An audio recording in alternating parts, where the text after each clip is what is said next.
Benhur Abalos, ating kaibigan. Benhur Abalos, may paninindigan. Benhur Abalos, gawa hindi salita. Benhur Abalos, kalaban ng kriminal. Oh, oh, oh, oh. Abalos! Oh, oh, oh. Abalos! Oh, oh, oh. Abalos!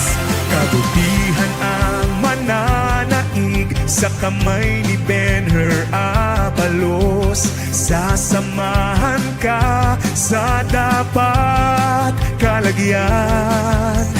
Benhur Abalos sa kanyang puso't isipan. Magandang kinabukasan sa bagong Pilipinas. Gawa hindi salita, kalaban ng kriminal. Benhur Abalos, ating kaibigan. Benhur Abalos, may paninindigan. Benhur Abalos, gawa hindi salita. Benhur Abalos, kalaban ng kriminal. Oh, oh, oh, oh. Abalos! Oh, oh, oh. Abalos! Oh, oh, oh. Abalos! Benhur Abalos, tumutulong sa naaapi. Siya'y makadiyos, makatao at makakalikasan. Benhur Abalos, pagkakaisa ang kanyang nais. May malasakit at nagmamahal sa bayan. Gawa hindi salita, kalaban ng kriminal. Benhur Abalos, ating kaibigan. Benhur Abalos, may paninindigan. Benhur Abalos, gawa hindi salita. Benhur Abalos, kalaban ng kriminal. Benhur Abalos, ating kaibigan.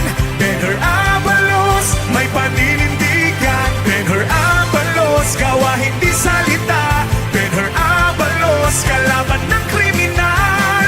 Oh,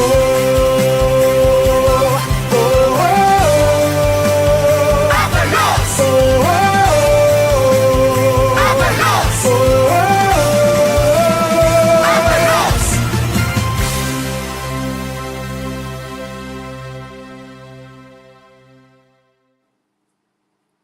Yon, magandang araw sa inyong lahat mga tol. Ngayon po ay April 8, 2025. At pag-usapan po natin ito pong mga di umano'y, pero siguro totoo naman no? Fake news peddlers. Sa pangunguna syempre ng dating broadcaster na si Sonza, tapos ito pong kilala na vlogger na si Banat By, at yung dating manunulat nitong si Sara Duterte na si Tio Moreno at iba pa, 24 lahat po sila eh. Sinasabi na kapag ito po ay hindi daw dumalo diyan po sa darating na tricom maya-maya, alas 10 po ng umaga magsisimula iyan, ay huhulihin na po ang mga ito. Bakit po ganun ang mangyayari? Kasi makailang beses na po itong inimbitahan ng tri-committee at sila po ay wala pong pakialam sa imbitasyon.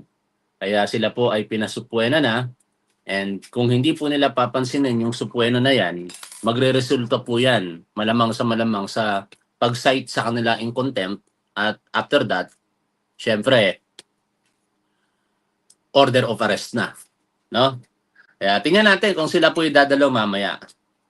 Alam nyo, ito pong si Sonza, talagang ito po ay bayaran eh. Ha? Totoo naman eh. Inamin niya naman yun sa hearing ng franchise committee diyan po sa Senado, sa House of Representatives, kaugnay nga po ng pagiging consultant niya ng SMNI. Siya po ay binabayaran ng hindi po bababa sa 1 milyong piso kada buwan. O, di ba? Tama naman tayo, di ba? Siya po ay bayaran.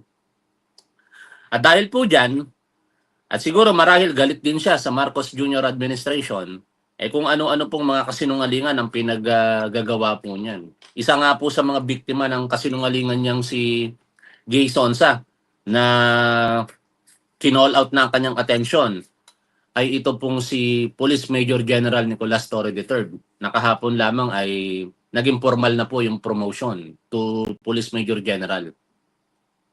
Ano ang ginawa nitong si Jay Sonza kasama itong si Abines na isa mamaya rin sa pinapatawag ng House of Representative Tri-Committee. Sila po ay nagpakalat ng photograph nitong si General Torre na nakahiga at nakakonfine sa isang di umano'y hospital at malala ang karamdaman. Pero agad yun pinabulaanan ni General Torre at sinabing siya wala pong nararamdamang anumang sakit at malakas po siya. At dahil nga po doon, idinimanda nitong si General Torre yung particular itong si June Abines. Anyways, mga tol, sana samahan nyo ako mamaya sa gagawin nating coverage diyan po sa Tri-Committee. Dito lang ako sa bahay. Kukuha lamang po tayo ng feed diyan po sa House of Representatives. Hindi na po ako pumunta diyan sa House kasi sa unang pagkakataon na pumunta ako diyan noong February 4, kauna-unahang hearing po ng Tricom, wala ding nangyari, hindi naman sila nagsipagdatingan. Pero last hearing, dumating naman yung ilan, katulad ni na Resechu, si Atty. Trixie Cruz Angeles, ito pong si Kiambao Reyes, si Mark Lopez, yung Kulokoy, di ba? Ano nga, tawag dito, mayroon ngang kumakalat na photograph itong Kulokoy na to eh. Kung hindi ako nagkakamali, ito yung umakyat sa programa natin dati at dinibati ako eh.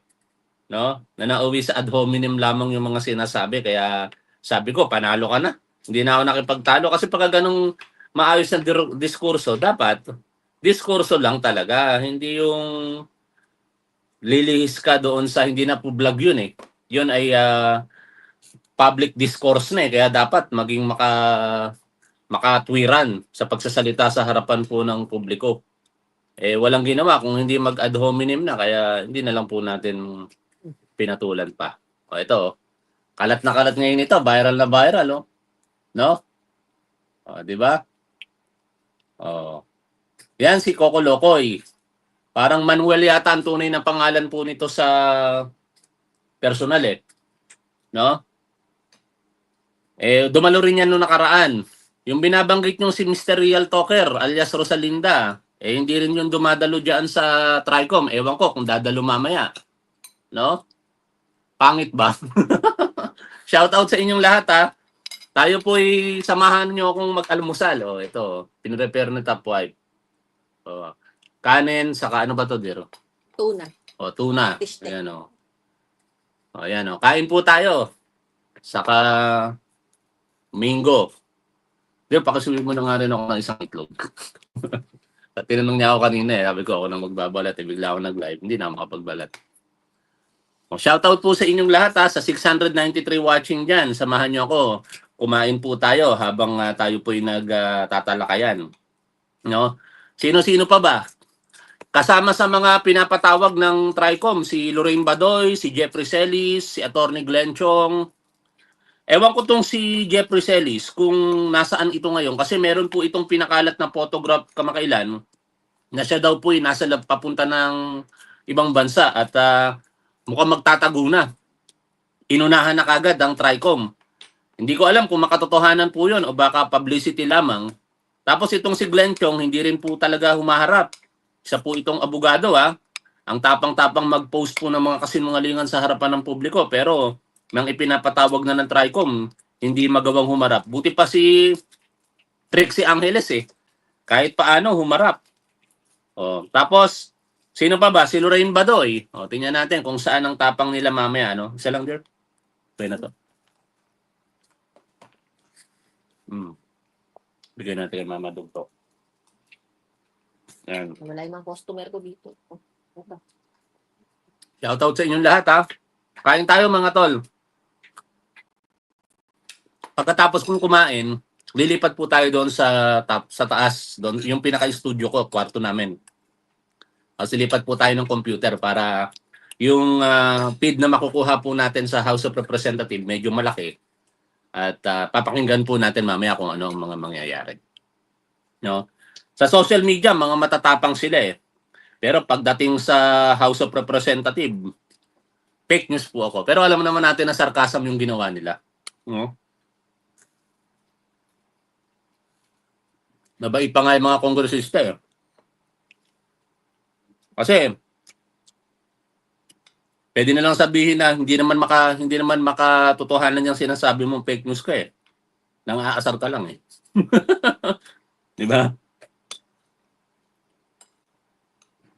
Ano kaya ang mga katanungan mamayang maaaring ibato sa mga 'to, no? Sana mabalikan eh. Mabalikan yung kasinungalingan na pinakalat nila noon, katulad po ng pulburon video. 'Di ba? Parang nabaliwala lang yung issue ng pulburon video eh. Isang malaking kasinungalingan po 'yun. Dapat alamin kung sino. Si Claire Eden Contreras na si Maharlika, isa rin 'yun sa pinapatawag pero pinatawag nga sa Senado, wala rin naman magagawa dahil hindi naman taga rito sa Pilipinas 'yun.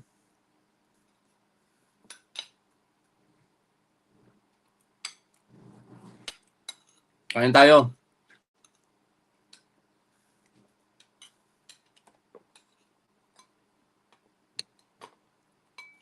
O eto mga tol, tatingin nyo, sino ang unang-unang mako-contempt diyan po sa tricom?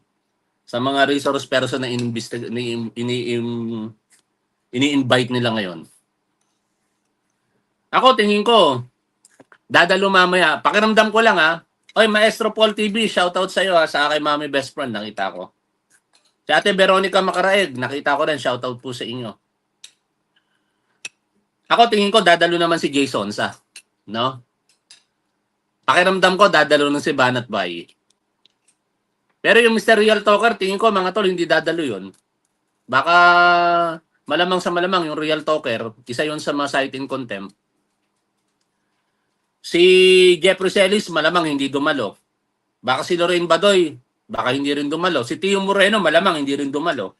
O, lahat ng mga hindi dadalo, malamang sa malamang, huhulihin na po yan sa mga susunod ng pagkakataon.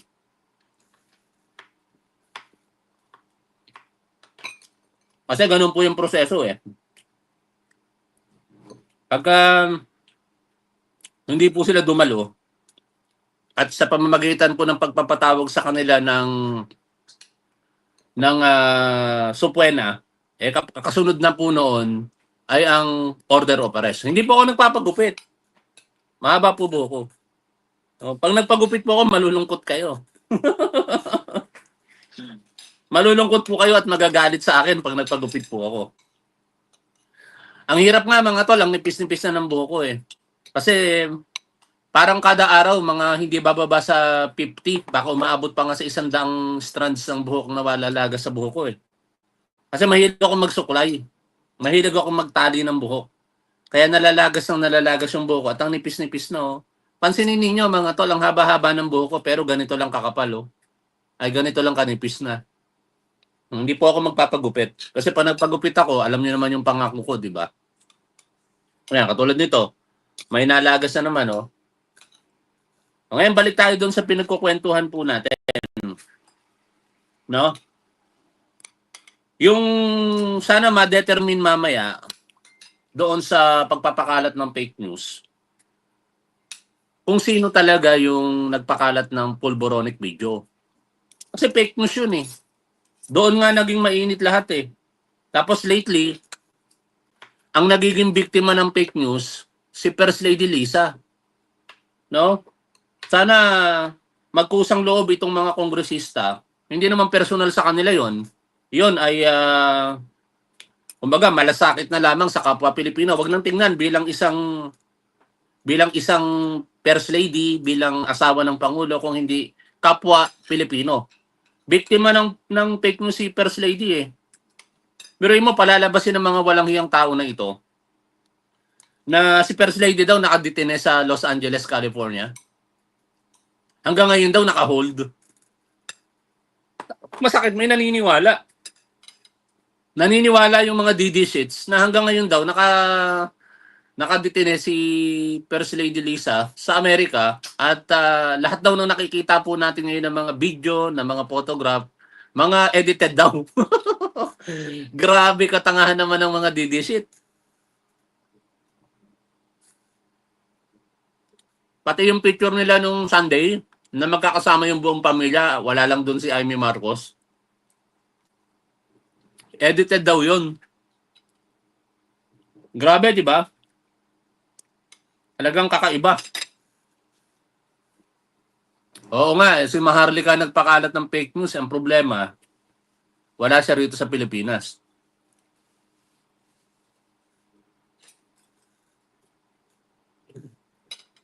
Yun ang masakit na katotohanan doon. Pakalat ng fake news itong si Claire Eden Contreras na hindi naman Pilipino. Ang kawawa, tayong mga nandirito sa Pilipinas. Kaya nga sinasabi ko dito sa mga DD sheets, kung kayo talaga'y makatotohanan sa pagmamalasakit sa bansa, bakit kayo magpapaniwala sa isang tao na milyang-milyang, libo-libong milya ang layo sa Pilipinas, hindi Pilipino, tapos ang layunin, sirain ang gobyernong ito? Hindi ba naiisip yon mga DD sheets? Ha? Na ang layunin lamang nitong si Maharlika, sirain ang gobyerno natin, pagkakitaan kayo. Kasi sa katotohanan, alam nyo ba kung magkano kinikita ni Maharlika sa YouTube pa lamang? Hindi bababa sa 500,000 pesos kada buwan. Tapos magpapagamit kayo. Magpapaniwala kayo sa kanya.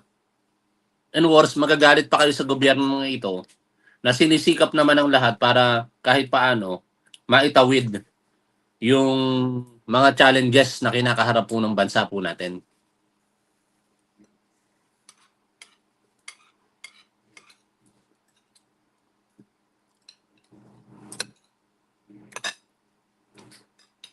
Pinalabas nila yung pulburon video na yan.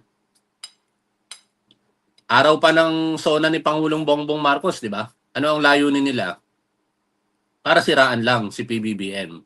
Kunin yung atensyon ng publiko that time. Pero mo sona, itatapat mo. Hindi naman sila nagtagumpay. No? Mas pinag-usapan pa rin ang sona ng ating Pangulo. Kasi yun naman ang nararapat.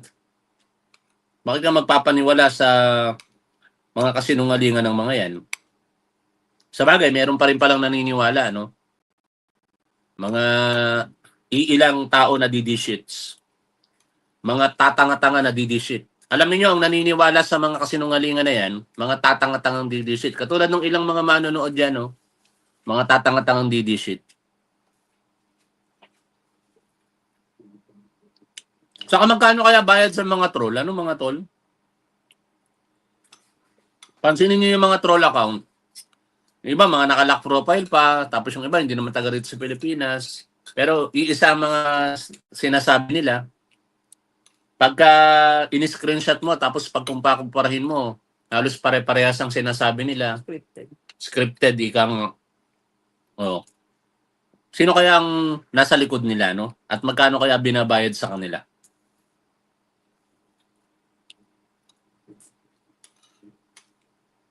Saka huwag kayong manonood ng mga DD-shit vlogger, mga tol.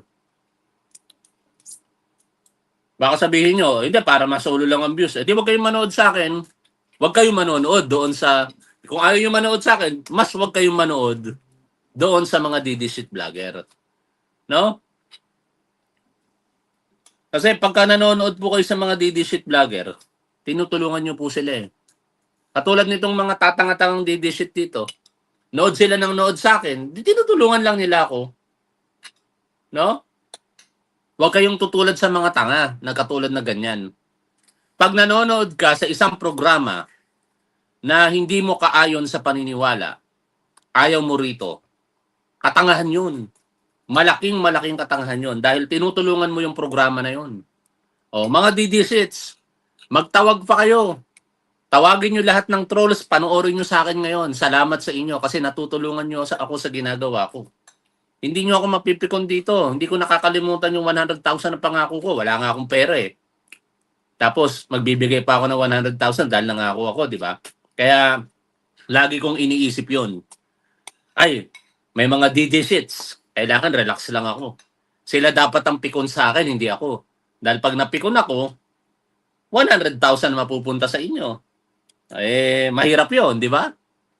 Kaya tama na, kayo na lang yung tanga, mga DD-shits, at kami na mga nandirito na naniniwala sa aming Pangulo, ayaw nyo namang ituring Pangulo si Pangulong Bongbong Marcos eh. Kaya amin na ang Pangulo. no? Eh kami na lamang yung tapwa ng isipan.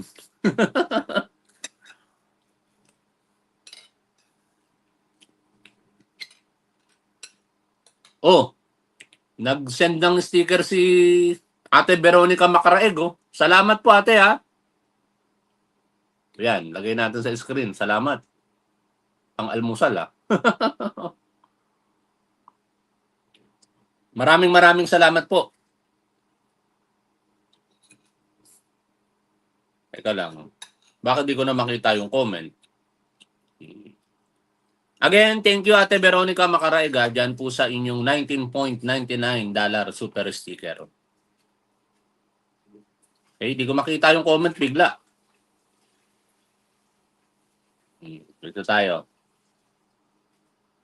Ayun, may mga mangilan-ngilan yung nakikita ko. Luz Romero, anong almusal mo? Ito po, oh. Yung kanin, egg, tapos Tuna. tuna, ano to, steak? Tuna steak daw. Saka, ito po, mango. No? Si Mama Dog nakaabang eh. Gusto ba ni Into mangga? Bigyan mo konti-konti. Eh, nasa na tayo ulit? Nasa pulburon video, di ba? Oh, fast forward. Kay Attorney Lisa, Beverly Wigan, salamat. Kay Attorney Lisa, oh, sana liwanagin ang tricom mamaya. No? Kilala naman mga tol kung sino-sino yung mga nagpapakalat na si Attorney Lisa daw ay nasa Estados Unidos eh.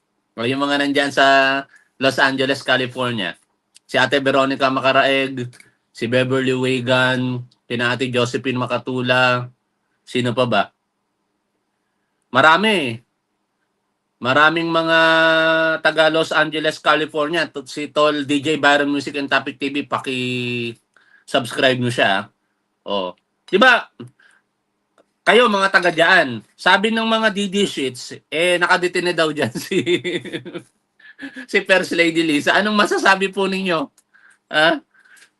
Ano pong masasabi ninyo? Yung perspektibo nyo po diyan sa Los Angeles, California. Kasi dito naman sa Pilipinas, eh nandito naman si First Lady. Alam naman ng mga matitunoong utak na nandito siya. Alas 10 po ang Quadcom hearing eh. No?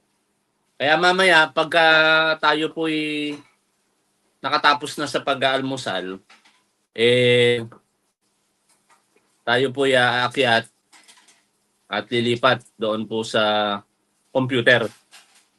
Atron Sala, shoutout sa iyo. O, ito po. Yan po yung mangyayaring hearing mamaya. Alas 10 po ang simula. Kaya tatapusin ko lamang itong pag-aalmusal ko.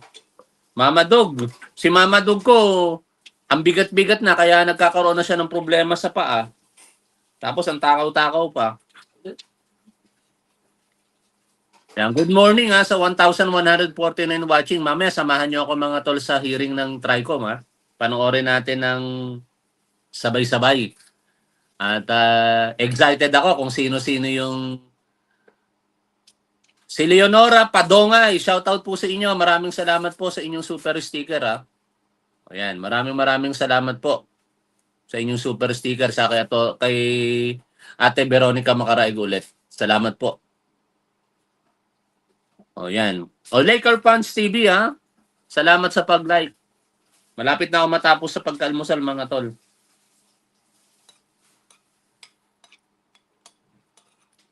Sana bawat vlogger mamaya na nagpapakalat di umano ng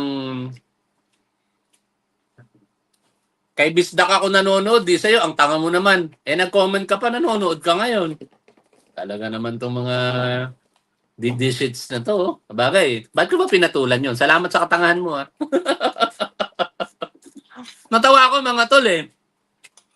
Sabi niya, hindi daw siya nanonood sa akin. Eh, nag-comment. The moment na mag-comment ka, pumasok ka, nanood ka saglit. So, yun, malaking katangahan yun. Huwag niyong gagayahin yun.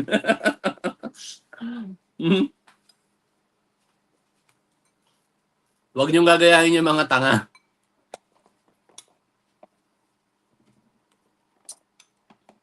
Sana mamaya tanungin individually, ano, kung tawag dito, kung ano yung mga pinaka kasi may record naman eh.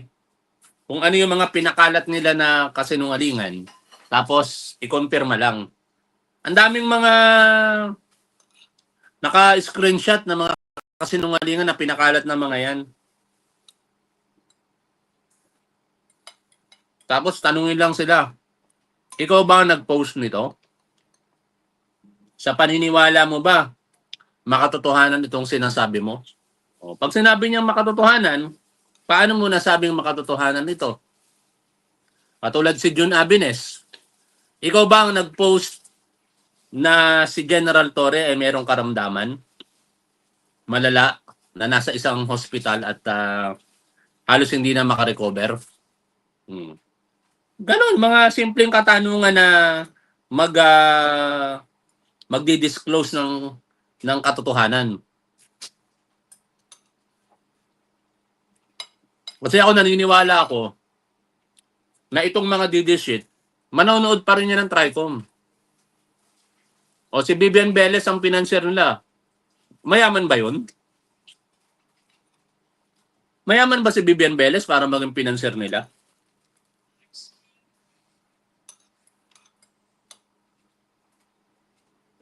Ilang minuto na lang, magsisimula na, ano mga tol?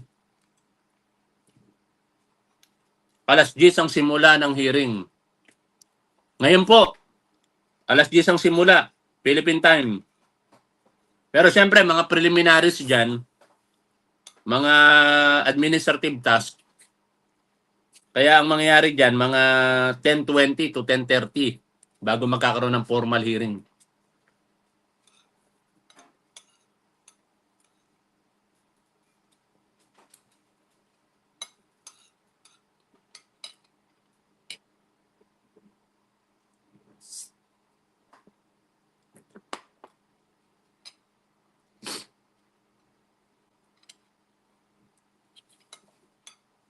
Sana dumalo mamaya si Glenn Chong, ano? Ang tapang nun eh. Diba?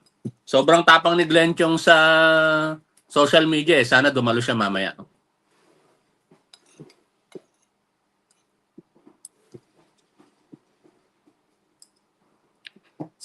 Yan.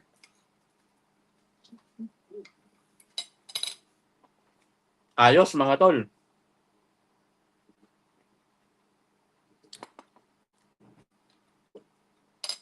Pero alam niyo naman si Glenn Chong, bunga nga lang ang matapang doon. Tingnan nyo, malamang sa malamang hindi dadalo yun.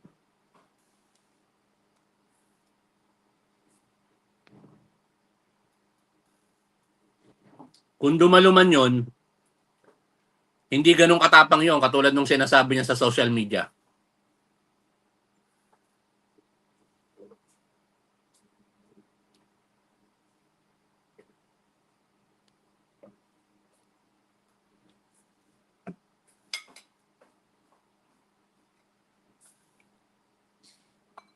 Mama Dog.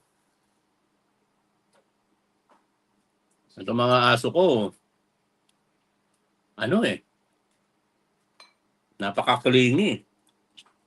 Doon na. Andali mga tol, tayo magpe-prepare na, lilipat tayo sa taas. No?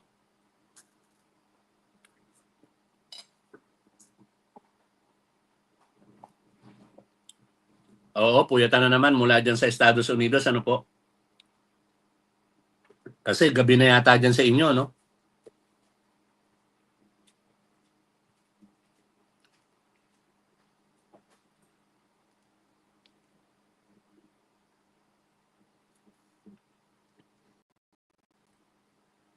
Ayos, last.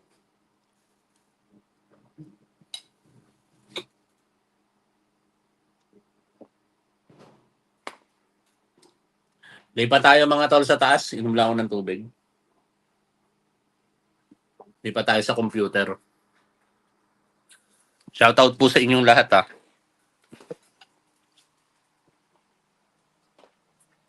Mami best friend, kain po tayo.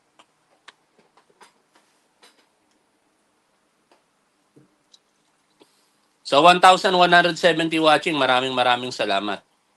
Ang daming manonood natin sa Estados Unidos, oh. Salamat sa inyo mga tol, ah. Marami rin tayong mga manonood dati na hindi ko na rin nakikita ngayon, eh. Siguro mga busy na sila. Sabagay, ganito naman sa social media. Karamihan come and go. Pero salamat sa mga patuloy na sumusuporta po sa ating programa. Akit na ako, dear. Shoutout sa inyong lahat. Lipat tayo sa dito sa computer para kahit paano mas maayos yung maging coverage natin.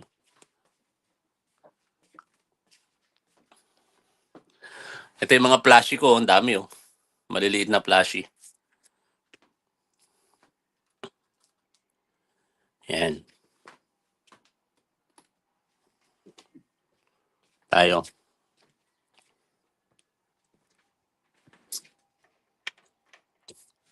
Pogi, ano? Oh. Sasabihan nila, addict. Nakunantetin to mga tatanga-tanga kayo, mga DD shits. Tingnan nyo naman itsura ni Pangulong Bongbong Marcos. Ikumpara nyo dun sa puon ninyo.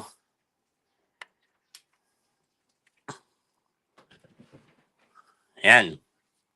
Lilipat tayo sa computer mga tol. Lipat tayo. Dali ah. Patong ko muna to rito. Excuse me.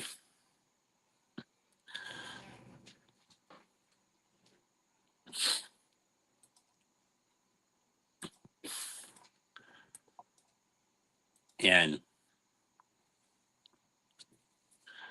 Dito tayo.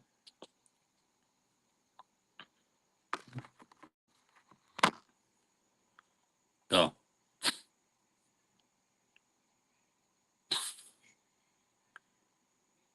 Dali ah mga tol ah. Yun. Nako, echo to sigurado. Ayan na, meron.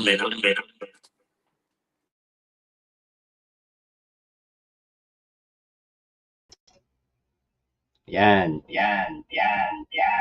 May echo. Sandali mga tol ah.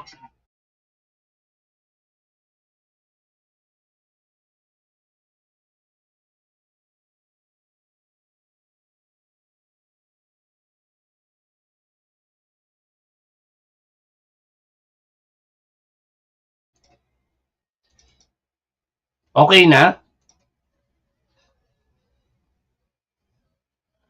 Wala na bang echo mga tol?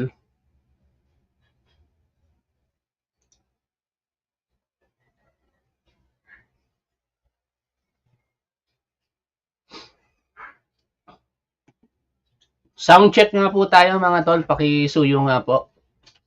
Shoutout po sa inyong lahat. Yan, nakikita ko na lahat ng mga komento ninyo. Maraming salamat sa patuloy po ninyong pagsuporta sa ating programa.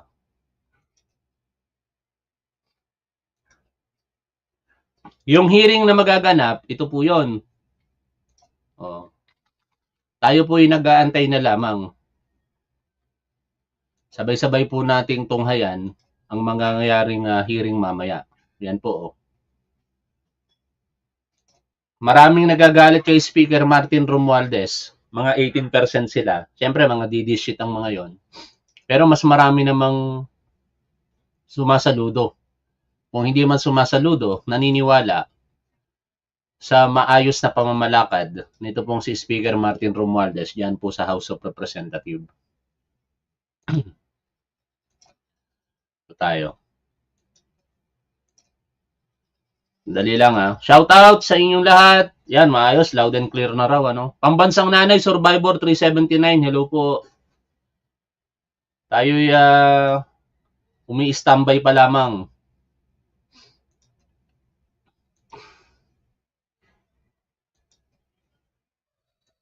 Habang iniintay po natin itong hearing, tayo'y magkwentuhan. Pag-usapan natin kung sino-sino ba yung mga dadalo mamaya. Yan. Oy, si Karen May Soriano Balasing. Ay ba ano yan? Balawing. Salamat po sa panonood mula po dyan sa Hawaii. May new subscriber tayo sa Facebook. Salamat po Sa lahat ng subscribers po natin sa Facebook, maraming salamat po. Yung mga monthly na nagbabayad po ng subscription fee, maraming salamat. Yung mga members po natin sa YouTube, maraming salamat din po sa inyo. Monthly din kayo nagbabayad ng membership fee, no? Yan po ay nakakatulong kay Top 1.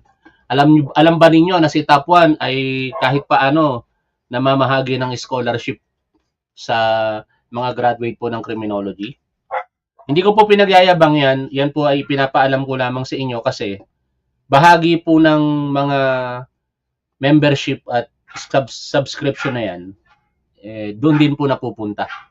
No? Kaya salamat po sa inyo. Hindi ko po magagawang tumulong sa iba kung hindi dahil po sa inyong mga manonood sa ating programa. Sa ngayon, 2 pa lamang yung scholar ni Top 1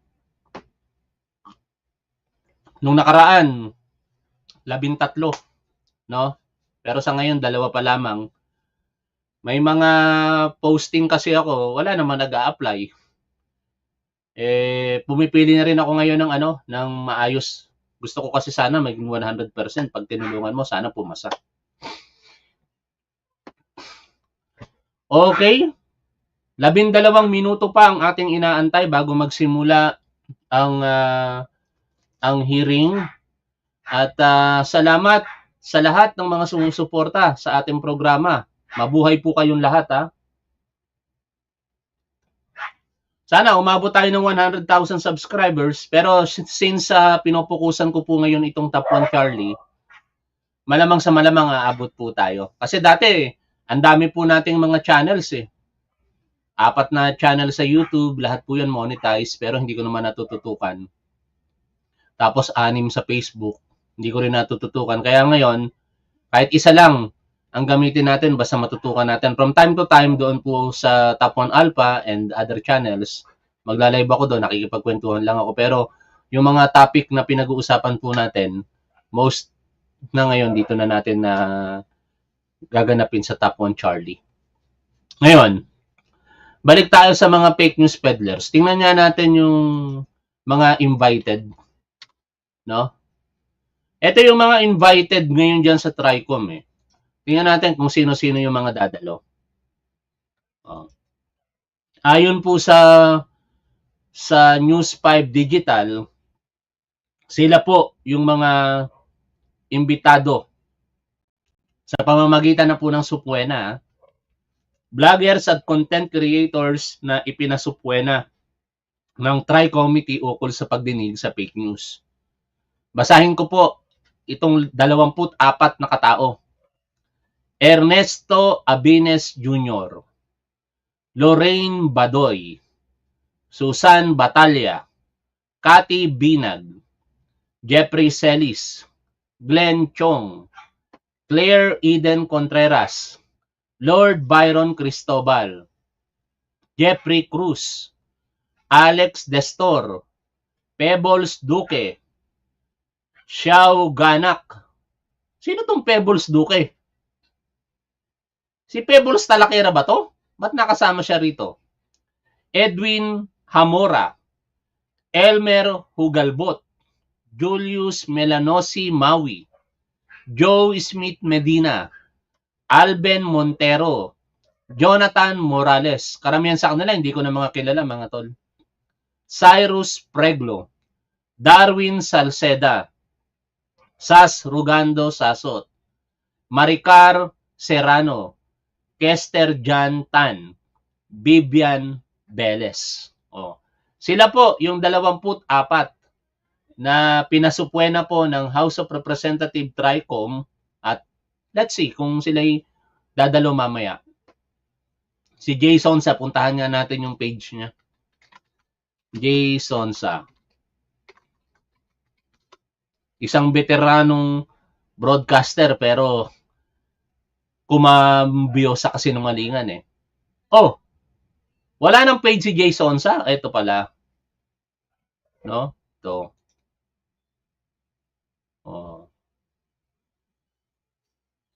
Proud na proud talaga sila sa kanilang pusit na BP,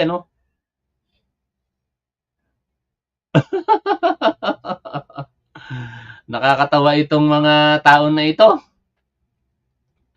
Binobola nila sarili nila. Maniniwala ka si Kibuloy top 3 daw? Ito, senior nitong si Jay Sonza. Top 3 daw itong si Apollo Kibuloy. Top 1 ha. Top 1 si Bongo. Top 2 si De La Rosa. Top 3 si Kibuloy. Top 4 si Marcoleta. Top 5 si Bondok. Talaga nga naman. Oh. Talaga nga naman, oh. Ano naman ito?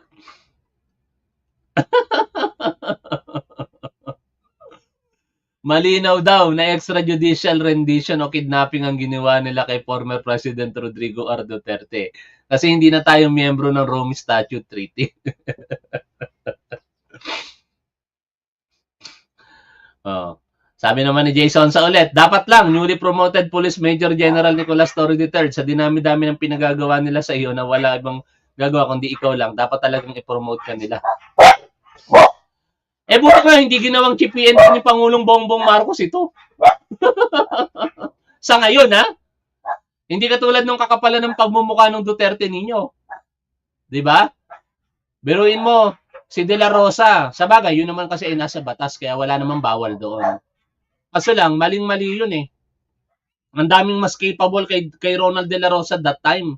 From 1-star general o appointed to 4-star general. Tapos ngayon, kung makapuna kayo rito kay General Torre, wagas. Akala nyo kung napakalaking big deal nitong promotion niya? Yun dapat ang pinuna ninyo. Yung promotion ni De La Rosa from 1-star to 4-star. Teting to mga DD-shits talaga na ito. O, sino pa ba?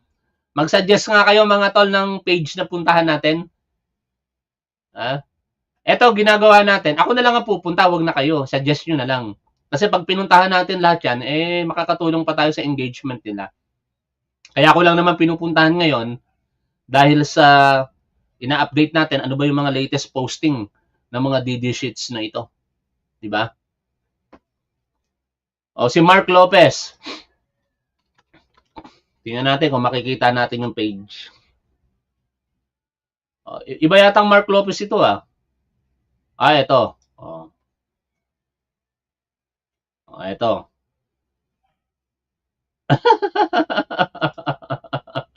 Alam ka namang hindi umabot sa Australia.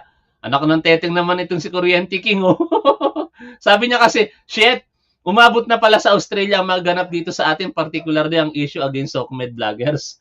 And true naman that is worldwide phenomenon, this thing about the advent of social media as the new path for information dissemination communication. Yun lang, bakit kaya isa ako sa consider fake news nga ako? Kaya ka nga pinapatawag dahil fake news ka eh. Nak ng teteng to. Inamin mong fake news ka, kahit sarcasm yun, dapat ka lang ipatawag. Dapat na i-contempt ka pa eh. Dahil sa kasinungalingan mo eh. O, tingnan natin kung ano ang kung saan naaabot ito mamaya. O, sino pa mga tol? Si Banat By. Banat By. O, ito. Banat By. Hindi, maliit lang na page nito. Hindi si Banat By ito. Ang laki ng page nito eh. Ito, may Banat page second page. Banat By second page. O. Anong sinasabi nito dito? O bakit sila nag-aaway-away na? Mga tol.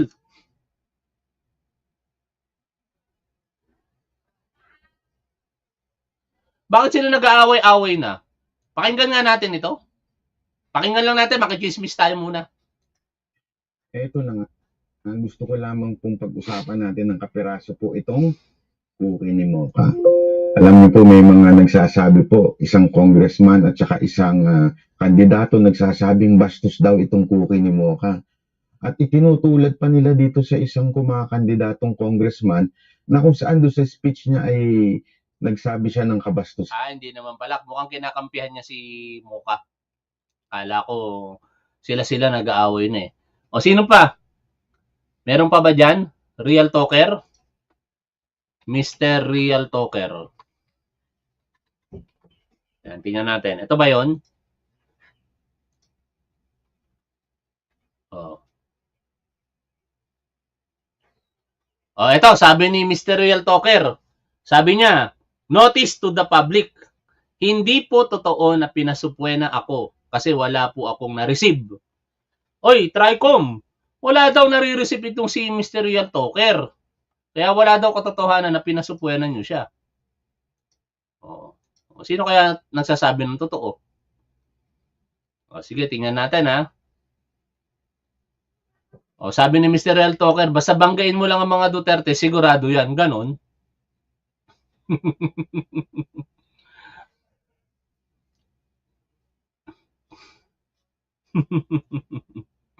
Tingnan natin ang tapang nitong si Mr. Real Talker. Meron pa ba kayong iba dyan na Super DM? Kasama ba si Super DM sa pinatatawag? Hindi yata kasama.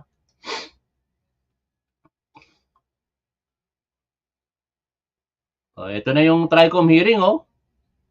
Ito na pala. No, magsisimula na. Although sa House of Representatives wala pa, pero dito, ito na. Kung saan sinasabing ang Luzon Ayan. kasama ang Palawan ay dati umanong teritoryo ng China. Ito. At natatandaan niyo pa ba ang mga celebrity death hoax? At natatandaan niyo pa ba ang mga celebrity death hoax na ito? Patay na raw si Chris Aquino. Ayan. Dito tayo. Ni Celine Dion, kumalat rin sa ating mga social media feed. Marami pang ibang example niyan. Pero ang pinakamabigat ay maraming disinformation campaign Ito na pala, oh. ayuning guluhin ang ating lipunan. Sa ating bansa, Simula na, mga tol. 87 million internet and social media users. Lakihan natin yung screen. Siyam na pong porsyento ang nakabasa na o nakapanood na ng political fake news. Sa Tayo. survey naman ng social weather stations, lumalabas na 51% ang mga Pilipino ang hindi kayang tukuyin kung fake news ang kanilang nababasa o napapanood. Mabigat ang implikasyon nito. Ang propaganda Ayan. Dito tayo. Peking balita ay maaaring magresulta upang mabawasan ang tiwala ng taong bayan sa mga demokratikong proseso. Kaya mahalaga ang pagpapatibay ng mga safeguards sa pamamagitan ng lehislasyon ng mga batas na magbabalanse sa karapatan ng malayang pamamahayag at pagbabantay sa fake news. Yan ang paraan upang supilin ng mga bad actors na layuning manggulo sa ating bansa. Okay ba yung audio? Mga tol, medyo mahina yata yung audio, no? Kasi lang, wala na tayong magagawa dyan, eh. Anumang impormasyon, mabilis na ma-access sa pamamagitan ng internet at social media. Listin at komportable sa online marketplace. Wala pa akong nakikita na Maraming Imbitado, online job postings. Pero ang problema, mayroong mga bad actors na nagkalat sa internet. Kung di ka maingat, mabibiktima ka ng online seller na scammer. Ang binili mong cellphone, bato pala ang laman. Bato! Ma'am Eden, bato! Ma'am Eden, bato ang laman! Nandiyan na yung pera ko, Ma'am Eden! Ang online job application mo. O, pasensya na kung mahina ang audio. Wala tayong magagawa dyan, eh. Theft. Pakilakasan nyo na lang sa inyo. Nasa at pinanonood mo ay maaaring disinformation campaign o fake news. Tingnan nyo lamang ang mga bidyong ito na nagsisirculate sa social media kung saan sinasabing ang Luzon kasama ang Palawan ay dati umanong teritoryo ng China. At natatandaan nyo pa ba ang mga celebrity death hoax na ito?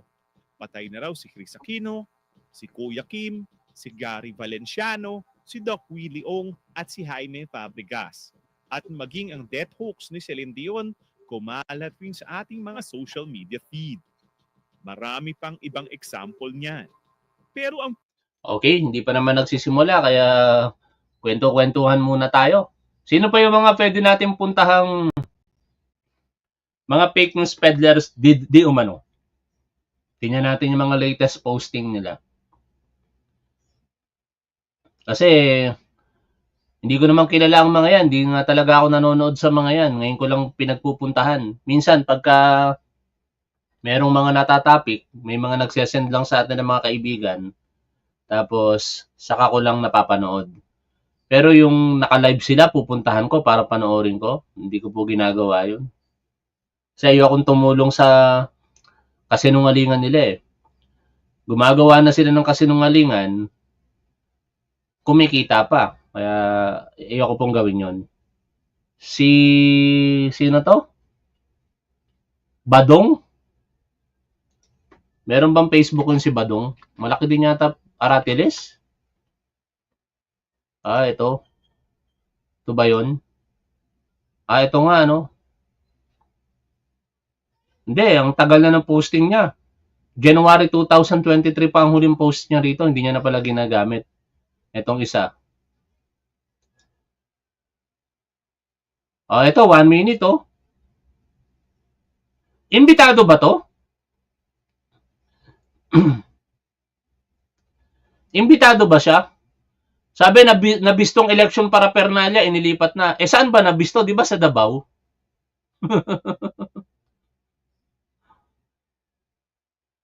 Ano ba tunay na pangalan nito? Etong Badong na to. Saka, invited ba siya? O baka merong mga dating nagpapadala dito kay Badong Aratiles.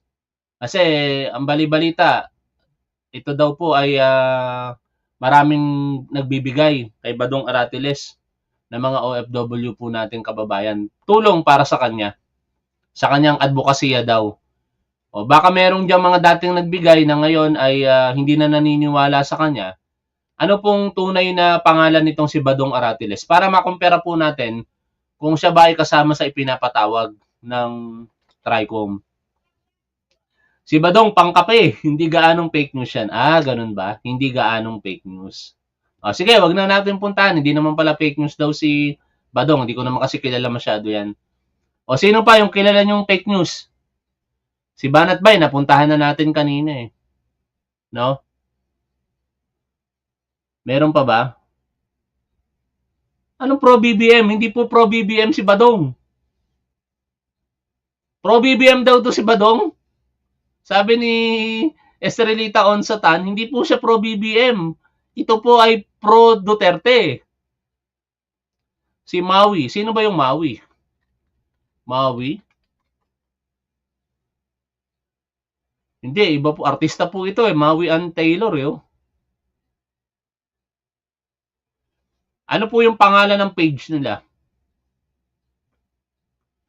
Anyways, pare-pares natin hindi kilala kaya antay-antay lang tayo. Si Sas Rogando Sasot. Sige, tingnan natin. Sas. Pero naka-block yata ako doon. Binlock ako dati noon eh. Baka di na natin makita. Oo nga, di na natin makikita. No? Naka-block ako dito, hindi ko makita 'yan. Sorry, di natin makikita dahil naka-block ako doon eh. Binlock ako noon kasi kung ano-ano pinagsasabi sa akin, pinuntahan ko doon sa page tapos doon ako nagko-comment. Siguro nung hindi niya ma-take yung mga pang-asar na ginawa ko, binlock ako.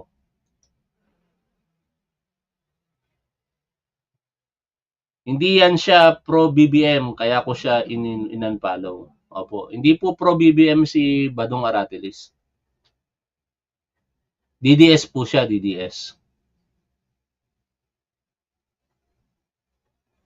May bagong balita Sabi po dito sa Billionaire News Channel. Panelolo, on behalf of petitioner Veronica Kitty Duterte has filed a motion with the Supreme Court to set the petition for habeas corpus related to FPRRD for oral arguments.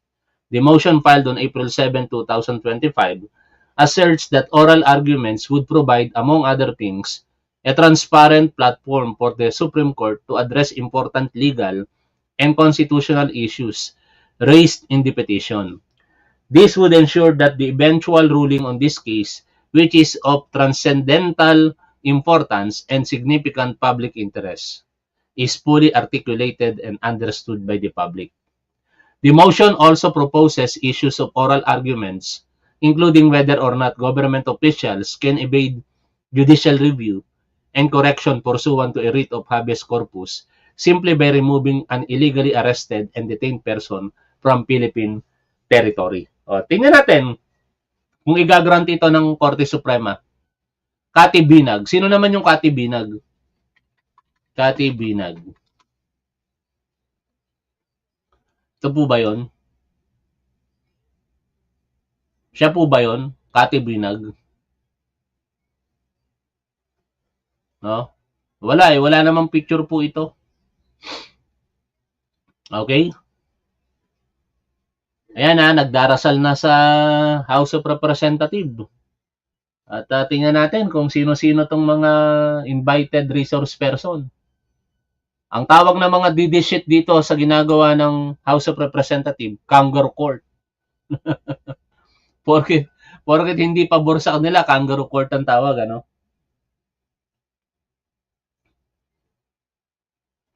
Okay. Ito si Congressman Ortega, si Congressman... Sino tong isa? Yung puti ang buhok? Kalimutan ko pangalan. Congressman Acop, Congressman Castro. Nakalimutan ko yung pangalan ng isa. Sino nga ba yung isang kongresista na yun, yung medyo puti, yung puti ang buhok? Yan, salamat si Congressman Pimentel. Salamat sa pagpapaalala, no? Okay, sige, panoorin na natin mga tol. Sa manlulupig, di ka pasisiil sa dagat at bundok, sa simoy at sa langit mong bughaw. May dilag ang tula at awit sa paglayang minamahal. At awat mo'y tagumpay na nagniningning.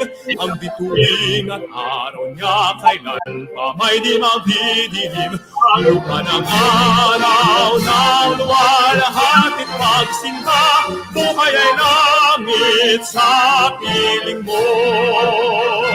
Ating ligaya na pag may mga apik ang mamatay ng dahil sa'yo. Please take your seats.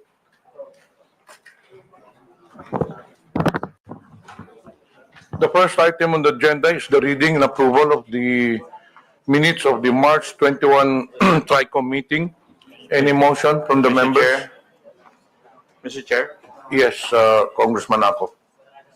may I respectfully move that we dispense with the reading of the minutes of the meeting and approval of same, which was held on March 21, 2025. So move, Mr. Chair. Second, Mr. Chair. Is there any objection? There being none, motion is approved. Good morning to everyone, Morning. to my co-chairs, to the resource persons, members of the committee. We're gathered here today to continue our hearing on the critical issue of fake news, disinformation, and misinformation. This is the fourth hearing of the TRICOM, and as we convene, we find ourselves at a crucial juncture where digital landscape continues to evolve rapidly, presenting both challenges and opportunities for communication and information dissemination. The rapid evolution of technology and the rise of digital communication platforms have transformed the way we consume information. While these advancements have brought numerous benefits, they have also facilitated the spread of false narratives, manipulated truths, and an increasingly polarized public discourse.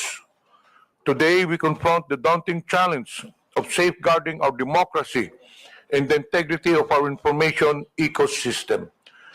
Disinformation campaigns and the proliferation of fake news not only mislead citizens, but they also undermine trust in our institutions, weaponize public opinion, and threaten the very foundations of our democratic processes.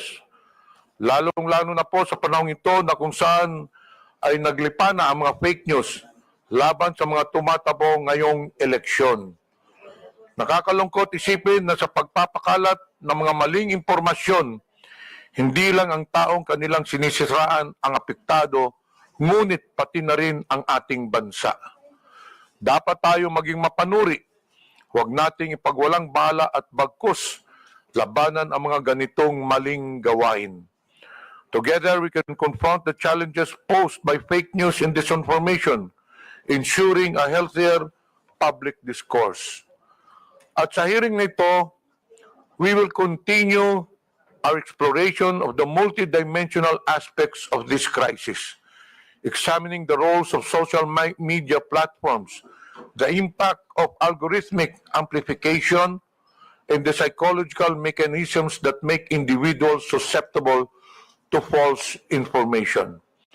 We invited and will hear from experts, advocates, and those on the front lines of combating this misinformation epidemic, as well as those who have been adversely affected by its far-reaching consequences. Our goal for today is not simply to identify the problems, but to forge a path forward, developing actionable strategies for education, policy reform, and technology that can counter these threats. We owe it to ourselves, to the future generations, and to the principles of truth and integrity upon which our society is built. At gaya po ng sinabi ko nung nakaraang pagdinig ng TRICOM, as we engage with our witnesses and panelists today, I urge each and every one of us to approach this inquiry with open minds and collaborative spirit. It is only through this kind of thoughtful dialogue and a concerted effort that we can uphold the integrity of information and empower individuals to become discerning consumer of news.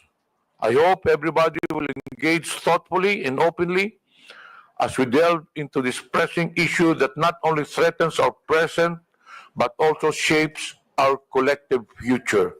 Let us work together to reclaim the narrative, restore trust, and uphold the values that define us. Maraming salamat po sa lahat.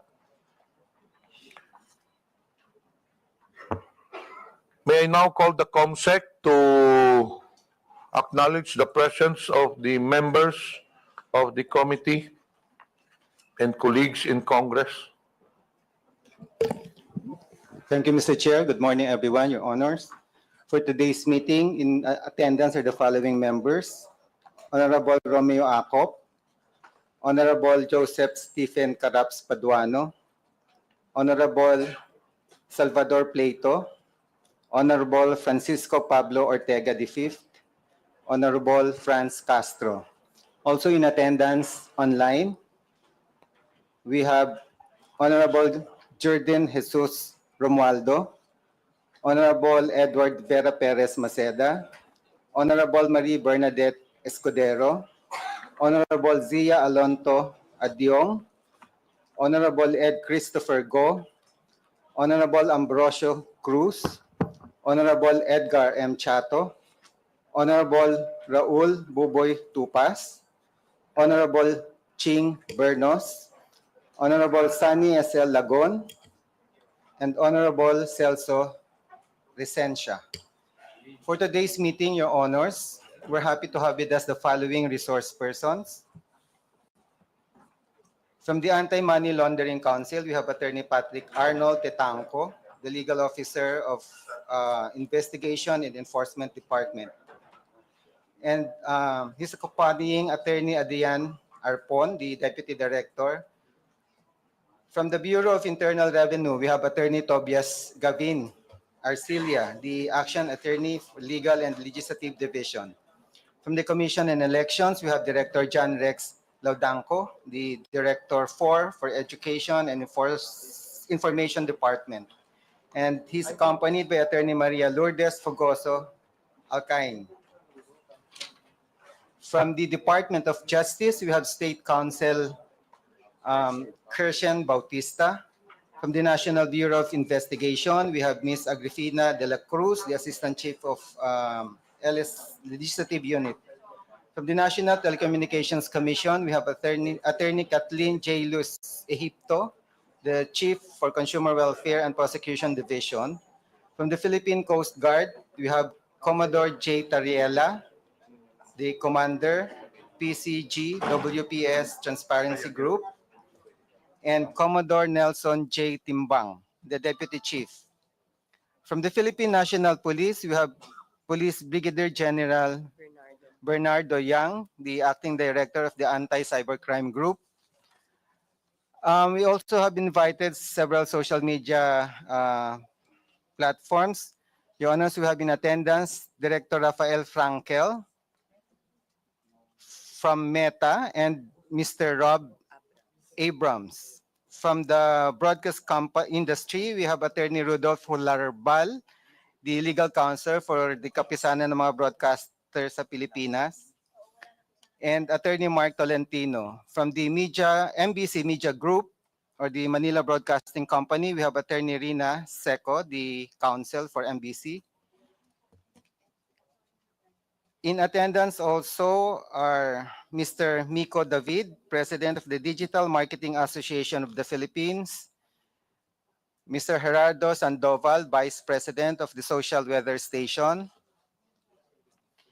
Mr. John Hart Alawigan from the Press 1 PH, and Ms. Lei Jensen San Diego. From civil society organization, from Scamwatch Philippines, we have Mr. Josel de Guzman. And some social media personalities we have in attendance, Ms. Grisette Laureata Chu, Ms. Elizabeth Joy Cruz, or Ms. Joy de Vivre, Attorney Rose Beatrix Trixie Cruz Angeles, Dr. Ethel Pineda Garcia, Mr. Manuel Mata, Dr. Richard Tesoro Mata, Mr. Elijah San Fernando, Ms. Suzanne Batalla, Attorney Glenn Chong, Ms. Maria Florinda Espenilla Duque, Mr. Claro Ganak, Mr. Alvin Montero, Si Mr. Glenn Chong, Jonathan tama. Morales, Ms. Vivian Zapata Rodriguez, and Mr. Darwin Salceda. That's Ba, all, si Your Vivian Honors. Veles, andito Thank you. rin. Thank you, Comsec. As per our House rules, all resource persons must take their oath. But for those who have taken their oath already during the last hearing, you need not to.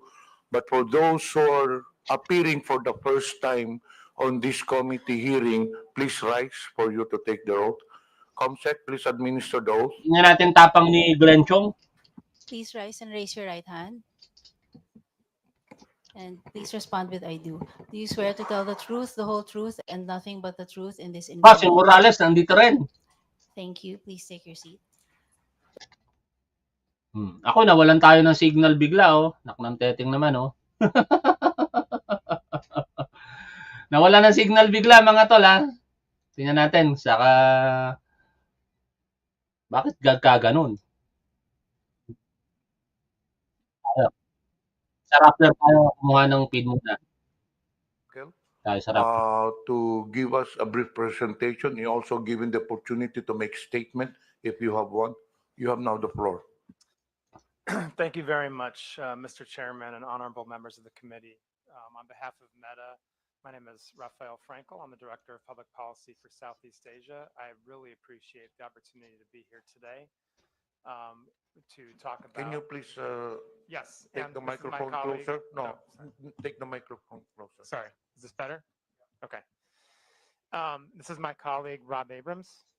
Good morning, Mr. Chair, distinguished members of Congress, public servants, my fellow resource speakers, and to the Filipinos watching here in the Philippines and overseas. It's an honor to be here and explain some of Recording in the progress. work that we do. You'll be hearing from me in just a moment, but for the moment, back to my colleague, Raphael. Okay. So thank you so much, Mr. Chairman, for the opportunity to be here today.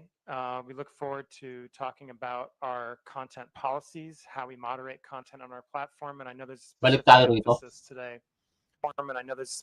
emphasis today. On how we treat misinformation, and I'm happy to walk the committee through that.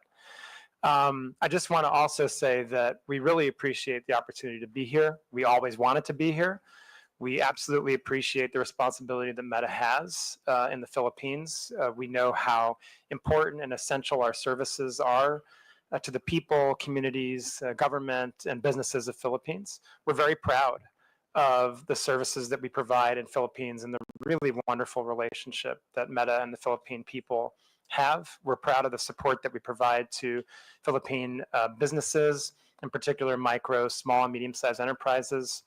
And so it's really an honor and a privilege to be here today. As you mentioned, Mr. Chairman, we do have a presentation, and I think that will serve really as my opening statement. And if we could therefore proceed to that, I'd be happy to walk the committee through our presentation, and then we're happy to take any questions. Okay, please proceed. Thank you, sir. But before that, may I acknowledge the presence? Oh, is he present or is he in the holding room? Later, we'll acknowledge him. Okay. May I acknowledge the presence of Honorable Arlene Brosas? Okay, please proceed, Doctor. Thank you, sir. Okay. So, Mr. Chairman and honorable members of the committee, this is a briefing on Meta's content policies and our enforcement, and like I said, with a particular emphasis on how we treat misinformation. Next slide, please. To begin with, I just want to emphasize some of the investments that Meta has made in the Philippines. Since 2017, we have been heavily involved in promoting digital literacy and digital entrepreneurship in the Philippines. We have a project called Digital Tayo, which we have engaged in with the DICT, the Department of Education, DSWD, and a number of international and local non-governmental organizations in order to train Filipino people, including youth, on digital literacy. Mr. Chairman, you mentioned in your opening statement the importance of empowering Filipino people to understand how to interact with and then digest information in this digital ecosystem. And so this is the point of this entire program. And through this program, we have trained over 6.5 million Filipinos in digital literacy. And we are now incorporating into that program elements on AI as well. And we'll get to that in a little bit. The other emphasis we've had here in terms of our training programs has been on digital entrepreneurship. And our digital entrepreneurship training has really been focused on micro, small, and medium-sized enterprises in the Philippines. We give them tools and training programs to upskill and understand how they can better perform in the digital economy. We have worked in this regard with DTI, BSP, PCW, DSWD, DA, a number of NGOs. And in this program, we've trained over 60,000 micro, small, medium-sized enterprises in the Philippines since 2017. We're very proud of that work as well. And again, we are now incorporating generative AI and AI into those skills and upgrades. Next slide, please. The second area where we have made significant investments in Philippines is in digital infrastructure connectivity. These are mainly the subsea cable network, which we have built to connect Philippines both back to North America and further in other places in the Asia-Pacific region. There are 4 main subsea cables that Meta is involved in that touch in the Philippines. The first is the Pacific Light Cable Network. This came online last year. Indeed, there's a picture of myself at the honor of launching the PLCN with President Marcos a year ago.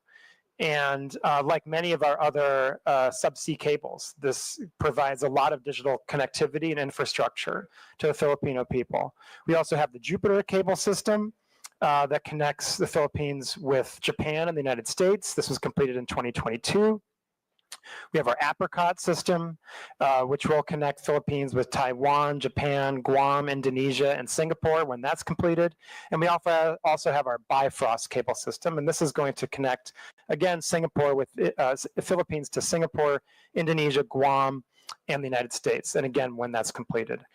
And so through these cable projects, the best estimates are that this is going to produce an additional $34 billion of GDP in the Philippines and can create more than 380,000 jobs on top of just the tremendous benefits that'll bring to Philippines who are trying to access the internet all over the country. Finally, I want to mention our most recent investments in Philippines, and this is really around AI. Only over the weekend, this is next slide, please. Meta launched our Llama 4 model, which is the most advanced by many metrics, open source AI, generative AI model that's ever been released. And there's two main parts to these investments.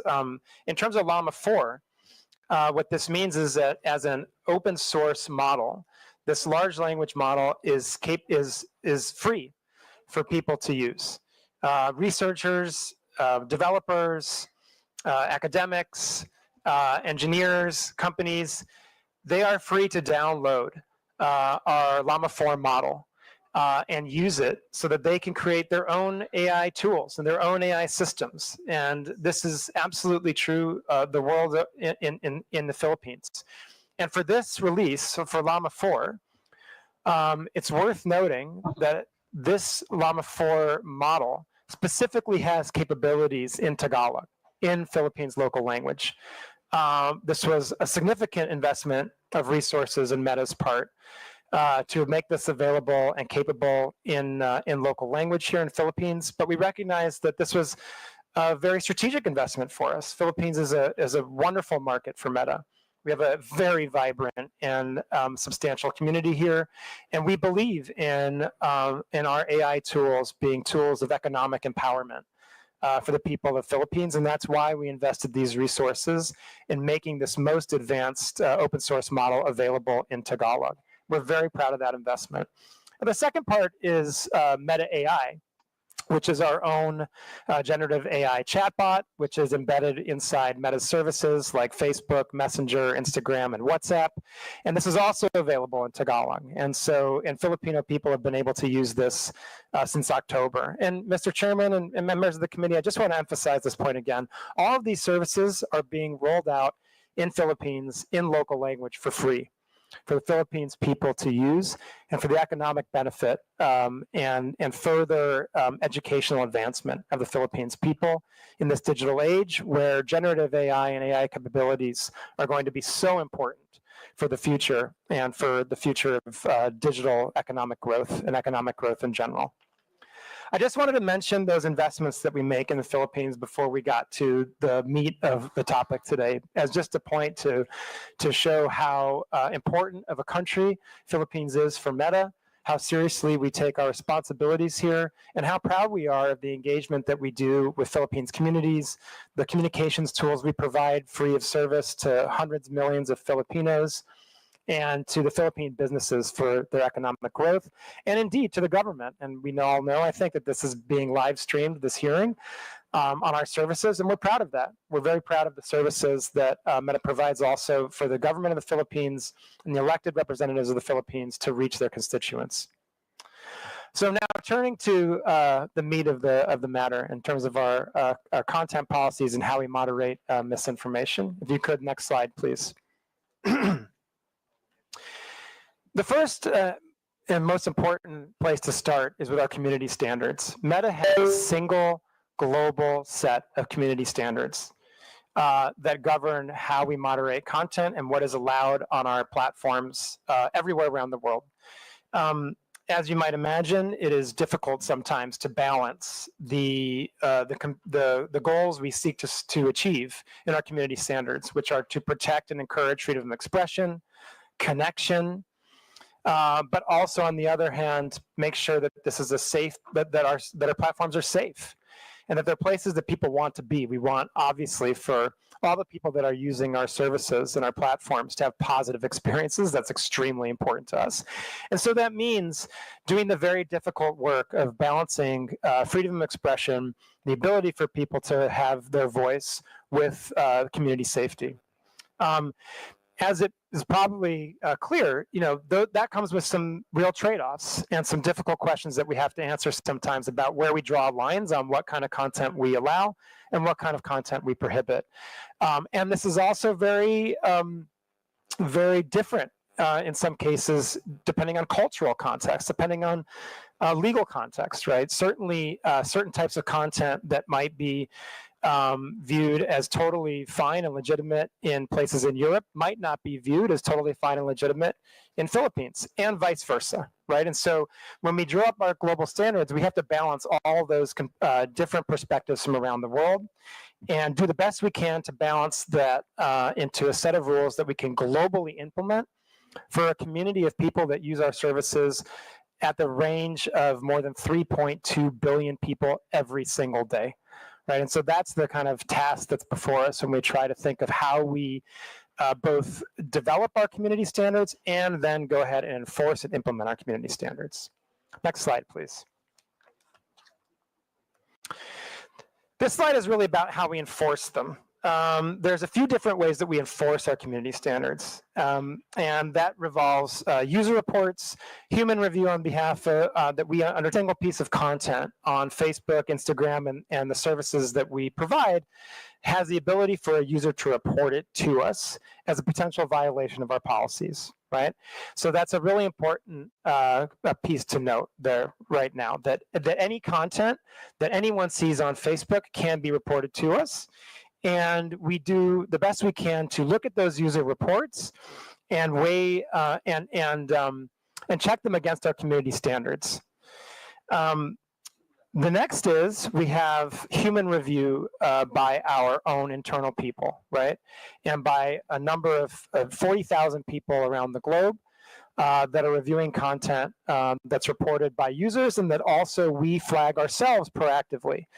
The people that review this content are looking at content that can be, in some cases, rather easy to make decisions on. If you're talking about content that is involving terrorism, graphic violence, child exploitative imagery, those kinds of things, you can get to decisions pretty quickly and pretty easily about taking those down. When you're talking about content that is more political speech in nature and is a little more blurry in terms of a certain nuance, then we're talking about content that really needs a larger and more specific focus, and we really try and make sure that there are people reviewing those that are very highly trained in our policies, and also, of course, the local context of the content and where it's coming from and where it's being delivered to. The same type of speech in one country, as I mentioned before, could be benign, but in the context of a different country in a different situation, it might be malevolent, right? And so we balance those very clearly by having humans review content that is flagged by different sources. And the kind of way that we really moderate content at real scale, because again, we're talking about billions of pieces of content every day, is by artificial intelligence and the machine learning that we've developed over many, many years. People now look at Meta as an artificial intelligence company, but the truth is that we have been an artificial intelligence company for many, many years already. And one of the ways that we've used artificial intelligence for a long time now is in order to moderate content at scale. And so what we do is we train what we call classifiers to look at our community standards and look at the content that's posted on our platforms and weigh those pieces of content against our community standards. And that's how we tend to moderate content really at scale. And like I said, for things like imagery that's clearly graphically violent or clearly includes terrorism content or child exploitative imagery, those artificial intelligence systems are very effective and work very well to proactively remove content that can be dangerous and illegal in many countries around the world. And so we have these three ways that we moderate content, right? We have the artificial intelligence that's operating in scale and very much in, again, and I want to stress this, in local language, in Tagalog. It absolutely has that capability. And then we have a series of, 40,000 people around the world that are humans that are trained in our community standards. And then we also rely on user reports. And it's those three main pillars that help us enforce our community standards. Next slide, please. Now, it's also important to recognize that there are a couple different ways you can moderate content. You can look at individual pieces of content, and that's very important, especially when it comes to user reports and anything that our machine tools are catching.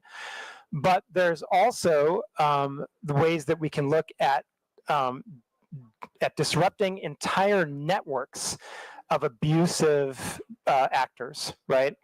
And so what we might look at when we talk about abusive networks are networks of people that are distributing child exploitative imagery, or like I said, terrorism content, or more recently, we've looked at scam networks, right? We've looked at misinformation and disinformation networks. And in these cases, what you're talking about are a group of people that are intentionally coordinating their behavior to violate our policies. Often, in many cases, doing so by lying about who they are or being dishonest about who they are in the process, right? And so when we look and we see and we find evidence of these types of abusive networks, we have special policies in place that can also remove content at the network scale, right? And so when you think about that, then you're looking at removing content not just on a piece-by-piece basis, not just on a page-by-page or profile basis, but in a series of accounts, right? And so if you're talking about, examples where we might see a few hundred accounts or a few thousand accounts engaged in coordinated abuse of our platforms, then you're looking at the potential to remove all in one swoop, thousands or even sometimes hundreds of thousands, millions of pieces of individual content, right? And that's an incredibly effective tool that we use against criminal networks, and also in cases where we find there to be specific misinformation, disinformation campaign and foreign interference networks. At this stage, before I get to the next part about some of that work, I'm going to turn it over to my colleague, Rob Abrams from our law enforcement team. He's going to specifically talk about some of the work that we do in collaboration with Philippines law enforcement and the very close relationship that we have with them. And then I'll continue. Thanks a lot, Rob. Thank you, Rafi. So I want to talk a little bit in a bit more depth, but not with a level of granularity that would afford our adversaries any sort of unnecessary insight into the obstacles that we put up. But I want to talk in a little bit more depth about the network disruptions that we do. They're very strategic in in nature. They're not merely about scale and taking down 10,000 accounts at one time. They're about removing a false web of bona fides that these criminals go to great lengths to create so that they can contact people unwittingly by seemingly being friends of friends or having other sorts of connections. A lot of the work we do, especially here in the Philippines, is informed by the signal sharing and by the data requests we get from agencies like NBI, from the Office of Cybercrime, from CICC, from the Anti-Cybercrime Group at the PNP. And others. So a lot of the work that we've been able to do, I say this under oath, and I say this with a lot of passion. The Philippines has been seriously global leaders when it comes to helping us fight forced criminality and these scam centers, formerly known as POGOs, if you like, that operate here in the Philippines, target not only Filipinos, but are engaged in human trafficking, forced criminality, and are a large part of the scam and increasingly misinformation ecosystem that, again, have a big role here. I think there's one advantage that I'd like to point out, and I know it sounds perhaps a bit counterintuitive. Here in the Philippines, we know that scam centers operate, but we also know that law enforcement and the government here takes them very seriously. There are geopolitical black holes that we all know of, where law enforcement has no appetite to actually combat this. But because we have such a good relationship with PNP office, anti-cyber ACG, with the NBI, with various task forces, we are able to ingest signal regularly. I can say again, under oath, there's probably not a day that goes by where I'm not in contact with a member of Philippines law enforcement. So with that, and I'm quite certain I'll receive some follow-up questions and as we go forward. With that, I'll turn back over to Rafi. Thank you, Mr. Chair. Thanks, Rob. And it was just worth noting that Rob himself is a former member of the FBI, and so takes his law enforcement work very seriously. Just correction for the record, sir. Sorry. Homeland Security. Homeland Security Department. Forgive me. So I would just also note that when we're talking about some of these disruptions, what we've seen also recently, and Rob alluded to this, is the rise of scam centers, right? And we've worked on this very, very closely over the past couple of years, both internally with Meta and also with our partners in law enforcement, with the PNP and other members of the Philippines law enforcement that Rob mentioned. It's really worth noting that I think it's kind of clear at this point that what we see are these transnational criminal syndicates that are operating in a couple different countries around Southeast Asia and indeed globally. And they engage in forced criminality, human trafficking, and then of course, the real horrible element of this is that not only are people forcibly trafficked to these locations, but then they're forced to engage in further crime and scams against other people. And so we've worked extremely hard to take down these networks on our platform to the point where by the end of 2024, we had removed and deleted over 2 million accounts that came from these organized criminal scam centers in Myanmar, Laos, Cambodia, the UAE, and indeed a few here in the Philippines as well. Thanks very much to our collaboration with Philippines law enforcement.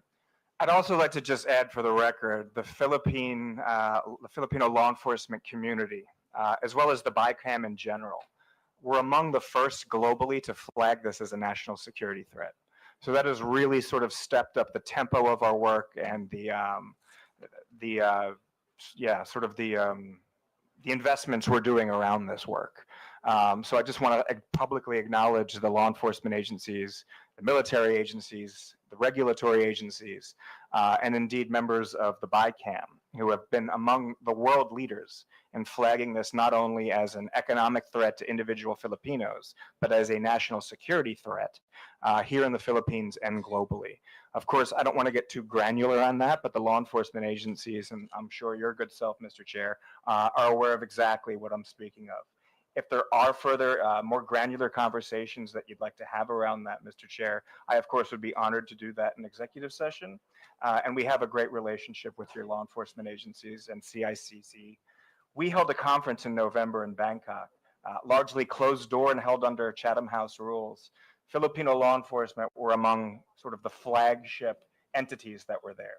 NBI spoke, PNP spoke, the PNP attaché in Bangkok spoke.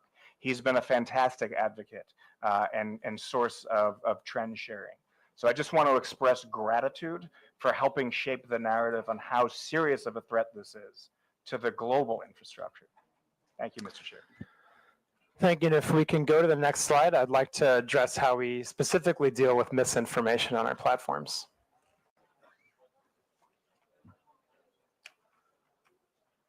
Next slide, please. Thank you. Okay. Mr. Chairman, I mentioned earlier how there are some of our community standards which are actually fairly easy to enforce. The bans on terrorism, child exploitative imagery, these kinds of things, graphic violence in some cases. Then there are topics that are much more difficult, right? And much more highly nuanced and very contextual.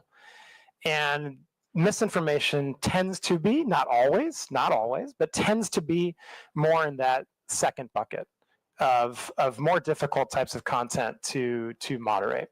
So because of that, and for various other reasons, we have a three-pronged approach to how we treat misinformation.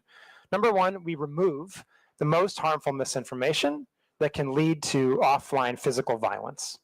Number two, we reduce the distribution of misinformation if it is found to be false by one of our third-party fact checkers, and then we will reduce that misinformation on our platforms so that people are less likely to engage with it.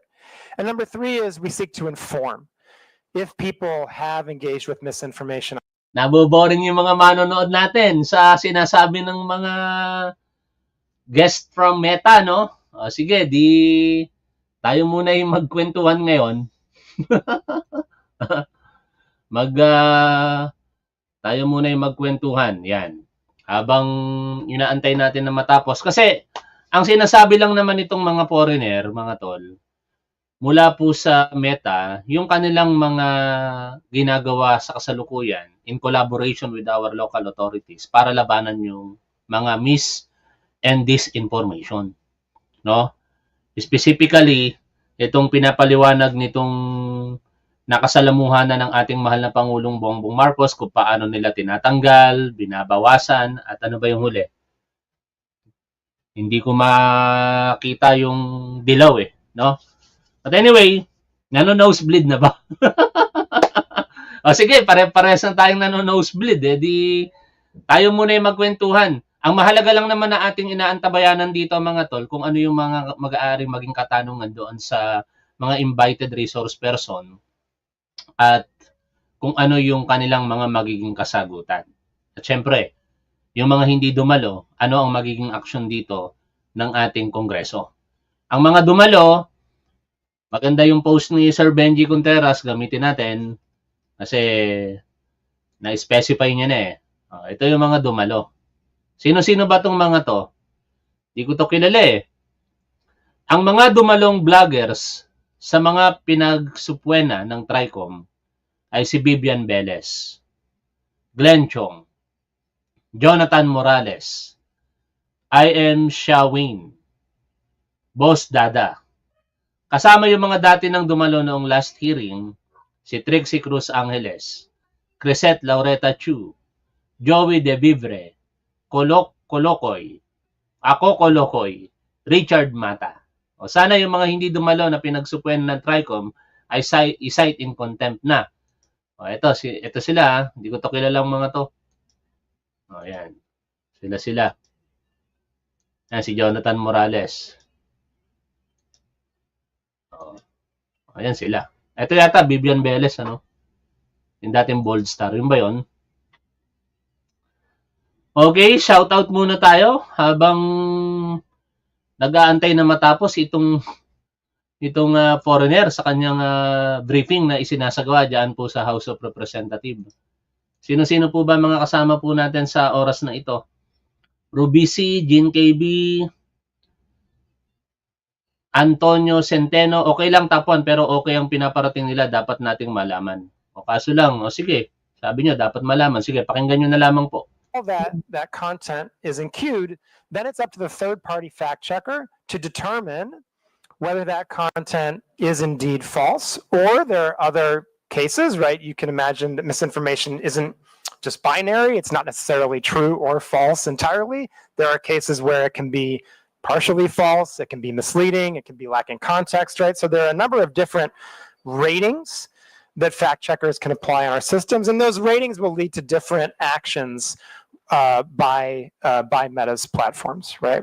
But in a case where a rating is rated false, then that content will be reduced in distribution and will have a label applied to it so that the people who potentially see that content can click on the label and read for truth or for authoritative information from the third-party source, right? And so that's our general approach to how we would treat misinformation when it would not be specifically physically lead to specific physical violence or lead to to misinformation on the elections process, right? Now, in a case like I said, where a third-party fact checker not only clarifies that it's false, and we get additional signal that it can lead to violence, or additional signal that this could clearly impact the ability of people. Oh, that is the problem. Kapag patuloy tayo nakinig sa kanila, mauubos ang ating mga manonood.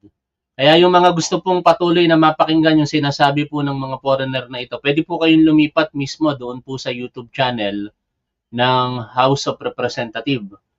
Kasi baka kinalaunan, pag wala na tayong manonood, useless na. Tingnan nyo, bumagsak po sa 900 something yung manonood po natin. No? Naboboring sila dito sa pakikinig eh. Kasi hindi naman sa lahat ng pagkakataon, ang mga, pasensya na, no? This is true naman. Ang mga manonood po natin, mas preferred talaga nila ang Tagalog. Yun ang katotohanan. No? Marami sa ating mga manonood na nahihirapan pong umunawa ng Ingles. Kaya nga dito po sa programa natin, sinisikap natin na kung hindi man purely Tagalog yung mga sinasabi natin, at least Taglish. Kasi somehow, mas yun yung acceptable language sa majority ng mga manonood po natin sa ating programa. Kaya sa mga ulit ayan, tumataas na naman tayo. O, nasa 1,000 na naman yung nanonood sa atin. Kanina bumagsak na 900. O again yung mga gustong mapakinggan ito pong sinasabi nitong mga foreigner, itong dalawa from Meta, meron pong live streaming ang YouTube, House of Representative channel. Ang House of Representative YouTube channel, including sa Facebook, pwede po kayo dong manood para hindi na po maantala yung inyo pong pakikinig sa kanila. In the meantime, ganun lang naman yun, no? Lahat naman yan mapapakinggan natin sa balita mamaya. Yung sabi nga nung isang manonood natin, mas gusto niyang pakinggan yung buod na ng kanilang mga sinasabi. At mapapakinggan natin yan sa balita. Mahirap din naman na magiging translator ako dito. Ang hirap, ang bilis magsalita nitong English. Itong mga Amerikano na ito sa wikang English, di ko rin kayang i-translate yan ng ganung kabilis. Kaya so far, tayo mag-shoutout muna, no? Habang nag-aantay na matanong itong mga guests mula. Kasi yun lang naman ang habol ko lang dito eh. Hindi naman itong mga Amerikano na ito. Alam ko naman kung ano na yung ginagawa nila eh. Dahil kung tutuusin mga tol, yung sinasabi po ng Meta ngayon, nakalagay na po yan doon sa community guidelines. No? Kung babasahin nyo lamang po yung community guidelines ng Facebook, lahat ng sinasabi nila rito nakalagay na doon. Kung ano yung mga tama at hindi dapat. Mami best friend, Pido Dido, yan si Rapi Bakungangan. Kwentuhan muna tol tapuan. Good morning everyone watching from Saudi Arabia. Mabuhay ang bagong Pilipinas. Pambansang Nanay Survivor 379, Delna Urmatam Villar, Domingo Sumera, Attorney Boy. Gusto kong makinig sa iyo, Top 1. Mas nakaka-relate tayo sa paliwanag mo. Salamat po, Pero ngayon kasi, wala pa naman tayong maipapaliwanag eh. Dahil ito nga pong sinasabi ng mga nasa Meta, yung kung ano yung mga action. Ganun po kasimple yun. Kung ano yung mga aksyong ginagawa nila, ano yung kanilang kolaborasyon sa pagitan ng ating local authorities at sa kanila. At the same time, ano pa ba yung mga dapat nating malaman. Anyways, balik muna tayo rito sa inyong mga komento. Ang tagal matapos itong mga Amerikano na ito. Mas interested ako doon sa Antonio Rafael Paraga. Shoutout sa iyo, tol. Maraming salamat. Jackie Anderson, Nene, Rose Guevara, Joel Villanueva, Jess Diaz. O yun, natapos na. Pakinggan na natin. Regard to the Meta issue, the first to interpolate will be Honorable Franz Castro.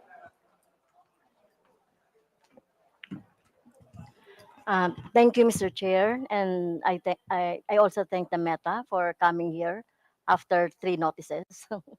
Thank you. I have some specific personal question about how the Meta is detecting community standards violation, or what you call violation of community standards. When you look at the when you look at your platform, we have here several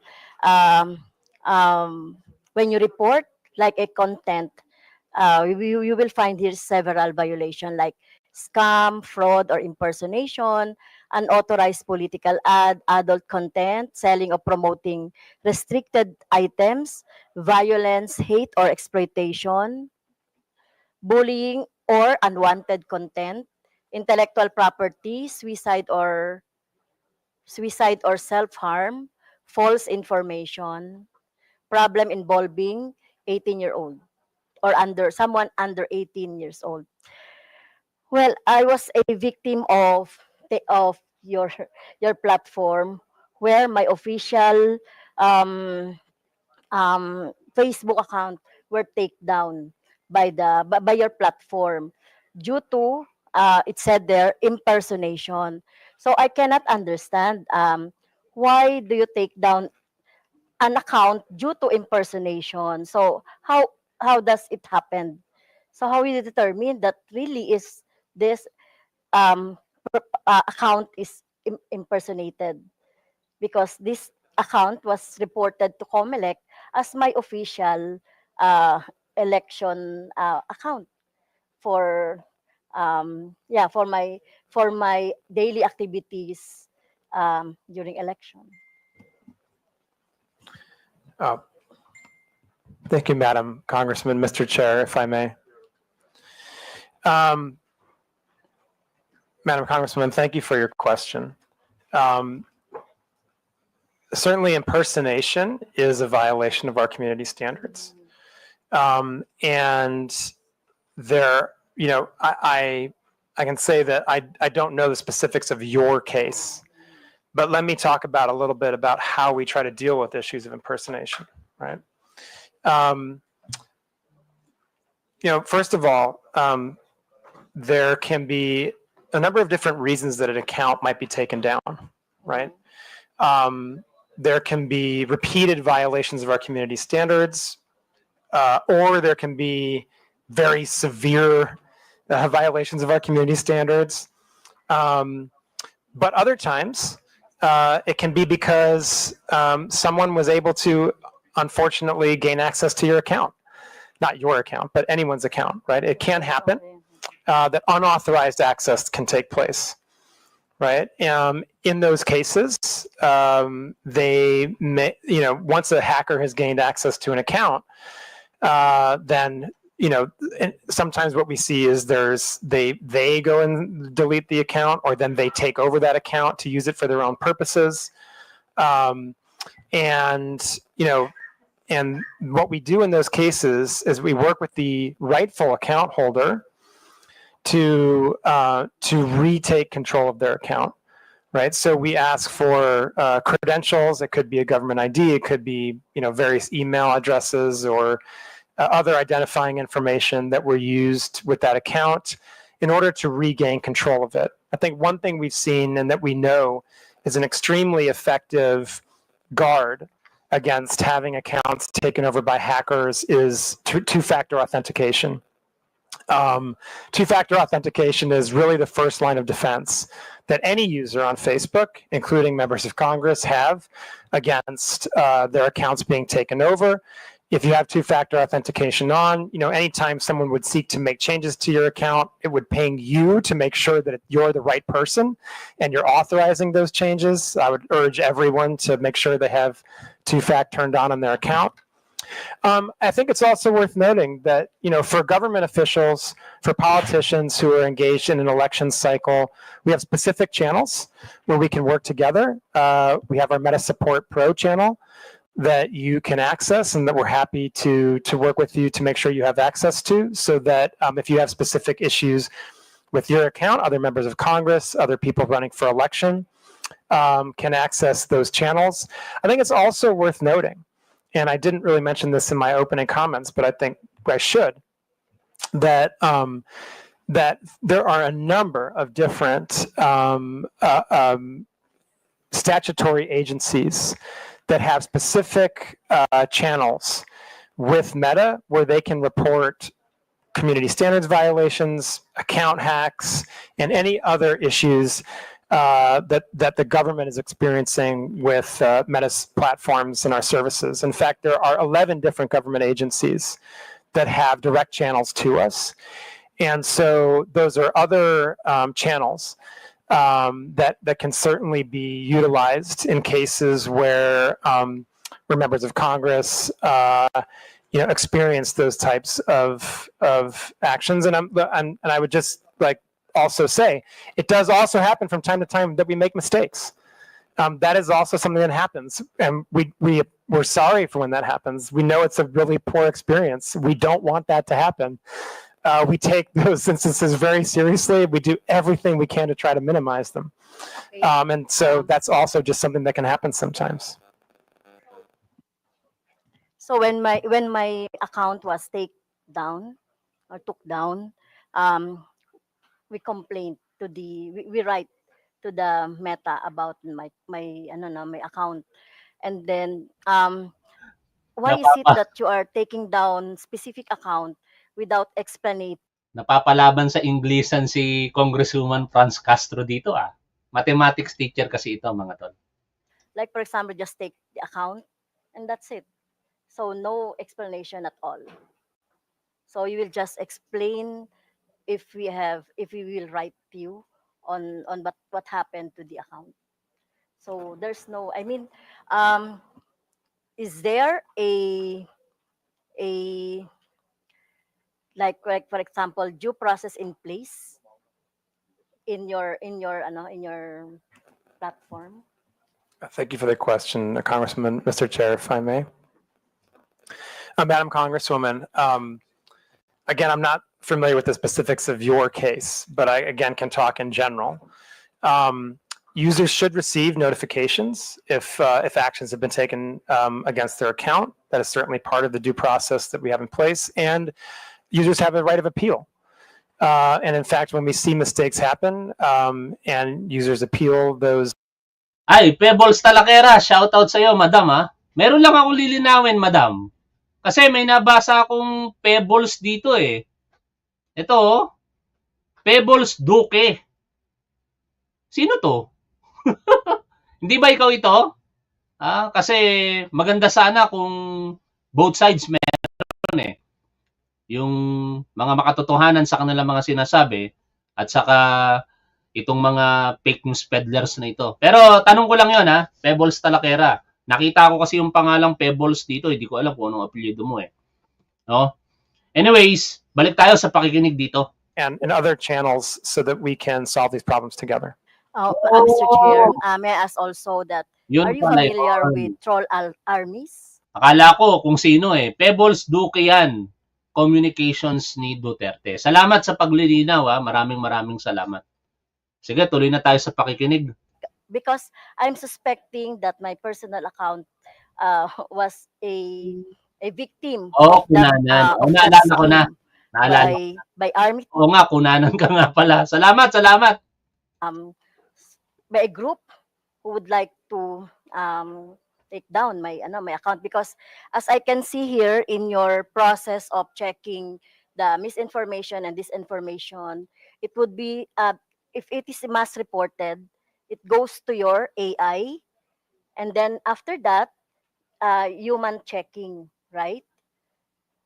In your graph of how to determine the disinformation or violation of your community standards. So my questions is, are you familiar with that scheme? Mr. Chairman, thank you. Madam Congresswoman, coordinated mass reporting absolutely violates our policies.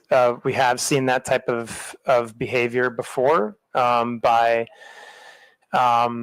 and certainly if we detect that type of behavior, then we would seek to make sure that any decisions that are made about accounts are the correct ones.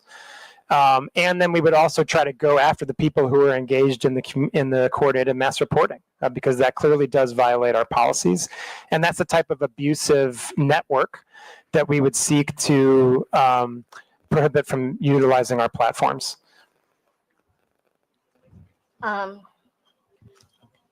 Another question, Mr. Chair, is about the inaction of the Meta on the AI-generated images abused. I was also a victim of that. When I hold a gun, they are using the AI-generated, but still in the platform.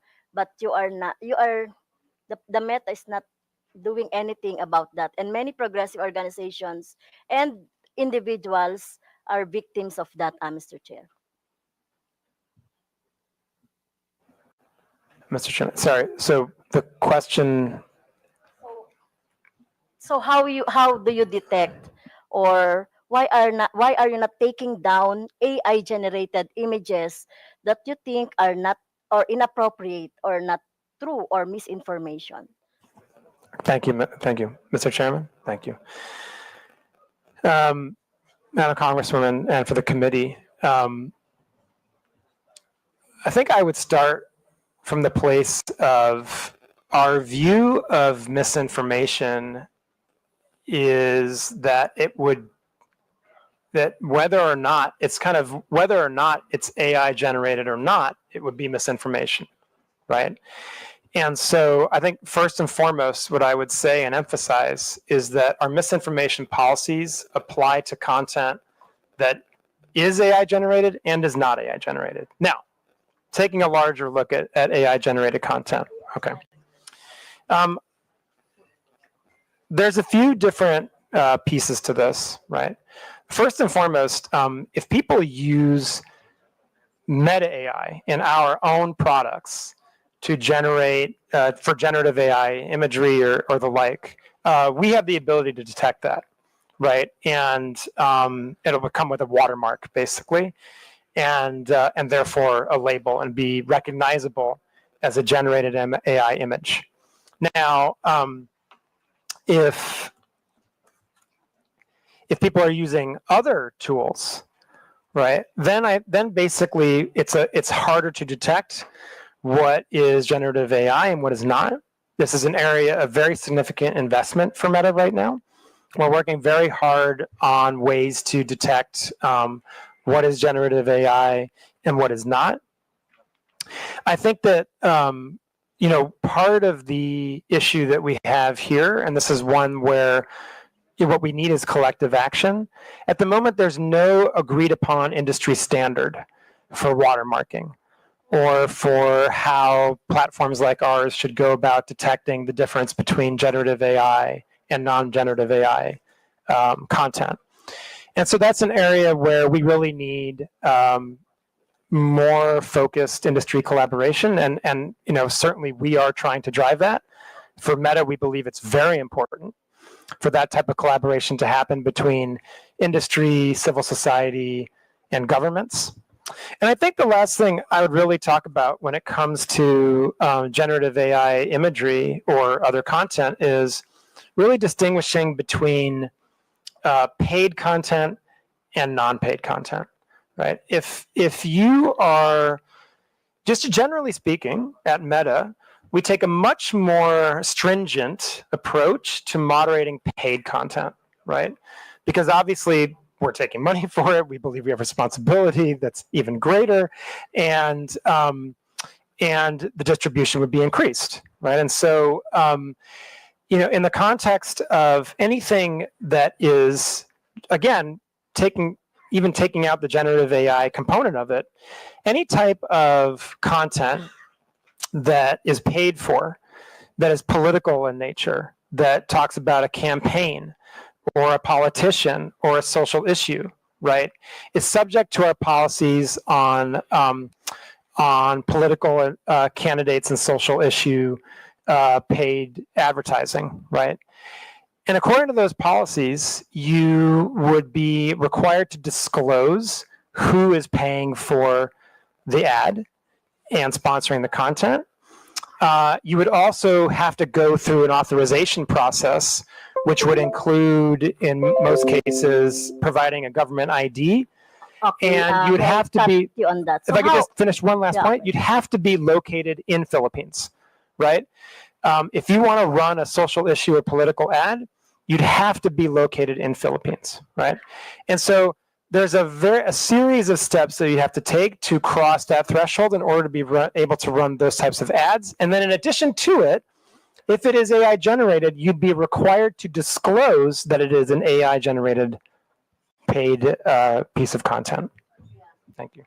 So really, it's very hard to determine because the name of the account is alias, or the name of account is just like a like, for example, Makabayan. The account is using our political organization. That account names Makabayan is using our political organization, but it has this what I saw an AI generated images of mine with guns, with the rebels, etc. I will give you the images later so that you can see. Okay. Mr. Chair, thank you, Madam Congresswoman, and I know my colleague also wants to add on to this. Mr. Chair, with your indulgence, Madam Congresswoman, it's my understanding that you reported this content, this image to Kamalek, Yeah. and we have removed it. Yeah.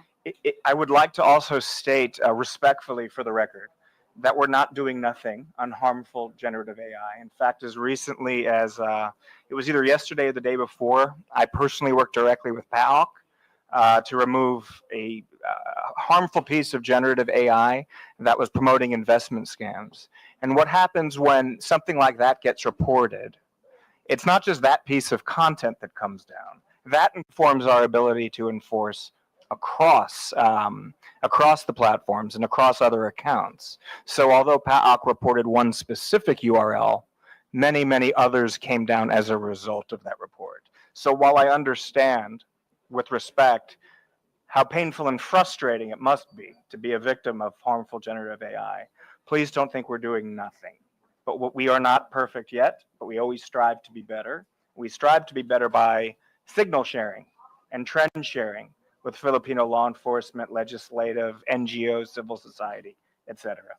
So thank you. Yeah, and I would just emphasize what Rob said about, please, if you believe that there's a piece of content that violates our policies, please do report it through Kamalek, and we'll treat it with the utmost urgency. Thank you. And Mr. Chair, last question. And in your presentation, you have also employed organization or fact checker organization. Can you name those? Do you have an example? The Vera Files. You have. What is AFP? Correct. What is AFP? That's a Mr. Chair, if I may. Agence France Presse. Okay. It's a global news organization. Okay. Thank you, Mr. Chair. Thank you. Before we proceed, may I inform everyone that this will be a working lunch, so please feel free to have your lunch while the hearing is ongoing.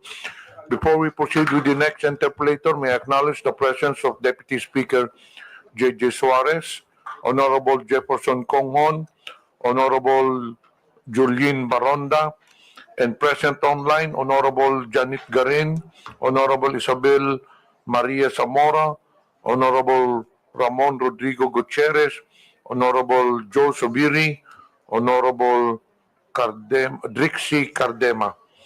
Next interpolator will be Honorable Salvador Plato. Thank you, Mr. Chair. Good morning, everyone. To our dear colleagues and our esteemed guests. I just want to ask a question to Mr. Abrams. What Meta's stance on government requests for user data? For instance, for example, there is a law enforcement investigation against a blogger suspected of peddling malicious content on social media, and his data and posts are needed for the investigation. Will Meta provide those requested data? What is your policy or misinformation and disinformation? Thank you. Mr. Chair, with permission, I'll do my best to address the concern. So our stance on data disclosure is governed by U.S. law because that's where data is stored. However, this being a rule of law country, we do voluntarily disclose data to Filipino law enforcement on a daily basis, which is in accordance with U.S. law, Filipino law, and our terms of service. I'd like to point out that in order for us to lawfully disclose data to your government, the offense also has to be a crime under U.S. law. That's not a decision me or any American tech company can make. That's federal U.S. law, several of them.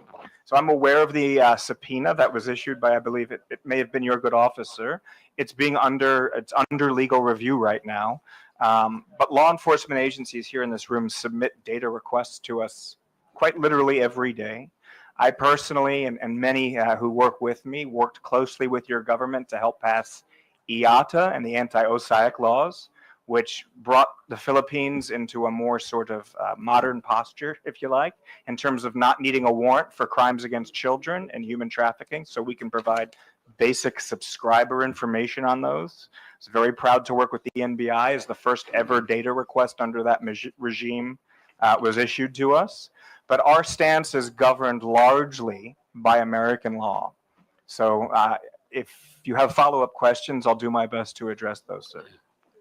Thank you, Mr. Chair.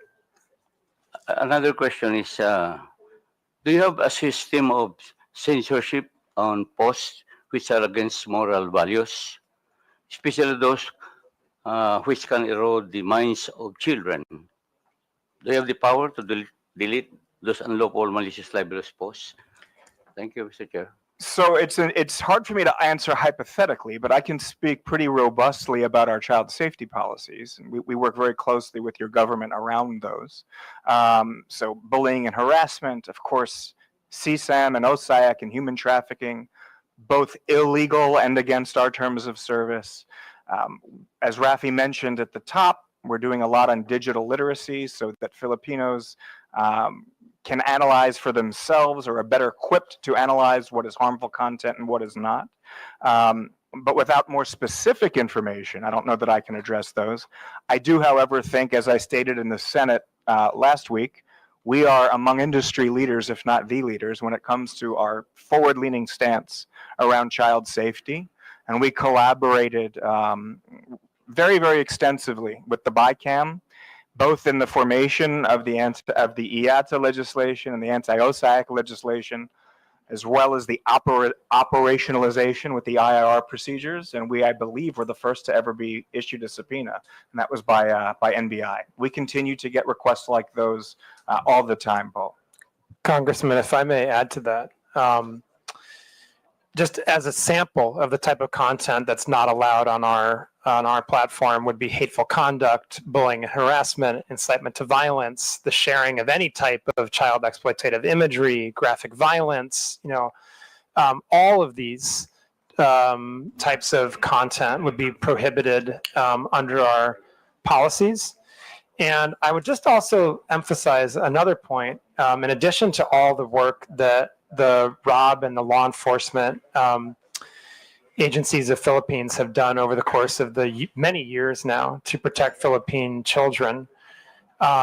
We have also, as a company, recently developed special, what we call teen accounts, right? So first of all, no one under the age of 13 is allowed to use to use Facebook or Instagram.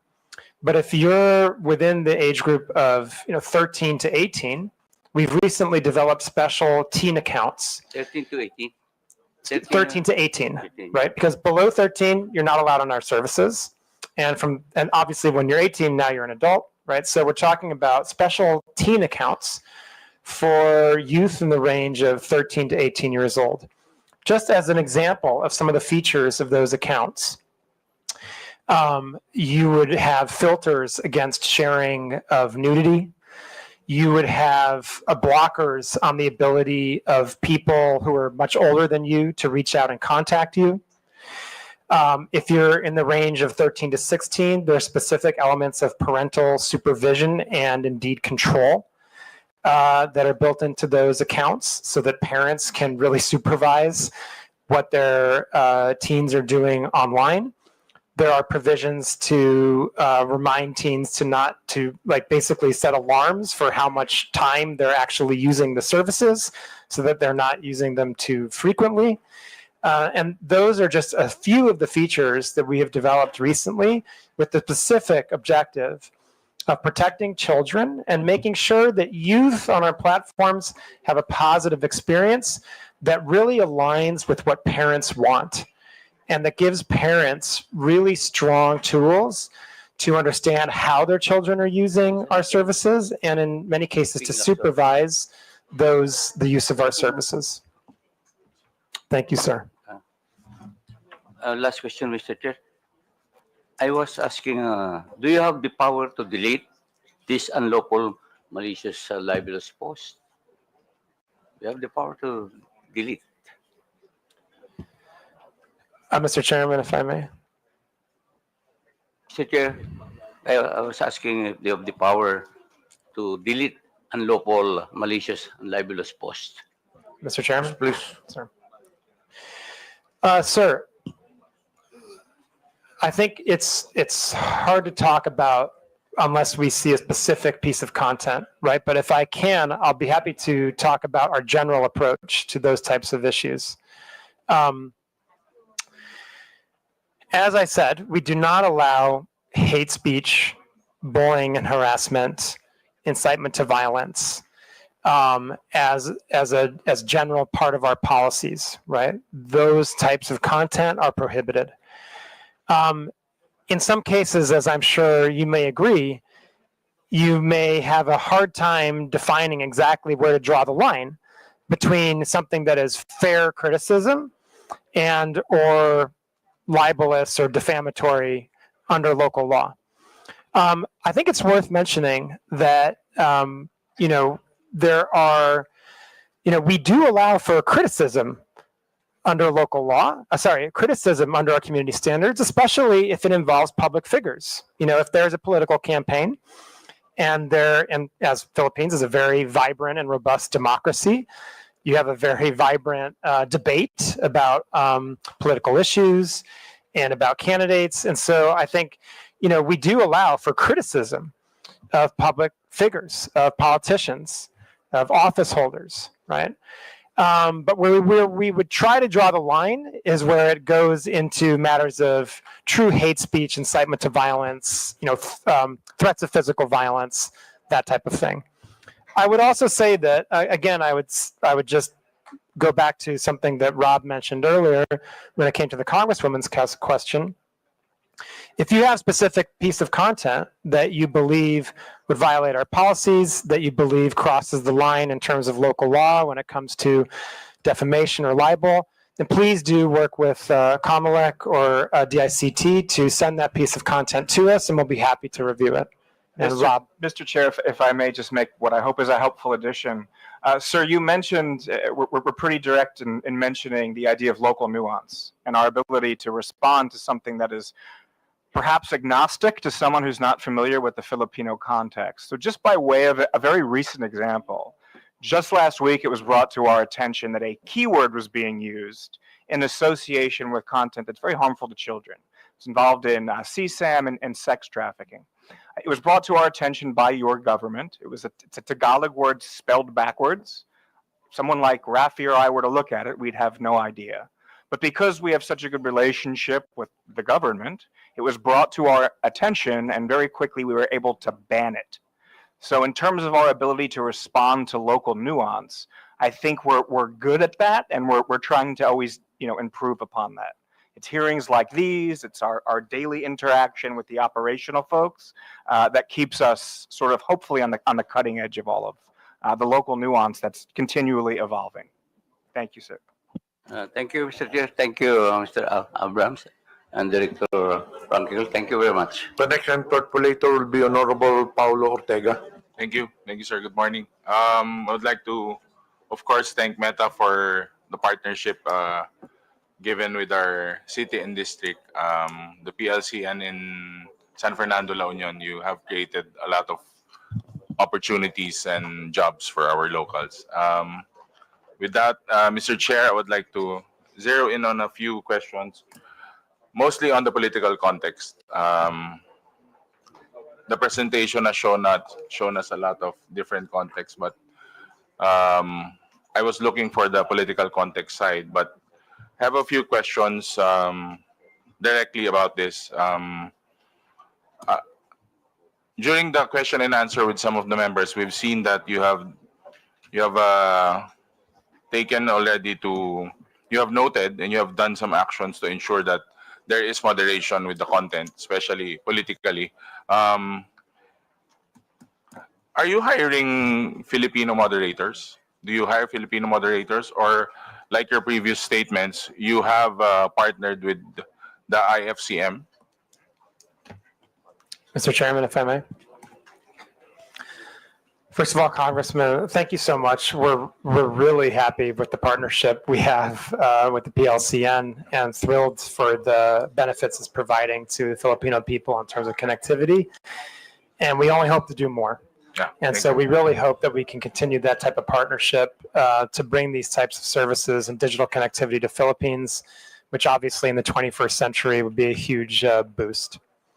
Thank you very much for the question. I think that I would, let me break this down into two different parts, right?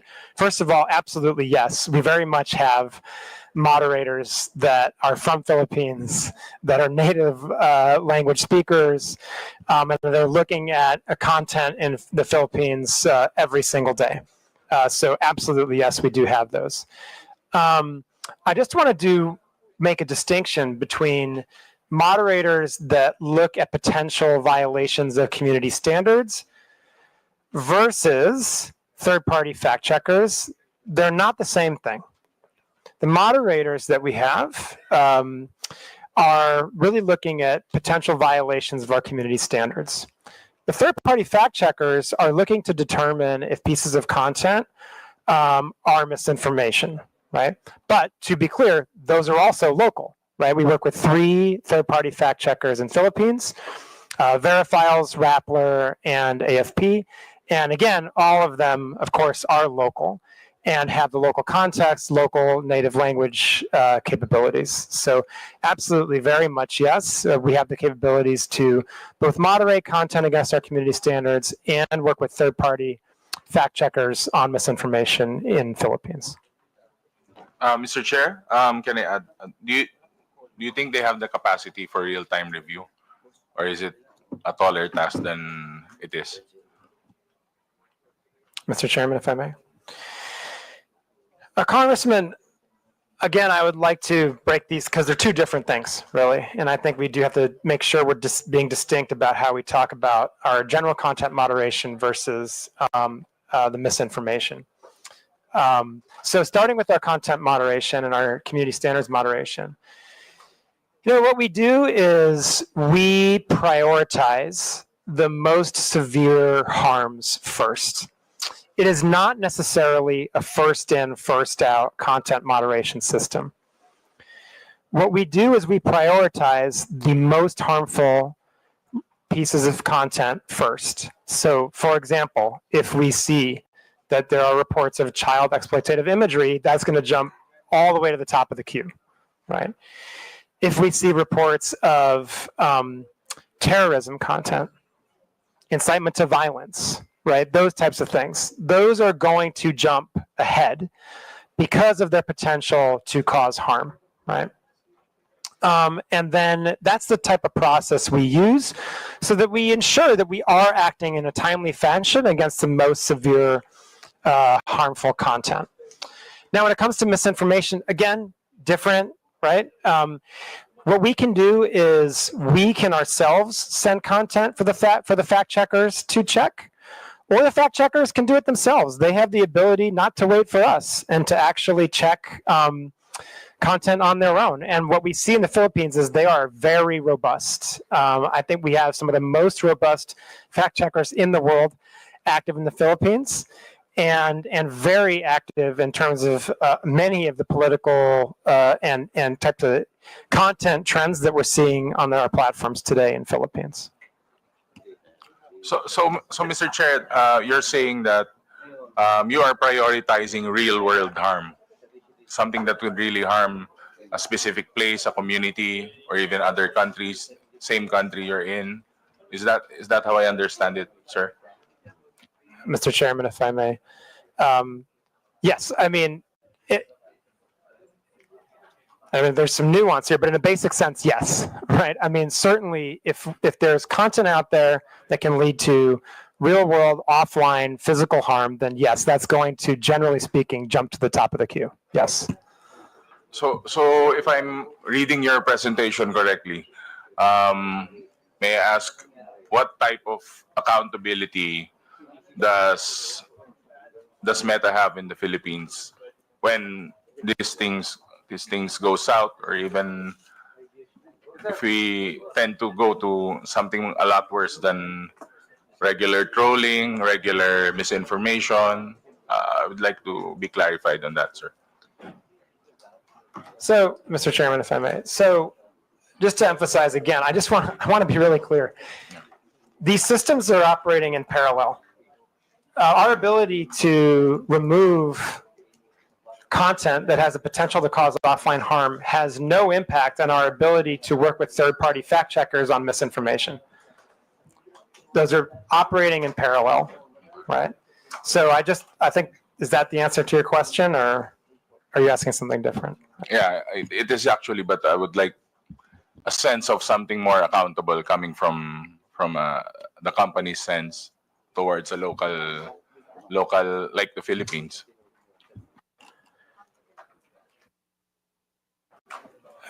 Mr. Chairman, if I may. Congressman, I think that, first of all, we're sitting here today, which I'm glad to be doing. I think it's very important that Meta, as a company with such ubiquitous and important services, answer your questions on these really important issues, especially in the lead up to an election. I'd like to point out that maybe we didn't actually show that slide now that I think about it, but we put a slide on our presentation that showed the award that we received from Comelec after the last election for the work we did to protect the integrity of the election. And so, and we intend, and we are in the process of doing that same work now with the midterm elections that are around the corner. And I would also just emphasize again that there are 11 different reporting channels that various agencies of the government and law enforcement have to come to Meta for accountability, right? And on top of all that, we also publish our transparency report every 6 months, where we demonstrate in a very transparent and open manner the content that we've removed based on violations of our community standards, the content that we have restricted due to local law, data requests that we have acted on based on law enforcement, and a number of other metrics that really show kind of how Meta is approaching our responsibilities in the Philippines. And I believe my colleague Rob would also like to add to that. Mr. Chair, with your indulgence, may I add to the response? A very important question when you're talking about accountability. So I just want to speak briefly about real-world harm. When there is potential, and there's been a crime committed, and there's potential for real-world harm, law enforcement agencies in this room know how to lawfully request data from us. So we've helped mitigate innumerable threats here in the Philippines, from terrorist threats to kidnapping threats to child exploitation threats. We proactively escalate suicidal users. So when it comes to accountability, I think from the perspective of the law enforcement outreach team, we want to make sure that the Filipino law enforcement agencies present can probably speak to this as well, but we have a very robust data disclosure policy that's in line with our terms of service, American law, and Filipino law. And it's used each and every day by Filipino law enforcement so that they can go after the actual bad actors that are operating off-platform and coordinating off-platform harm. Thank you, sir. And lastly, Mr. Chair, to drive at my point, would Meta support Philippine Regulatory Committee for social media platforms so that they can partner and help out does the same regulatory committee if it was formed? I believe that your presence here would be a big help and a good sign to this inquiry. But again, we are aiming towards a regulatory committee that would help us, especially combat fake news and others. Mr. Chairman, thank you so much, Congressman. I'd be more than happy for Meta as a company to engage with the Philippines government and Congress on any type of regulation that you're considering when it comes to these issues. I think we have now many years of experience in terms of working with governments around Southeast Asia, Asia Pacific, and indeed globally, to come up with modalities and regulations that really can help protect users, but also protect freedom of expression, that try to properly balance freedom of expression and safety, and that, of course, account for local nuance. It's really important that countries have their own solutions, and we're happy to share what we feel like works, what's been more challenging, and what doesn't work, and we'd be very happy to engage Congress further on that issue. And I'd appreciate the opportunity, and thank you for it. Thank you, Mr. Chair. I'll reserve some of my questions for the second round. Thank you, sir. Honorable Arlen Brosas is recognized. Yes, thank you, Mr. Chairman. I have a few questions also, Mr. Chair. Mr. Chair, how many websites or applications are under the Meta umbrella? Okay, so Mr. Chair, if I may, we have Facebook, Messenger, Instagram, WhatsApp, Threads, which is a part of Instagram to a sense.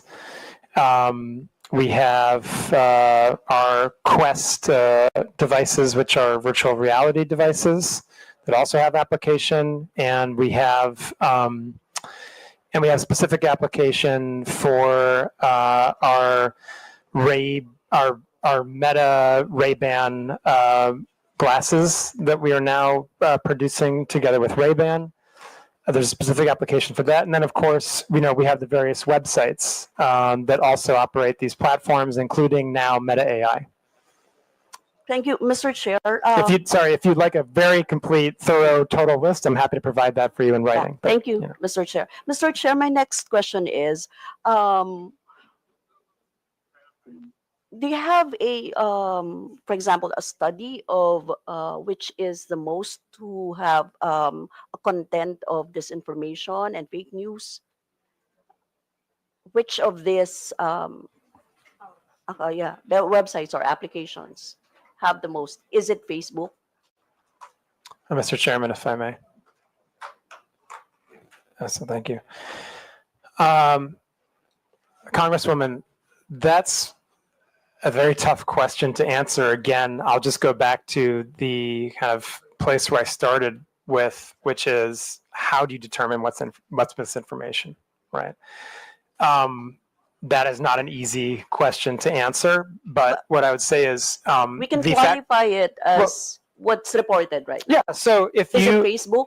Like, can you give us? Oh, yeah. So if you look at the fact checks that are reported, and now, but I just want to be clear, just speaking of Philippines, right? I believe, and I can check this to make sure that it's accurate after the hearing, but I believe that the most fact checks we see in Philippines are on Facebook. thank you, Mr. Chair. Mr. Chair, my question is, how do you ensure that there are no disinformation or fake news that are being disseminated in, for example, in the Facebook platform? Previously, my colleague said that she reported the fake news, the AI generated content. Do you have a mechanism of removing a content if it's a disinformation or fake news motu proprio? For example, if it's not reported and it's being generated, so those are two different things, right? One is reported and one is not reported. If there's no report of that, but it's an AI generated and it's a disinformation or fake news kind of news. Mr. Chairman, thank you, Congresswoman. The fact checkers that we work with, the third-party fact checkers, have the ability to, and they do very often, fact check content even if we have not reported it to us. So the answer is yes. And I would say, I just reiterate, from earlier in my presentation, that whether a piece of content is AI generated or not, we would still treat it the same as misinformation. So there's a form to if there's no report, you can actually flag it as a disinformation or fake news, right? Mr. Chairman, if I may. Yes. So let me talk about all the different ways that this can be done, right? First of all, as your colleague showed earlier, a user that's scrolling through Facebook can report something if they believe it's false information, and that would flag it for our systems so that we would have a look at that and potentially pass it on to a third-party fact checker. Also, we ourselves have the ability to look at content that we see going viral, and if we have reason to believe that that would be a potentially harmful piece of misinformation, we can send it to the third-party fact checkers. And also, the third-party fact checkers can and very much do fact check misinformation on their own without any prompt from us or anyone else. Yes, And I would just like, sorry, and I would also just stress that the government also has its own reporting channels to us. So if we get a report of misinformation from Comelec or DICT or other agencies that are onboarded to our channels, we will also review that and pass it to the third-party fact checkers. Thank you. Mr. Chair, I have here an example of the fact check. Example of the fact check image. This is from Digsan. If you think this is normal, then you are abnormal. Hashtag Quadcom, hashtag Duterte, hashtag NPA, hashtag HOR, hashtag Philippines. And there's an image of the three of us. It is alarming to see our leaders being questioned by NPA affiliates. The House of Representatives tolerates this, and it is very disturbing. So, Mr. Chair, it was fact-checked by Rappler, and the claim was it's false. No, so this is an example of how the Meta does it, right? I don't know how you fact check, for example, how you take down, or what is your standards on taking down the AI that is not being fact checked by this by Verifiles, by Rappler, by those that you've actually mentioned before. Mr. Chairman, Congresswoman. In the presentation I gave, I highlighted that we have a three-pronged approach to misinformation. We remove the most harmful misinformation if we believe that it can lead to, and independently confirm that it can lead to offline harm and violence in the real world. We will also do that in the case that it violates certain types of elections law. With misinformation that does not meet that threshold, we will use our third-party fact checkers to check if indeed that misinformation is false or partially false or missing context or any of those kind of labels. And if the third-party fact checker does confirm that it's false, then we will reduce the distribution of that content on our platforms, and we will put a label on it so that someone who sees that content understands that they are looking at content that has been determined by a third-party fact checker to be at least false or partially false, or as I said, there's a number of other labels they can apply. I showed an example earlier about what that would look like on our platforms.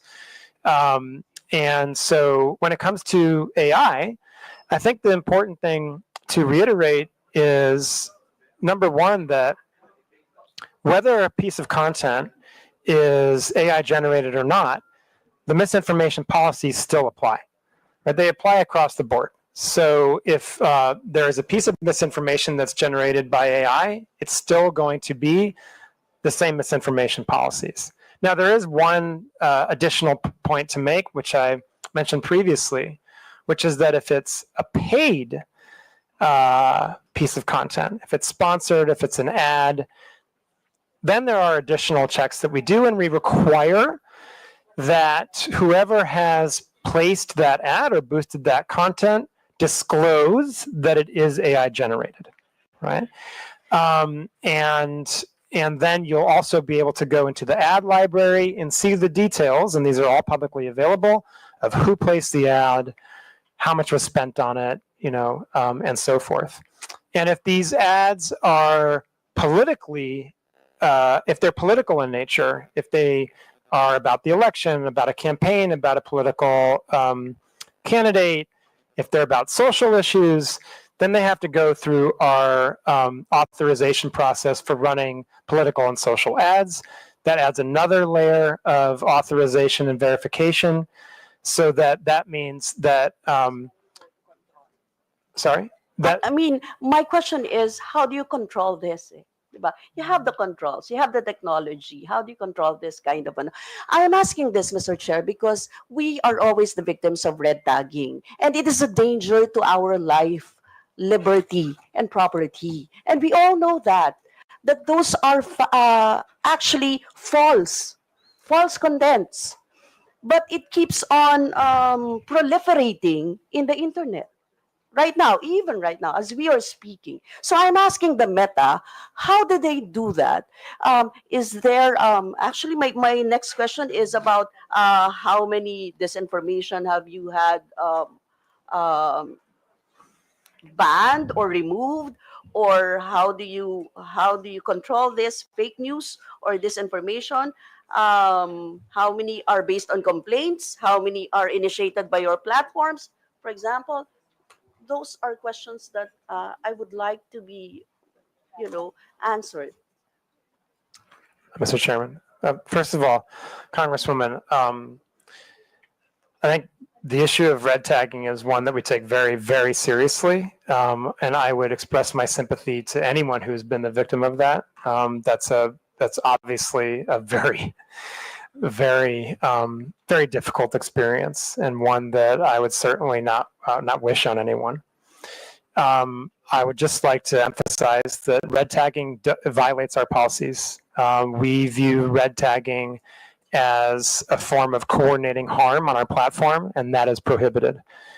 When we're made aware of it, then and we confirm that it's red tagging, then we will remove that content. We've done that in many, many cases for a number of years now.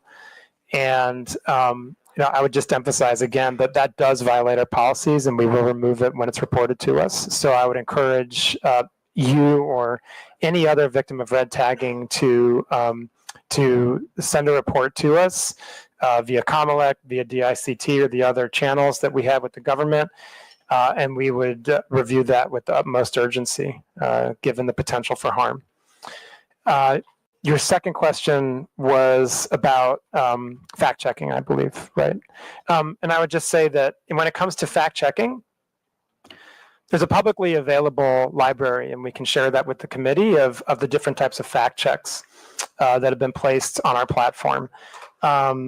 Just recently, I think we've seen a number of different issues that have been covered by our fact checkers in Philippines, and again, I think those are all publicly available, and be happy to share a list with the committee. But anyone can find that also, as they're all online.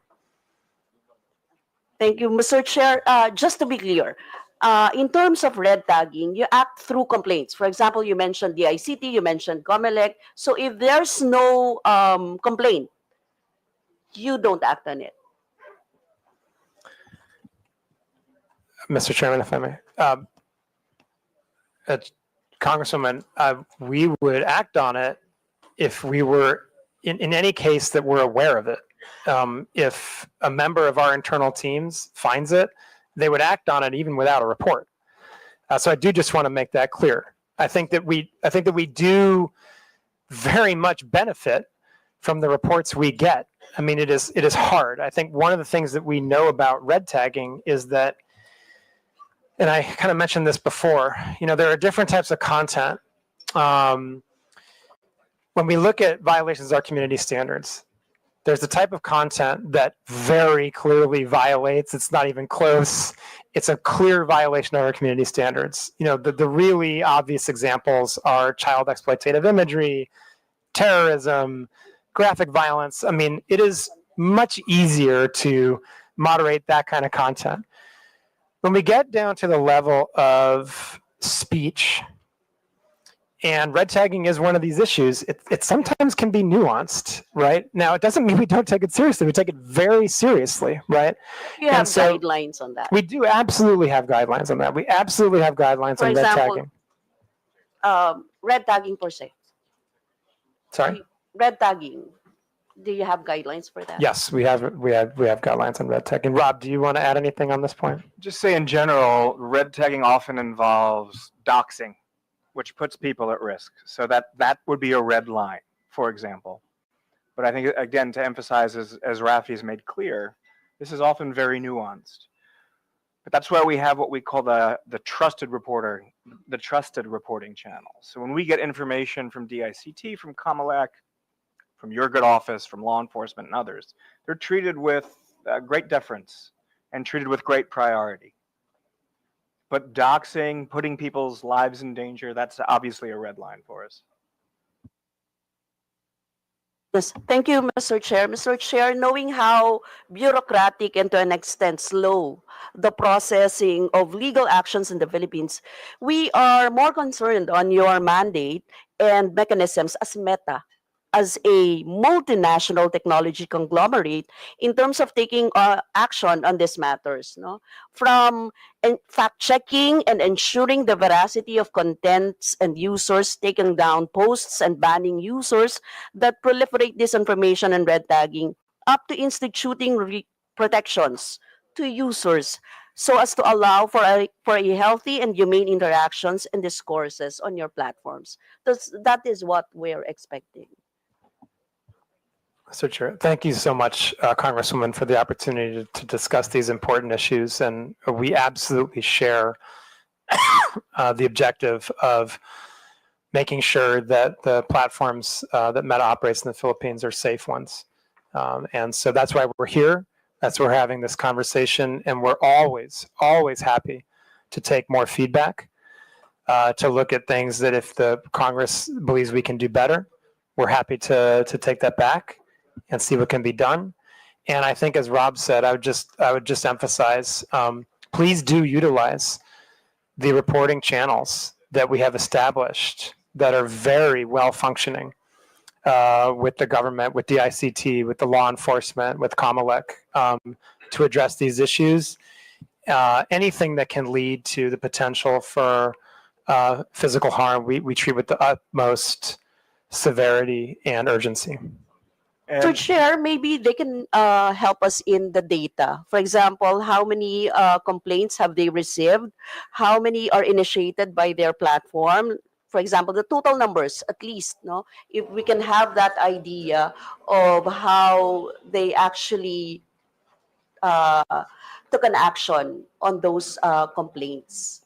But that would be a substantial number of complaints. I don't know if you'll be able to submit the data to this committee. I mean, well, maybe as far as the Philippines is concerned. Mr. Chairman, thank you. We do put out transparency reports that look at how we have handled government requests. And so those are readily available. I believe the last one we have out right now would be for H1 2024. I can check on when the next one is coming. But beyond that, I'm happy to discuss with the committee, I think, more in private about how we can potentially share additional data around how we have acted on government requests. Mr. Chair, with your indulgence, might I just add to that response? I really like the fact that you said, I believe, was it humane and fair? I think that's very, very well put. I want to make it very clear that we are not in a reactive only posture when it comes to the upcoming midterms. We've been having weekly huddles with meetings that are very multidisciplinary and cross-functional at our, at our headquarters in Singapore. That is largely staffed by our Filipino colleagues. We are firm in our belief that the Filipino election is for Filipinos, and we're doing everything we can to keep it free, fair, and free from interference. And to your point, Madam Congresswoman, humane as well. But as the chair and I were discussing along with Rafi, we've seen firsthand, and this is now my second or third round of elections here in the Philippines. It's a very vibrant, bare-knuckle democracy here. So yeah, it can get pretty rough and tumble. Yes, Mr. Chair, but we would like to lessen the fake news and disinformation. So we need those data that we really need those data. Would you allow releasing that data? Would it be proper if this committee would write you an official communication to access those data?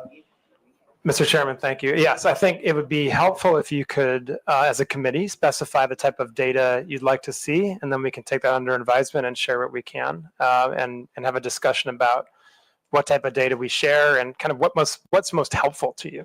Yeah, okay, we will send an official communication for that data. Last question, Mr. Chair.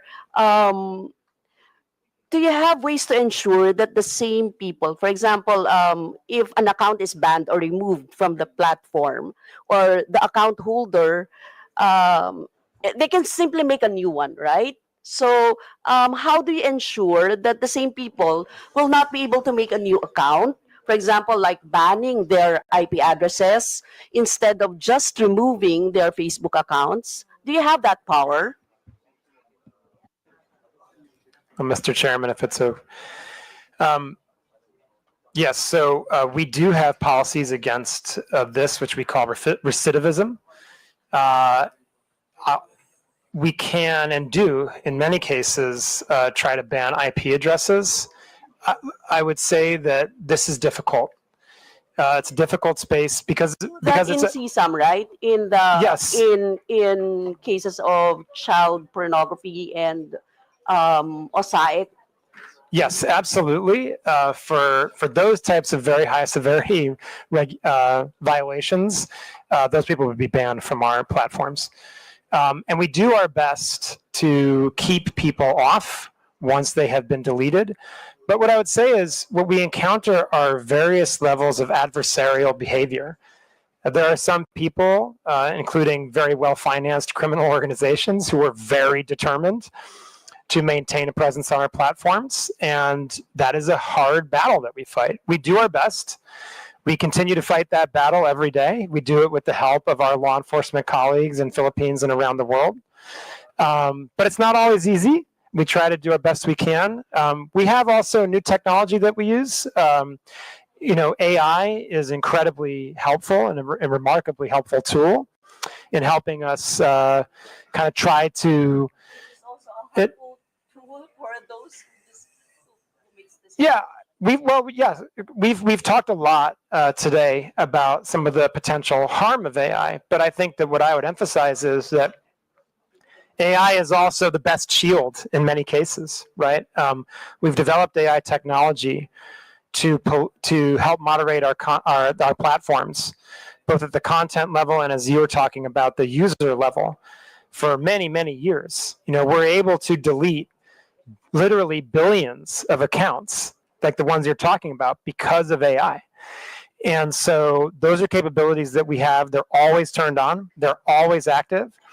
Again, our transparency report does go into the numbers of the billions of accounts that we delete from people like that who are trying to get back onto the platform, even though they've been banned, or they're creating spam accounts, or many other reasons, right? And AI is one of the best tools we have in our arsenal to act against that type of work.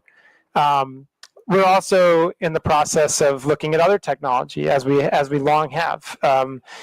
For recidivism, you referenced IP blocks. It is something that there are cases where that's possible, but that's again difficult because there's technology that very well financed people can use to even evade that, right? So this is an adversarial space in some cases, and we do the best we can working with our partners in government and law enforcement to keep people off the platform once they've been removed.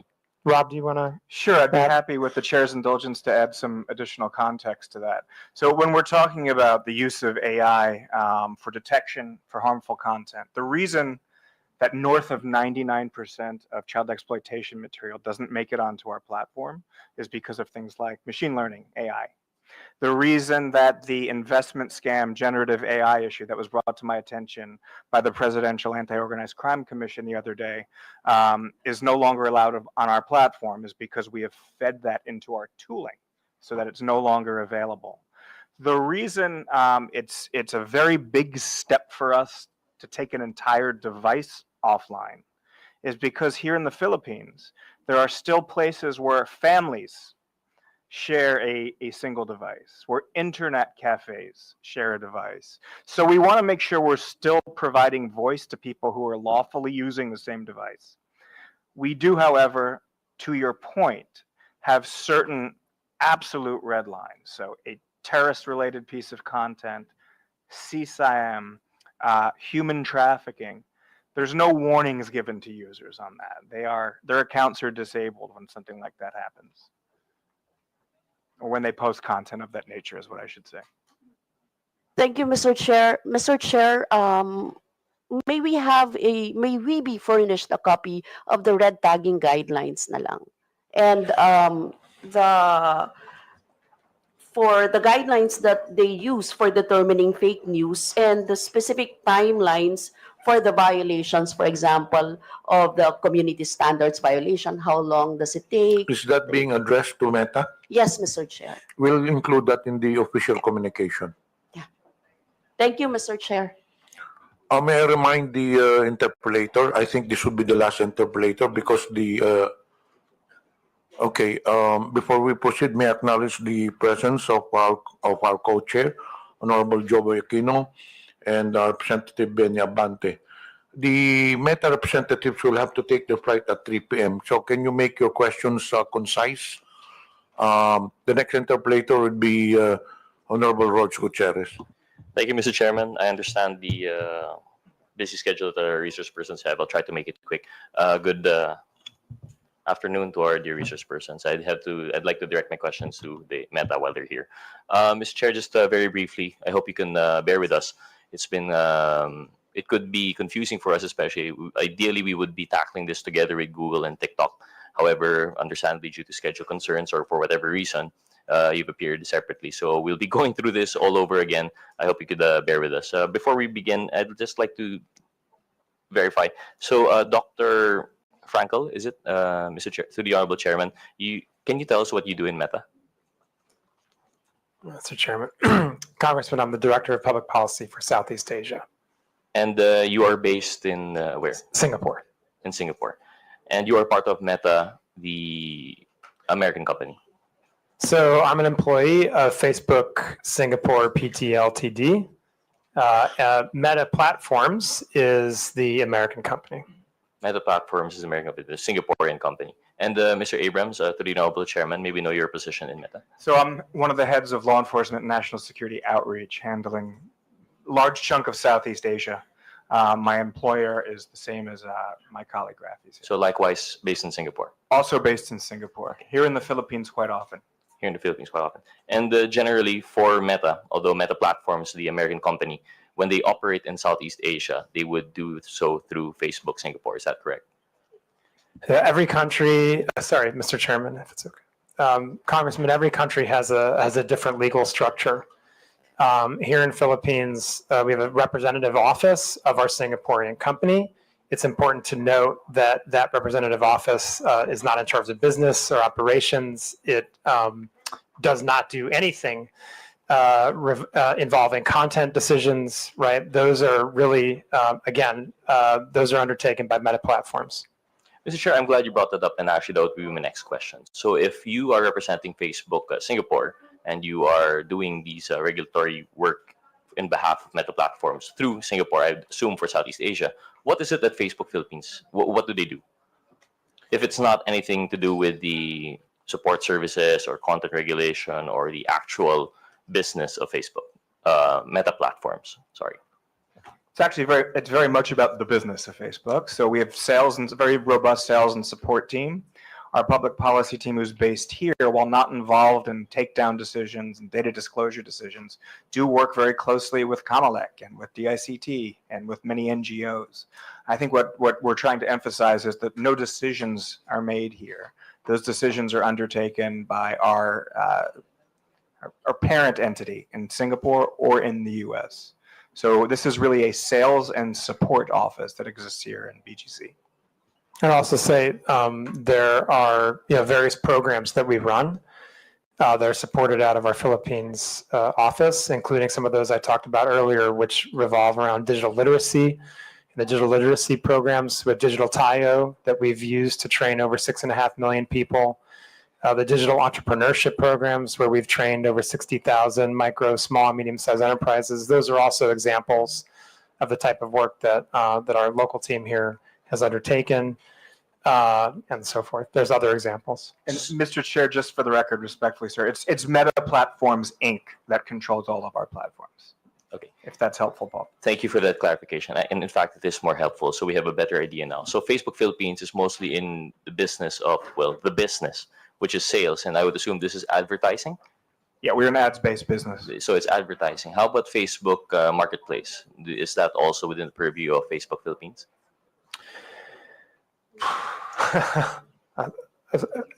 Mr. Chairman, if I may, I want to check to make sure I get you the totally accurate answer, but I believe the answer is no.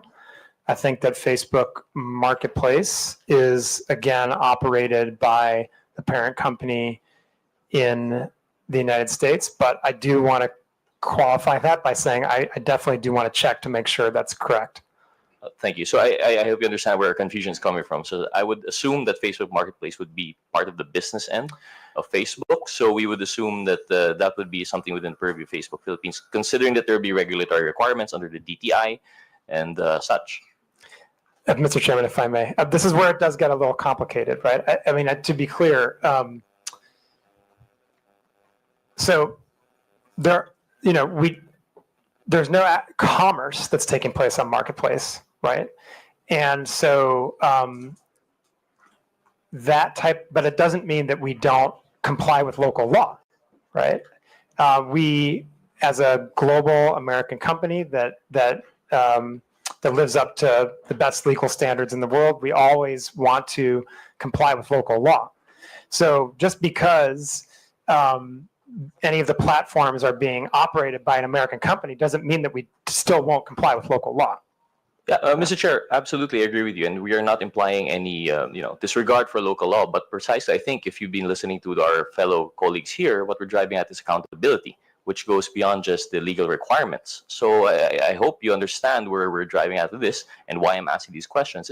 We aren't implying that you aren't following local law, and in fact, we do appreciate all of these efforts that you've done above and beyond the legal requirements that we may have, such as your public outreach programs that you may have, and your facilitating the requests of some of our stakeholders in government.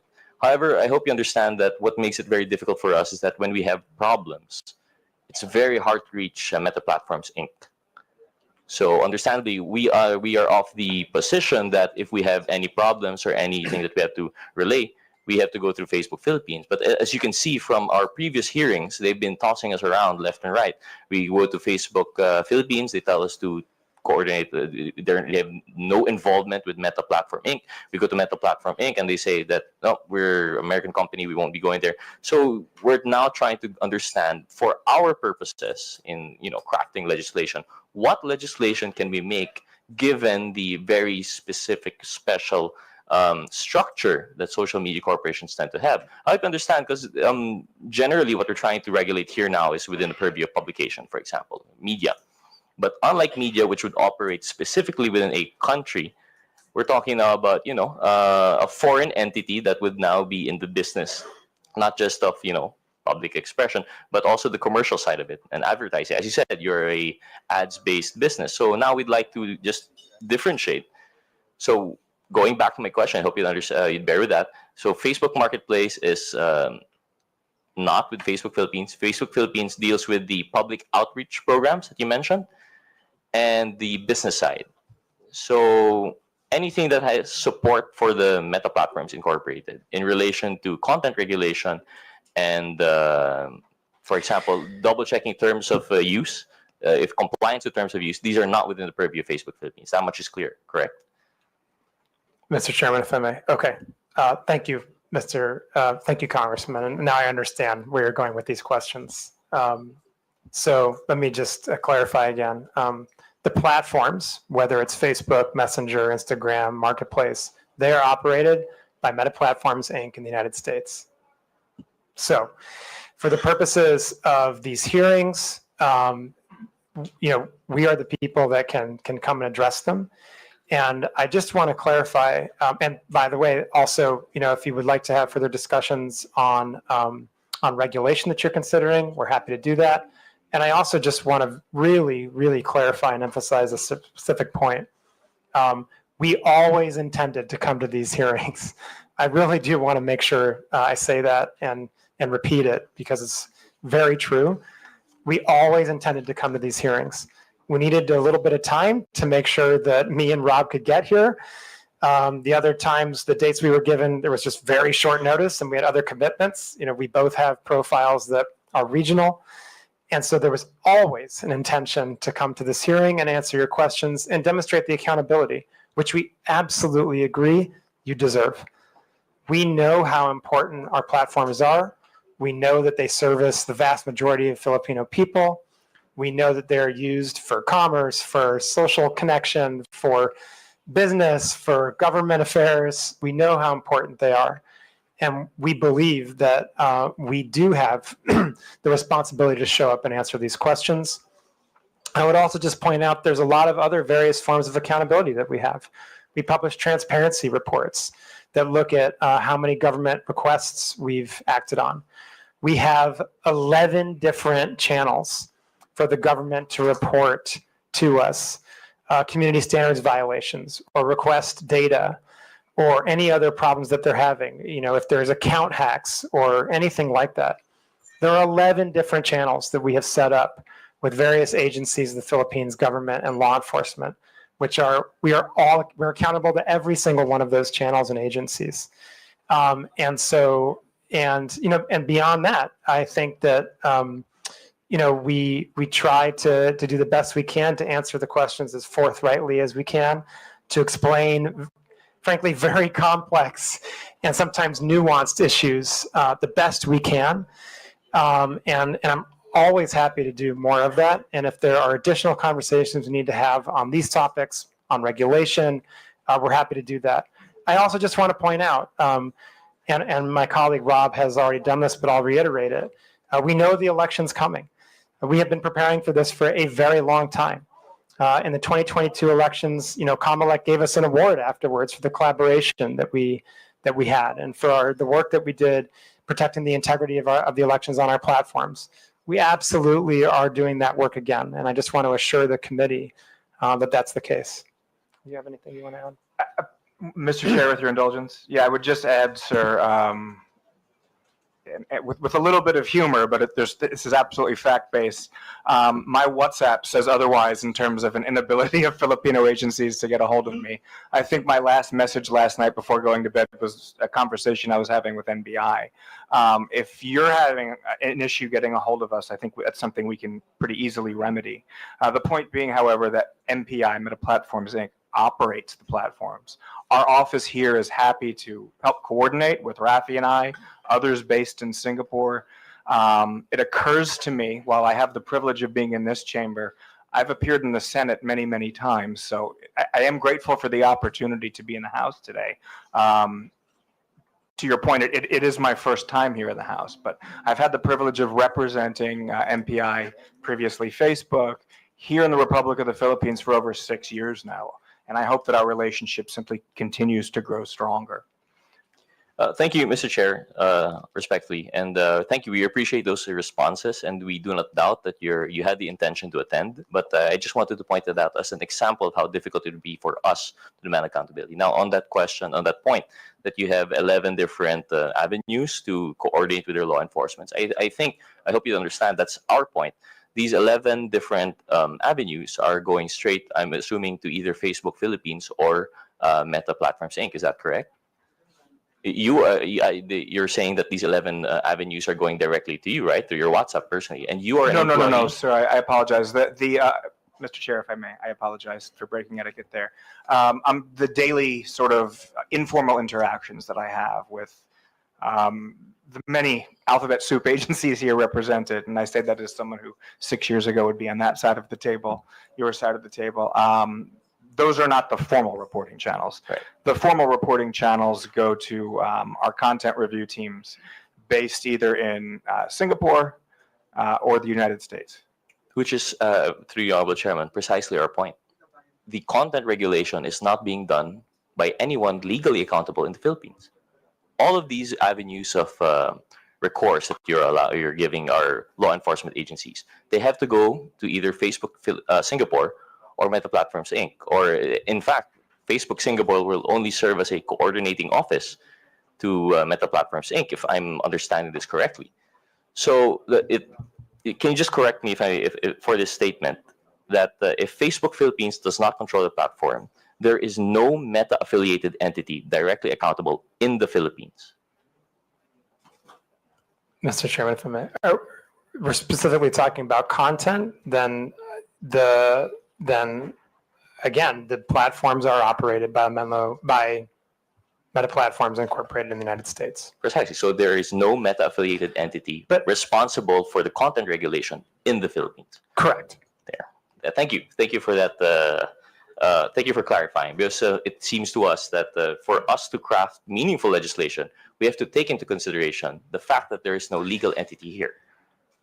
Mr. Chairman, if I may, Congressman, I just want to, I would, if I could, take a step back here. I think that what future conversations, what we should focus on are, what are the objectives you're trying to achieve that you don't feel like you're achieving now? I think that we have seen similar requests in other countries, which emphasize a similar point that you're making here.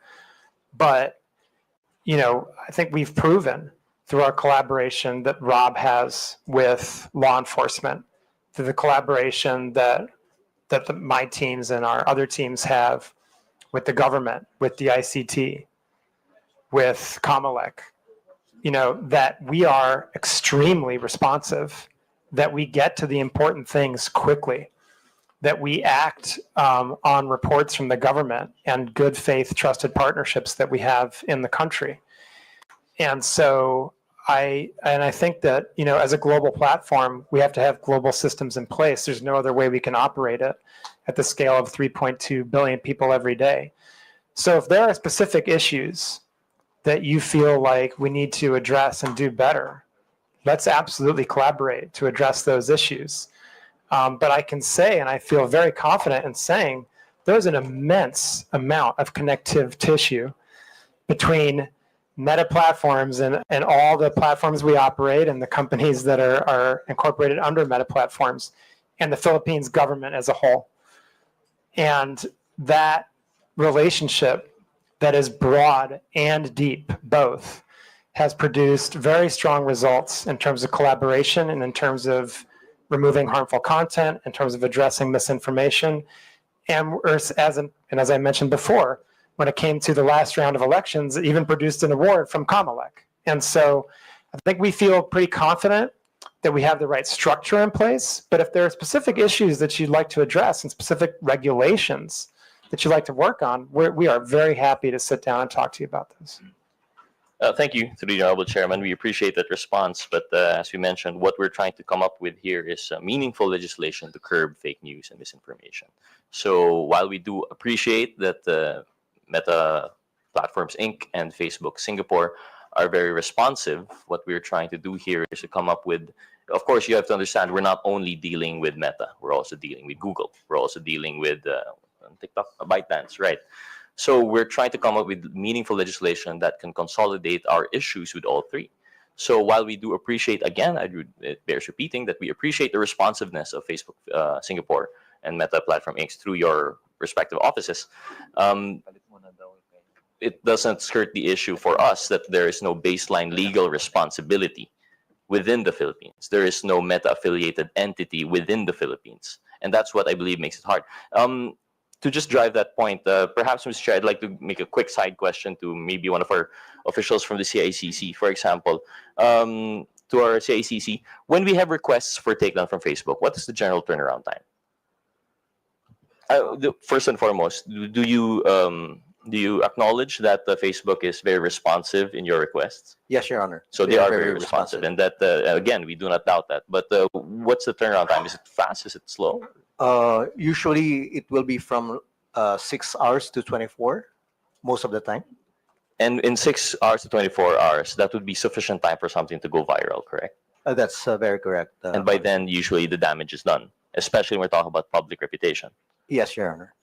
So I think thank you for that. So I think that's what we're trying to drive at here. We're trying to work with a system that would make it easier for coordination, but that's besides the point right now. Moving on, since we're beyond already the structure, we understand that the Philippines, there's an acknowledgement that there's no Philippine-based entity. I just want to go back to something you were discussing with Congresswoman Castro, that you said that there was a side-by-side, these working in parallel.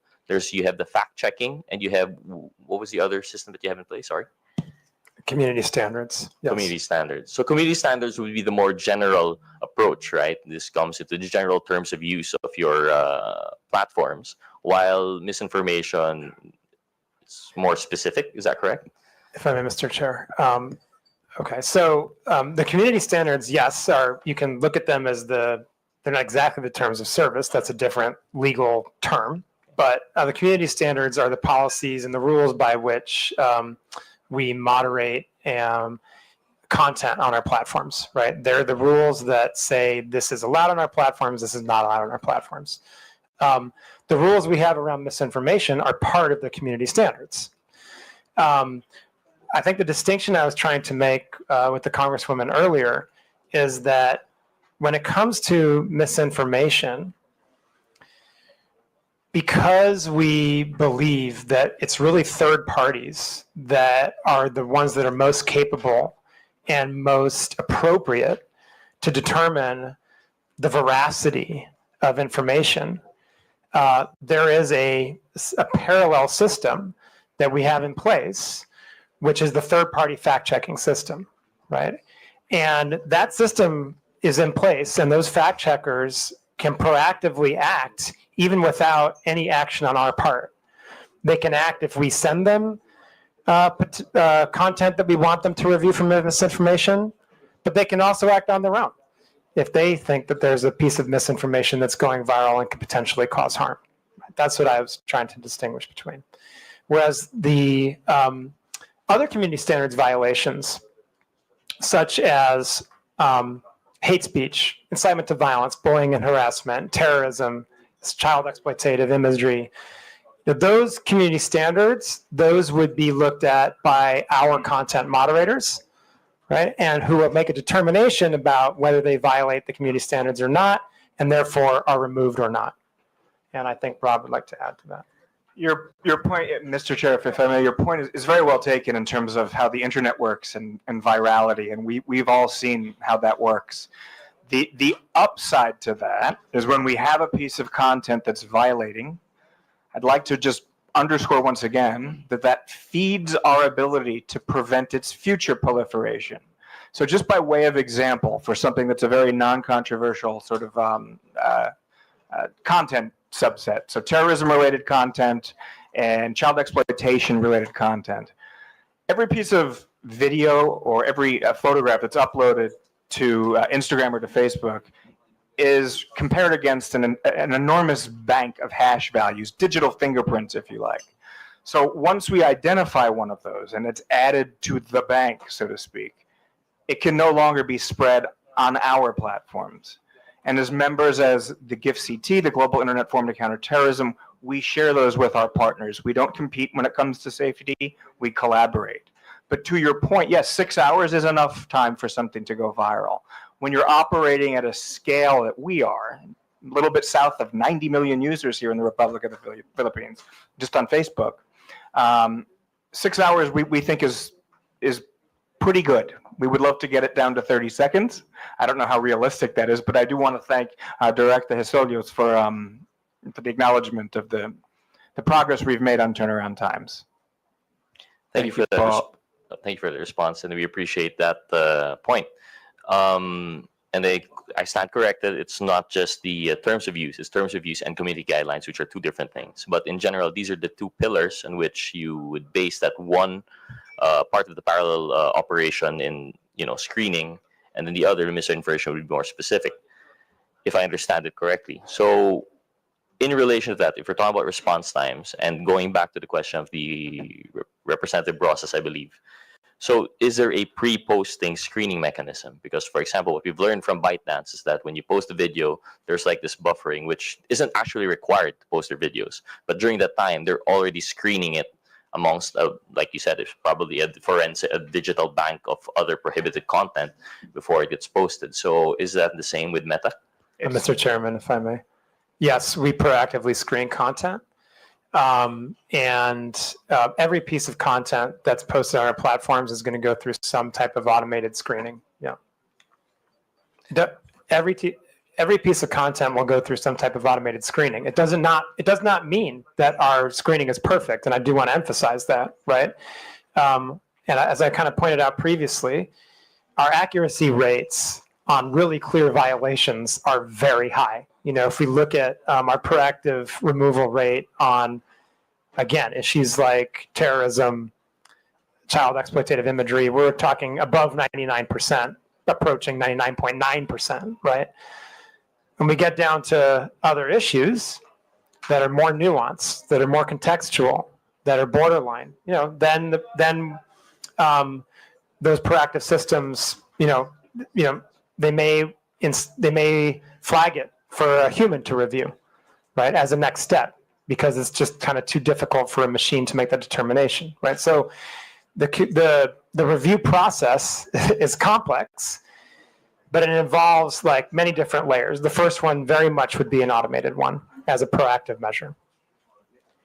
Thank you for that response. So generally, the automated pre-posting screening would be very effective for those that are obviously wrong. Like you have hate speech, child pornography, terrorism, and the likes. And when it comes to the nuanced parts that we have difficulty, right? Which would include the point of this committee hearing, the fake news and misinformation. We understand it to be pretty difficult. And that's where, if I understand correctly, that's where the fact checkers come in. In addition to that, we came across a piece of news that Meta was actually dropping fact checkers in favor of something, I think it was community notes mechanism. Is that correct, or is that not being rolled out globally? Mr. Chairman, so just one thing I want to point out, in the list of violations, you mentioned hate speech. Hate speech sometimes can be obvious, but other times it cannot. And so that one's a little more nuanced than terrorism, for example, right? Okay. Yes, turning to our global fact-checking program. As of, I believe, yesterday, if I'm not mistaken, in the United States only, we have moved to a system of community notes as opposed to our third-party fact-checking system. But everywhere else in the globe, the third-party fact-checking system is the system we still use. Could you please enlighten us as to why the United States has dropped that fact-checking mechanism? And were there difficulties on their previous review system? And do you foresee that this difficulty would actually be the same all around the globe? Mr. Chairman, if I may. Congressman, the fact-checking system in the United States, I think what the determination by our global leadership was that we saw that it had become in some way politicized, and that they believed that there was the potential to improve on that system using the community notes system, right? Which companies like X have already developed and implemented for quite some time, which relies on many, many, many more users and many, many more diverse points of view to determine whether content is false in some way. And that system has now been implemented in the United States only. As of now, there's no plan to change that globally, but I think that I would just always say that whether it's our fact-checking system, whether it's our generative AI products, whether it's the user experience in some way, we're always looking to improve everything we do. We're always looking at innovation.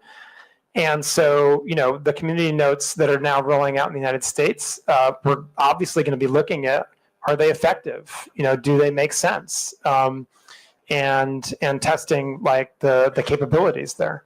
But as of now, and there's no plan to change the system other than in the United States. I still have quite a few. I have a lot of questions actually, but I understand that there's a time constraint for a resource person, so I'll just stick to one or two questions to conclude. Just based on that point, I'll leave the others out. So when they drop the fact checking, I know it doesn't apply it here, but we'd like to know the possibility of if that were to be implemented here. We'd want to know what we're working with for our legal framework, right? What laws that we might come out with in relation to that. So if you are dropping fact checkers and it's community based, this would now be more on in line with the reporting system that you already have. So it's going to be it's going to be based on user feedback. And how do you differentiate authentic user feedback from, for example, what we're really fighting here are the trolls? I mean, that's one thing that we can agree is very morally wrong and misleading. So when they're purporting to be other people who they're not, and they're not voicing actual, personal opinions, and they bloat their numbers per capita. Instead of just one voice, it appears to be hundreds of thousands. How do you now balance that when you drop the fact checkers? Mr. Chair, if I may. Congressman, first of all, any type of inauthentic behavior is prohibited on our platforms. Any type. You have to be your authentic self on our platforms. And it's especially, and I would say that in the case of any kind of coordinated inauthentic behavior, that can rise to the level of what we would call network disruptions, with my colleague Rob described earlier in our presentation, and how we treat those types of abusive networks. To your question specifically about community notes, I need to be very honest. This is a very new program that we are running, and I just don't feel qualified to completely answer the question about how it works, as it's only rolled out, I believe, yesterday. I feel very qualified to answer a lot of other questions about these issues, but on that one, I think we just have to come back to the committee. If you have specific questions, I think that the chairman and the committee are putting together a list of follow-up questions, and we'll be happy to try to address that one as well. Thank you. Just the one last question to the Honorable Chairman, if there are resource persons who could oblige, because you already mentioned that in Facebook you only allow your authentic self.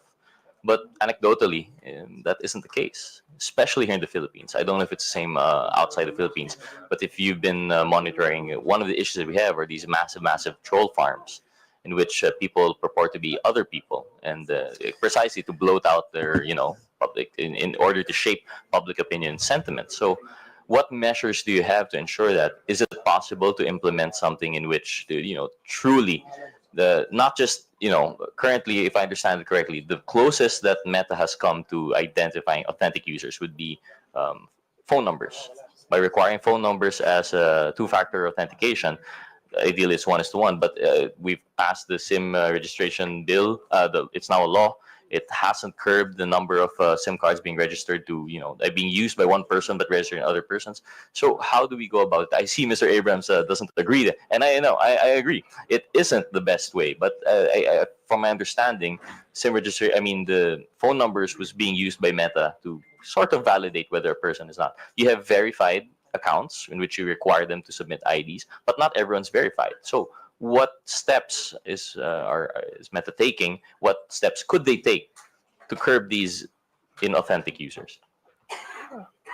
Mr. Chairman, if we are... Mr. Chairman, may I respond? Actually, I actually am agreeing with you that SIM card registration was probably the way to go. That way you're getting at the bottom of the pyramid. Over 80%, I believe, and I want to go on the record as saying that's my belief right now. I don't have the actual numbers in front of me. Over 80% of our Filipino community of users uses phone numbers to register. But to say that phone numbers are our sole way of checking for authenticity is not the case.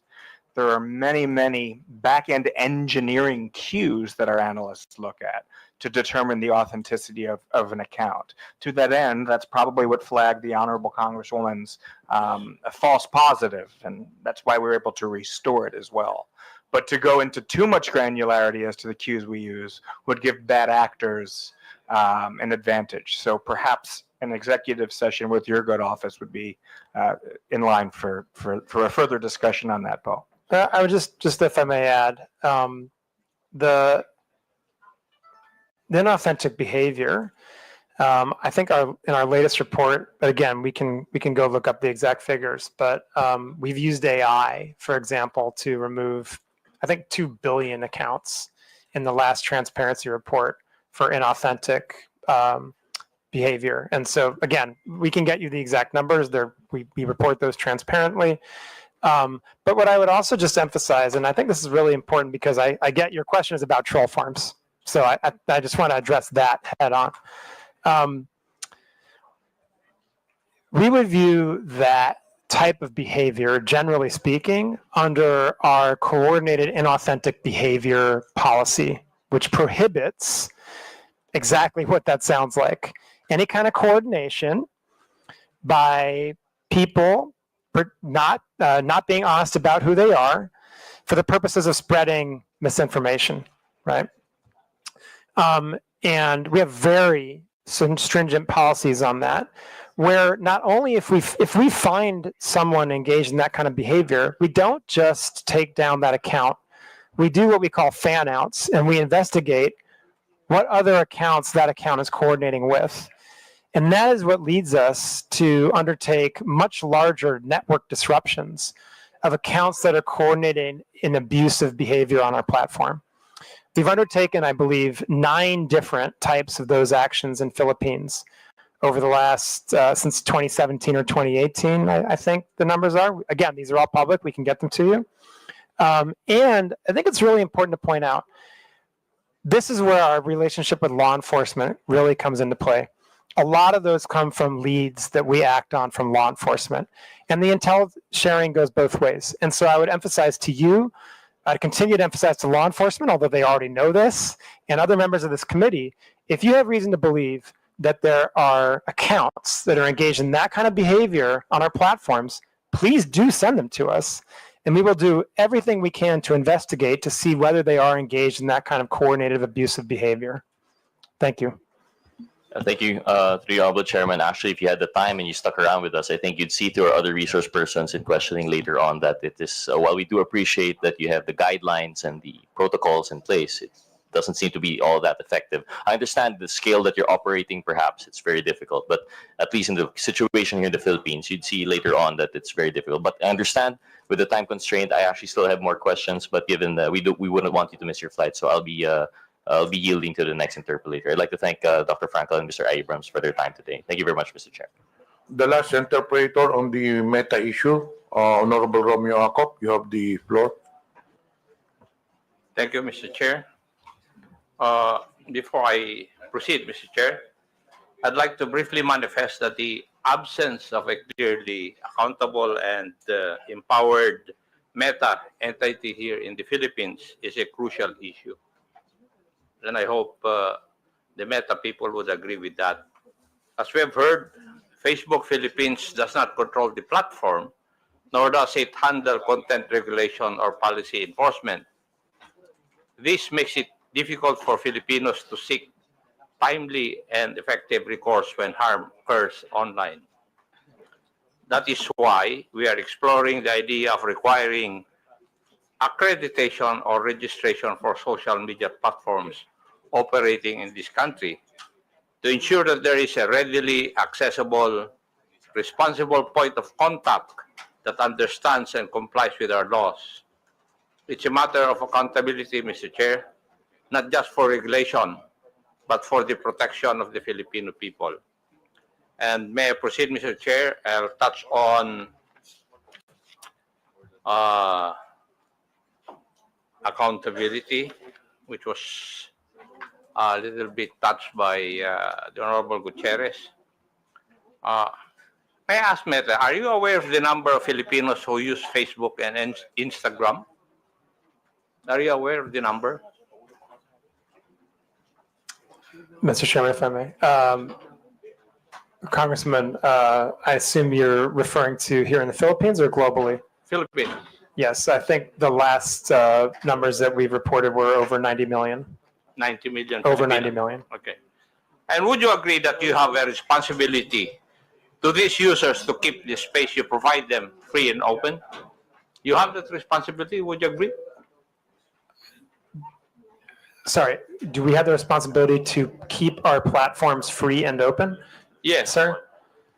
I think we have the responsibility to do the best we can to balance the rights of Filipino people to free expression, but also the rights of people to have a safe space on our platforms.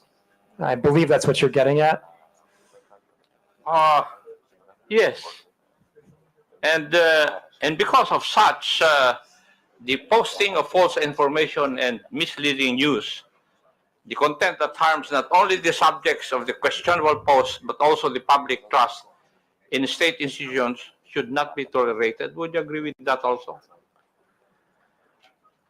Mr. Chairman, if I may. Well, the answer is yes or no. I think, Congressman. Would you agree with that? Congressman, when I want to answer this question carefully. May I know why you are going to answer it carefully? Sir, yes, absolutely, sir. I want to say that when we come to topics like misinformation, there are different interpretations of that. And this is why we rely on third-party fact checkers to be the authoritative sources of what is true or false and to make those determinations so that we, as a neutral platform and one that is committed to providing, again, the best we can do to balance freedom of expression and safety, are not the ones making the determination about what is true and false. So I believe that we have the proper system in place where we rely on third-party fact checkers that are internationally certified to be the authoritative sources on what constitutes misinformation. And from that point, we have the responsibility to act on the findings that those third-party fact checkers provide to us. And if they provide us the finding that that's false, then we do have the responsibility, and it is in our community standards, to make sure we've reduced that distribution of the content and properly labeled it, so anyone seeing that content knows that they are viewing something that is false and that they can access the authoritative source of information so that they can understand what the real situation is. And I think that that's the way that we do our best to make that proper balance of providing freedom of expression, but also safety for the people of Philippines and indeed our global community. And again, I just want to emphasize, even then we will go as far as to removing misinformation if it's clearly false and can lead to physical violence or violates elections law, right? In those cases, we will remove it. And I think that that's the best that's the best system we've had over many years of dealing with these issues around the world, to kind of balancing to the best that we can those dueling objectives of freedom of expression and safety. Thank you, Doctor. But my question was very simple, whether the posting of false information or misleading news content that harms not only the subjects of the questionable post should not be tolerated. It's answerable by yes or no. Should this not be tolerated by platforms? Yes or no? But, Mr. Chairman, if I may. But Congressman, again, I want to just emphasize the point that people disagree. We're in a world right now when people disagree on what's true and what's not true. Are you trying to tell this committee that you do not agree with that? I'm trying to explain to the committee, Mr. Congressman, that the approach we have is based on remaining a neutral platform that tries our best in very difficult circumstances, in very robust democracies like the Philippines, where there are very charged political debates going on. We do our best to balance freedom of expression on the one hand and safety on the other, and that our view on the best way to do that is to rely on third parties to make the determination when it comes to true or false or somewhere in between. And we think that that's the best way forward. And Mr. Congressman, actually, I would say I don't think you necessarily want us to be the ones that determine what's true and false. I don't think you would want us to undertake that kind of that kind of power, basically. I think that, this is, in a democratic system, this is kind of the best balance we can possibly strike when it comes to how to moderate these types of issues on our platforms in the type of context that we have in the lead up to an election, for example. And I would just note again that we take our content moderation very seriously. We take our fact-checking program very seriously. We have 11 different channels between the government and our platforms to address any type of misinformation or other harmful content. We undertake network disruptions if we see that there's a coordinated abusive pattern when it comes to misinformation or disinformation or any type of foreign interference.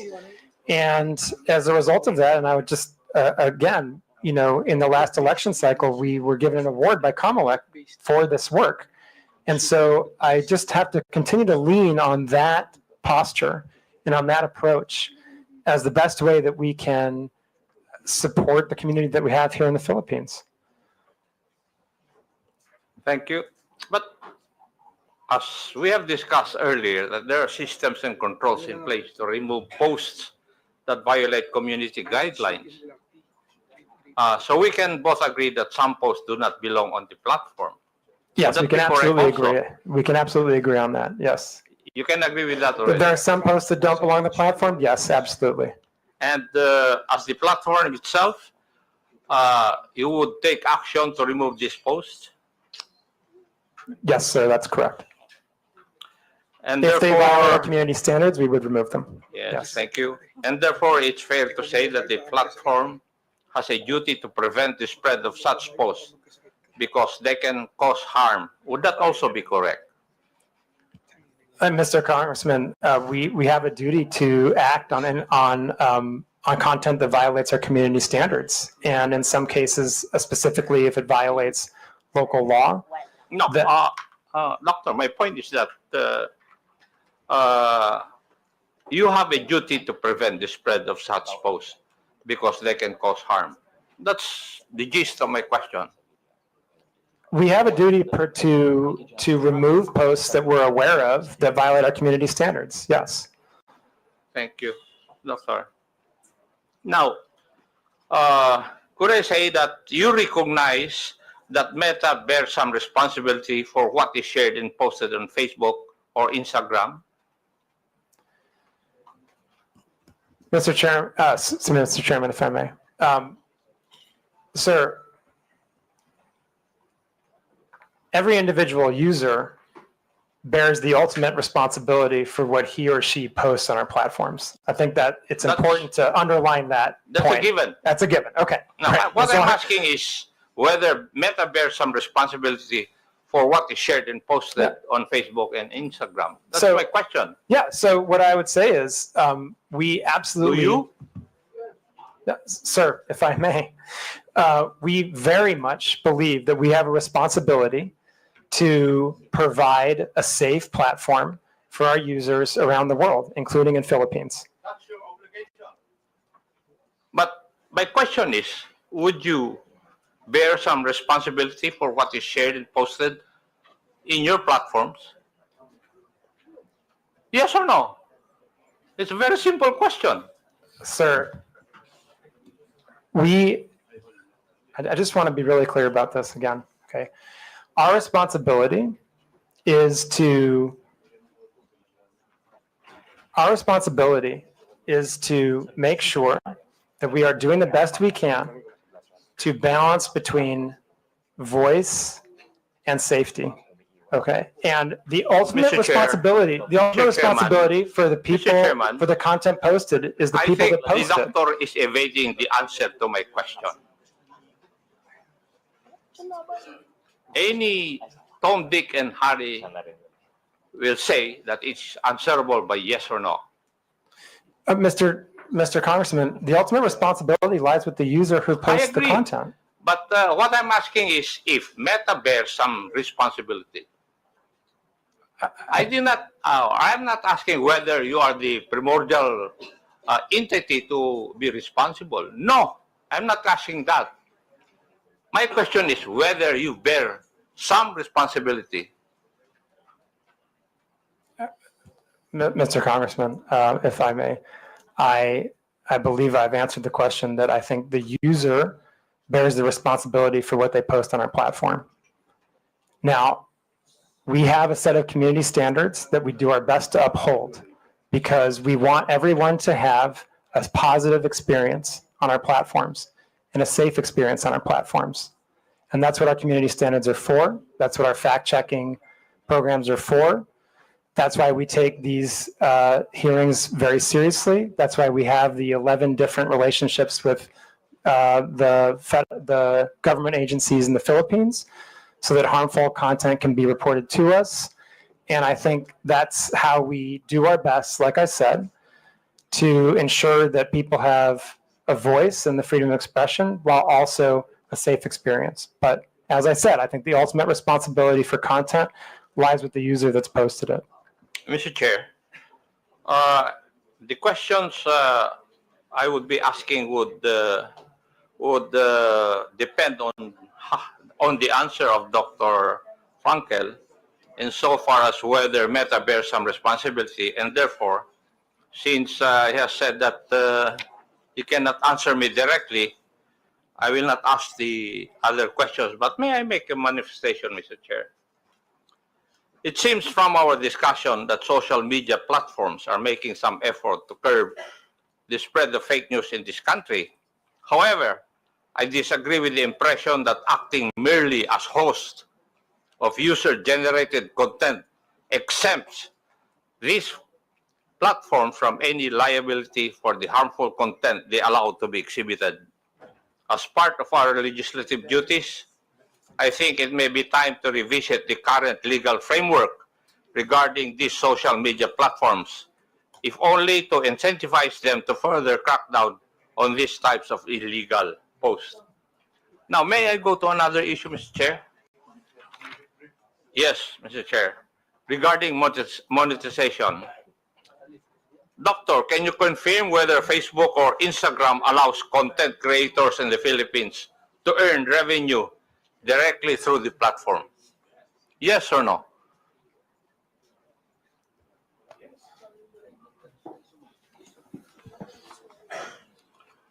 The Congressman, I believe the answer is yes, but I want to make sure to check on that. I believe we have content creators that can monetize on our platform in the Philippines, yes. Thank you. And would this mean that Facebook directly pays users upon fulfillment of certain requirements and upon reaching specific targets? Would that be correct also? I'm not familiar exactly with the modality of payment, but again, I believe, yes, we do provide content creators with the ability to monetize here. Thank you. And what are the means of earning through the Meta platforms, Facebook and Instagram?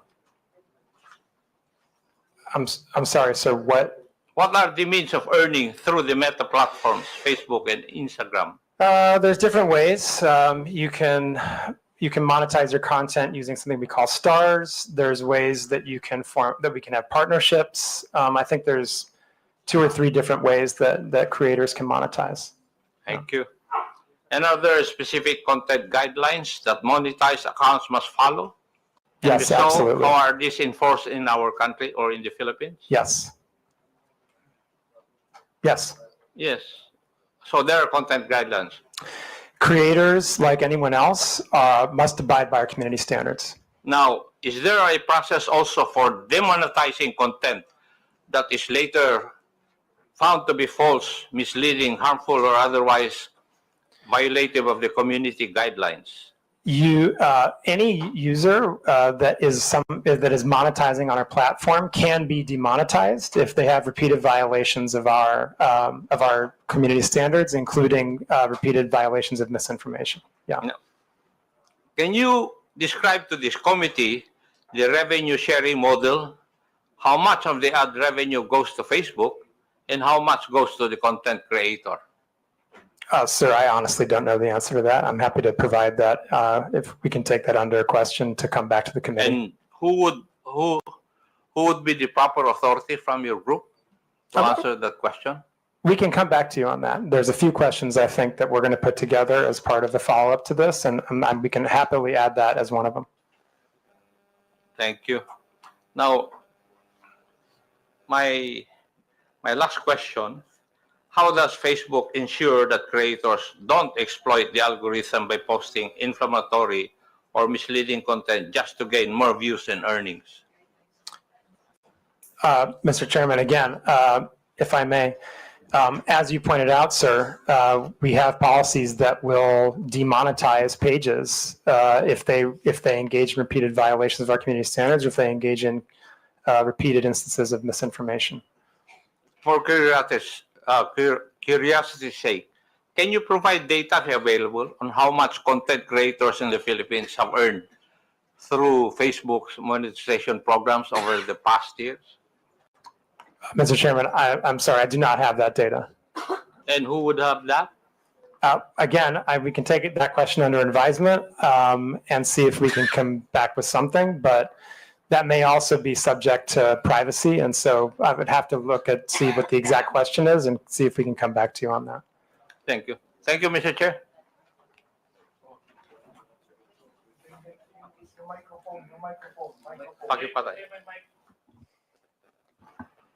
Thank you. Okay, for a last manifestation, you're given 5 minutes. Honorable Abante. Mr. Chair, thank you very much. I really would like to ask some questions, but I'm not going to ask any questions anymore. But as I listen to your explanation, I begin to realize, and I don't understand what Meta actually is. All right? I have to admit I'm ignorant of what you're trying to do. But I would think, Mr. Chair, that Meta is a self-regulatory agency because you have community standards.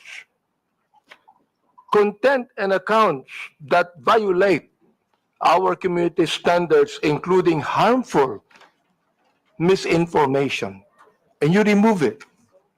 And you're not telling us that you have, in a way, a responsibility to do it. You have, because you are a self-regulatory agency of your company, of Facebook. Now, Mr. Chair, I'd like to ask if Meta could be able to provide us a data of whatever your community standards are, because we don't even know. We'd like you to give us a data of what you mean by harmful misinformation. I'm not going to ask this question anymore because I know you're going to answer us with a lengthy statement, but just give us a data. What do you mean? Guidelines. What do you mean by community standards? What do you mean by harmful misinformations? Just give us the guidelines for that. Can you do that, Mr. Chair? Mr. Chairman, if I may. Congressman, our community standards are publicly published and available on Mr. Chair, I'm asking that you give us the data. Not being able to see it on public. We would like to ask you to give us the data. Anyway, give us the guidelines for your community standards. There are many requests as per interpellation from the different congressmen. So we will incorporate all these requests, requesting data. Thank you. Including your Guidelines. request regarding the community's standard guidelines. There was a request also from Arlene Brosas. So we will incorporate this on our official communication, and hopefully you'll also to give us a feedback. Just one thing, Mr. Chair. Comparing the Philippines to different countries, do we have more misinformation here and violation of community standards? Do we have more of that than any country in the world? Do we have more? Mr. Chairman, Congressman, I think that I would have to go back and look at the statistics, but we publish our transparency report on community standards enforcement every 6 months. And our fact checks, again, are also very transparent. That information is publicly available, as is our community standards. All the information that you've just requested is publicly available information. So, Rob, Thank did you you. want to add Thank anything? you. You're asking, with your indulgence, Mr. Chairman, you're asking, obviously, Congressman Abante, a very important set of questions. The first thing I would say is just to reiterate, our community standards are readily available online. Number two, they're iterative. So in our consultations with your government and many others, they're revised with a lot of regularity. A lot of what we do is self-regulation, to be fair. But here in the Philippines, sir, if I may, we not only consulted with, we agreed to lots of legislation that has placed on us turnaround time burdens when it comes to certain types of harmful content, data disclosure burdens, not burdens, but obligations that we've agreed to. We're beating turnaround times. We are largely compliant with data requests. I would hope, and I wouldn't dare speak for the law enforcement community here, but I would hope that they would agree that we are amongst, if not the most forward-leaning when it comes to protecting our Filipino community of users. And I absolutely think I understand that we're in the middle of an election cycle. Things are heated here at the moment, but that does not distract me or my team from our constant everyday work in battling off-platform harm for our users. And not everything we do is self-regulating. We do a lot to follow local law. And reasonable people like myself in your good office, we're going to have disagreements along the way. I think the point is to keep these dialogues open. So with that, I do want to genuinely thank Congress for allowing us to be here today. Maraming salamat po. Thank you. Thank you for that. Yeah, I would just emphasize, Mr. Chairman, we heard a lot of questions today, and very good questions, very fair questions. I hope that the answers we provided in the presentation were educational, informational, and I hope that we demonstrated, as Rob just pointed out, the very strong collaboration we've had with many different parts of the government, different administrations, Congress, on developing regulation and laws, implementing them, living up to our legal obligations here in Philippines, and again, being a platform that is a positive social net good for Philippines, because it helps people build their businesses. It helps the economy grow. It helps people connect to their loved ones for free. It helps people learn about the world and gain new skills. And of course, with the election coming, we're absolutely determined to protect the integrity of the election on our platforms. And I hope that we can have more of these conversations. Congressman, we're very happy to sit down and collaborate on additional regulation if you feel it's necessary. There's a number of different examples of how we've worked with Congress over the years. Most recently, for example, on the Internet Transactions Act. There's also the digital VAT. I mean, these are just two very recent examples of collaborations we've had on law and regulation here in the Philippines with Congress and with the administration, and absolutely happy to continue that. And I do hope, as Rob said, that our responsiveness to the government and Filipino community's concerns has come out clearly today, and we remain very determined to be a great partner to the people, businesses, and the government of Philippines in the future. And thank you so much for the opportunity, Mr. Chairman, to present this today and to speak to the committee and the people of the Philippines. Mr. Chair, thank you for your statement. Wala tayong magagawa, mga tol, kasi tayo naman ay umaayon lamang sa flow ng questioning dito po sa Congress ng TRICOM.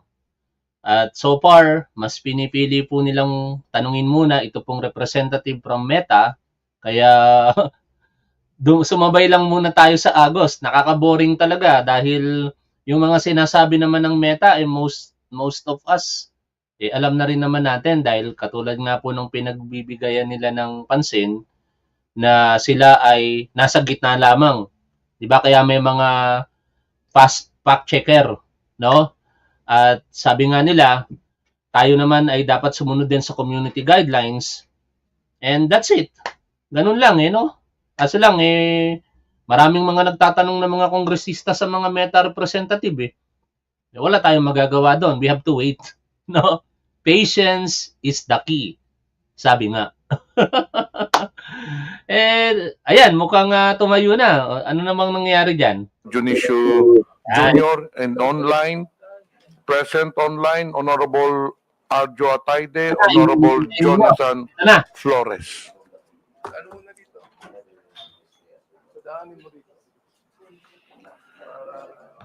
We have 5 issues to be discussed in today's hearing. 1, social media platforms. 2, celebrities. 3, testimony from Commodore Tariela. 4, testimonies from social media influencers. And the last one is testimonies from government agencies. So for celebrities, may I understand Kabayan Noli De Castro is present. So may I request the COMSEC to invite Mr. Noli De Castro?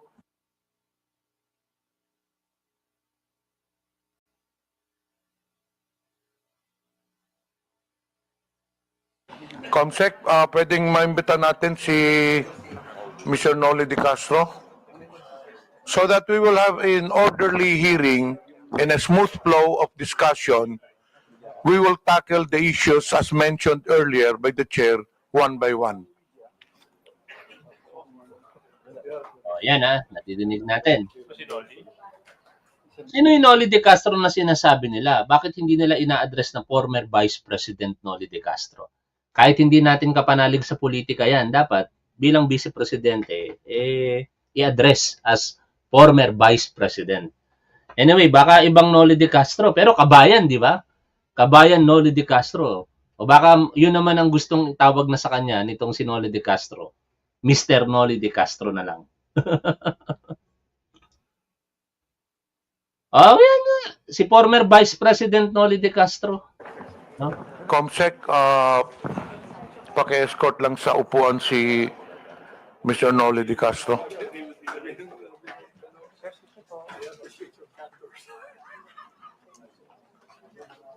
Didusit ba si Noli De Castro? Thank you, Kabayan Noli, for attending the hearing. We will give you an opportunity if you would like to make an opening statement. Kababay daw. Ayaw niya sa DDS. Ganun ba? Hindi ko kasi nasusubaybayan si Good Noli De afternoon po, Mr. Chairman, and mga membro ng Wala na committee, siya, no? at ang ating mga invited guest. Kanina po nanonood ako doon sa loob ng hearing ho ninyo. At sinusuportahan ko po itong initiative ninyo na labanan ng mga fake news. Kasama ho kami dyan. Yung mga misinformation at saka disinformation. Kasama na rito po ang deepfake. Naging biktima rin ho ako niyan. Marami sa aming mga broadcaster. Bunso din po ng Gen AI at ang iba pa mga advanced technology po ngayon. Hindi natin mapipigilan ho yan. Kanina, I'm sorry, hindi ninyo napag-usapan sa Meta yung advance ng technology. Kasi hindi ho talaga mapipigilan. Yung pinsala na dulot nito ay hindi lamang po sa aming mga personalidad and even to you, Congressman, kundi pa sa pangkalatan sa publiko na nakababasa, nakakita at nakakapanood po nito. Kailangan ng sabayang pagkilos para sa education ng publiko at sa aming media practitioners para mamulato ang mas nakararami tungkol sa masamang epekto ng fake news sa ating bansa at sa demokrasya. Kami ho sa media ay alam ko malaki rin ang responsibility sapagkat mas mabilis kaming ma-check ang mga fake news. At the same time, machi-check kaagad namin ang fake news. Although sana po ay naka-ready din ang mga government agencies na sagutin yung mga lumalabas na fake news. Especially sa mga congressman din po. Thank you. Thank you po. Thank you, Mr. Dolly De Castro. As per our House rules po, all resource persons will have to take their oath. So, can you please rise? Comsec, please administer the oath. Comsec, please administer the oath. Please raise your right hand, sir. Do you swear to tell the truth, the whole truth, and nothing but the truth in this inquiry? Before we proceed with Thank you. interpellation, Please the chair acknowledges Honorable Geraldine Roman. The first to interpellate, Representative Kunghon, you have the floor. Thank you, Mr. Chair. Magandang hapon po, former Vice President Oli De Castro. Good afternoon po. Gaya nga po ng sabi ng ating chairman, ni Kong Johnny Pimentel, ang peking balita ay walang sinasanto. Lahat nabibiktima, lahat pwedeng maapektuhan. At bilang public personalities, isa sa madalas na nagiging biktima ng fake news ay ating mga local celebrities at sikat na media personnel. Mula sa peking iskandalo hanggang sa maling impormasyon, lagi silang nadadamay ng di makatarungang paghuhusga. Dahil dito, may inimbita tayong mga ilang sikat na media personality para magpahayag ng kanilang karanasan bilang nabibiktima ng fake news. Mr. Vice President, I think it's fair to say na madalas po kayong nagiging subject ng fake news. Tama po ba? Opo. At dahil din po dito, nagkaroon po kayo ng pampublikong hinaing regarding sa mga fake news. Lalong-lalo na nung nakaraang linggo. Tama po ba? Opo. At base sa preliminary research na isinagawa po natin, isa sa mga pekeng balita na kumakalat tungkol sa iyo ay ang nausong quote card na pagkatapos na pagka-aresto ng dating Presidente Rodrigo Duterte, kung saan sinabi mo daw na the former President Rodrigo Duterte, Tatay Digong, did not start the war to kill. He started, nasa ano po yan, meron po tayong, pwede po bang pakilabas? Yan po ba? Tama po ba, ito yung isa sa mga code card na bigay po sa inyong kaalaman na peke na sinabi niyo raw po ba? Sinabi niyo raw po, tama po ba? Medyo hindi yata ho masyadong malinaw ho ito, Mr. Chairman, tungkol dito. Ang nakalagay po doon, sir, is former President Rodrigo Duterte did not start the war to kill. Okay. He started to save lives. He gave drug addicts a chance to change, to surrender, to choose a better life. But many refused. They kept using, kept selling, kept killing innocent people. So what a leader should do, let criminals destroy families or take actions to stop them. One addict lost is tragic, but thousands of innocent lives saved, that is justice. Duterte made the streets safe. Yan po yung mga nakalagay sa quote card na na-attribute po sa inyo. Opo. Pero hindi ho lahat totoo eh. Kaya kami ho, fortunately, kami sa media, sa mga broadcaster, nakokorek kaagad ho namin on the air. On the air. Once na lumabas yung fake news, nakokorek kaagad namin. In my case, meron po akong IG na ginagawang ko kaagad doon ng word na malaki na in bold letter na fake. Tapos nakikiusap po ako sa aking mga kaibigan na may Facebook din, may IG, and other form na ipakalat naman nila na yung lumabas na ba na news item ay fake.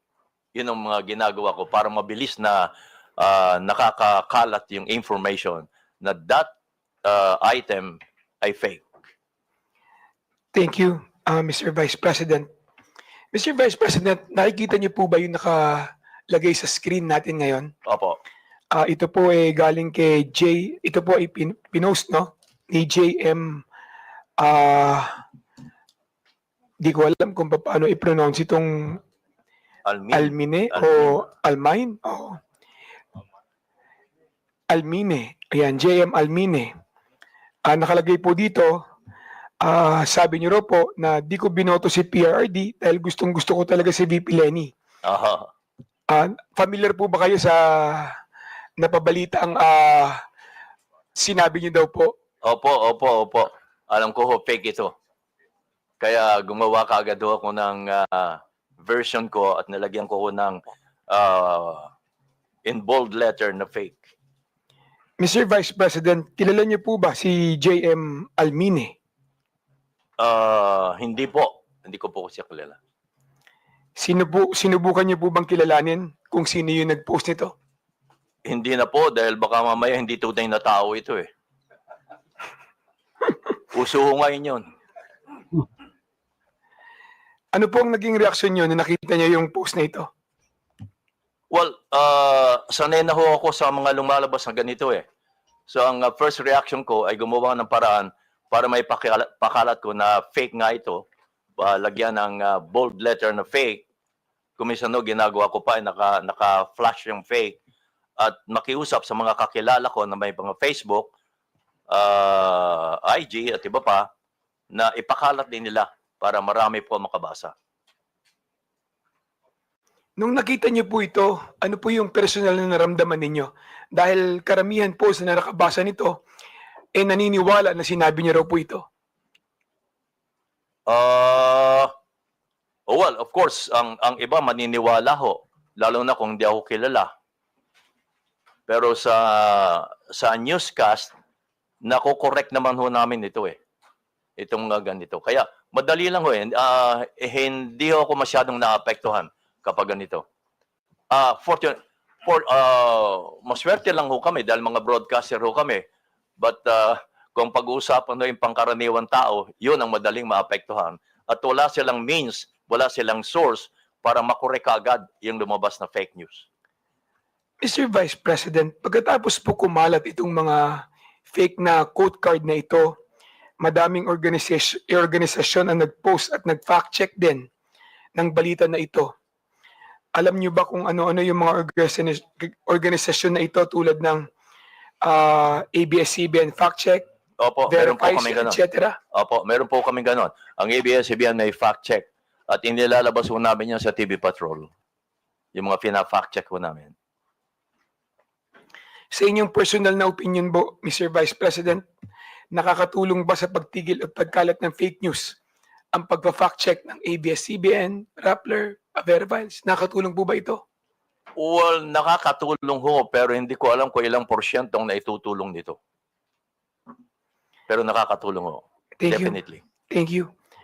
Sir, isa na naman pong balita na kumalat sa inyo ay yung pagkakadulas ninyo. Naalala niyo po ba ito noong 2021? Dadulas. Meron pong fake news na kumalat noon, yung pagkakadulas ninyo, pagkakoma at pagkamatay umano. Noong October 26, 2021. Opo. Naalala niyo po ba ito? Opo. Kung saan kayo po ay nag-post katabi ng inyong koi pond ng magandang umaga bayan, pagpalain sana po ng Diyos ang inyong umaga mga kabayan. Naalala niyo po ba yun? Kasunod po nito, yan po yun kabayan, nasa screen po natin. Kasunod po nito ay nag-post kayo ng isang video na may caption, miss ko na po kayo mga kabayan, abangan. Opo. Naalala niyo rin po yun. Pati po ang inyong anak na si Madam Kat Di Castro ay nangangailangan pa mag-post upang patunayan na ang balita na yon ay fake news din sa inyong pagkamatay. Kaya ang sabi niya, "Hi everyone, my dad's absolutely fine. We just had dinner." Ang post ni Madam Kat Di Castro. Opo. Ano po ang inyong reaksyon nung nakita niyo na may kumalat na kayo ay pumanaw na? Well, sabi nga ho nila, kapag kayo nabalita na patay na kayo, ay masahaba ang buhay nyo. But isa pa ho, sabi ho namin kami mga personalities, bad news or good news ay publicity pa rin ho. Kaya kung may ganyan ay pag-uusapan pa rin kayo. Pero may mga news naman na medyo masakit na. Lalo kung affected ang ating bansa, Kung ako lang, okay lang 'yon. Pero pag affected na ho ang bansa, iba na 'yon. Mr. Vice President, yung mga tao sa paligid nyo, yung pamilya nyo, naapektuhan ba sa fake news na ito? Medyo ho, mas una silang naapektuhan kapag may mga fake news na involve ako. Naniwala ba sila agad nung nakita nila yung balita na yan? Ay hindi ho, dahil alam naman nila ang nangyayari ho sa akin. Kaya hindi sila naniniwala kaagad. Kaya lang, nag-worry lang sila. Sir, yung mga taong hindi mo naman personal na kilala, tulad ng karamihan na yung mga viewers, na yung mga fans at supporters, ano ang naging reaksyon nila sa balita na yan? Well, ang nababasa ko lang ho, hindi rin sila naniniwala. Yung iba naman ay nagko-condolence na, no? Lumabas ng balita na ako'y patay na. So, sinasagot ko sila, hindi ho, buhay pa ho ako. Yung mga ganon. Sir, sinubukan niyo po bang alamin kung sino yung nagpalaganap ng fake news na ito? Gusto ko ho lang alamin, pero wala akong means na alamin kung paano Kung ang Meta nga, walang masyadong means para alamin Napansin ko kanina sa tanong nila, Congressman Gutierrez Sir, ni-report niyo po ba yung fake news na ito? I mean sa Facebook, sa Meta? Hindi na po. Hindi na po. Lately ko lang nalaman na kinakailangan pa palang i-report mo para umaksyon no sila. Kailangan pang i-report. Actually, pagkatapos nung kumalat na kayo ay pumanaw na, marami din po ang nag-fact check, no? Na organisasyon para siguraduhin na may tama yung kumakalat sa inyo na balita na kayo ay pumanaw na.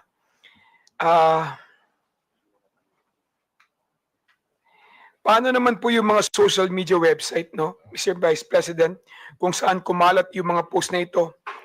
May mga gumawa ba sila na paraan para matigil o matulungan kayo para i-correct, no, yung mga ganitong klaseng fake news?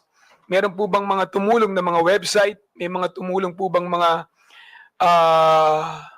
individual para kayo'y matulungan na pagsawata itong mga fake news na kumakalat sa inyo? Again, may means kami para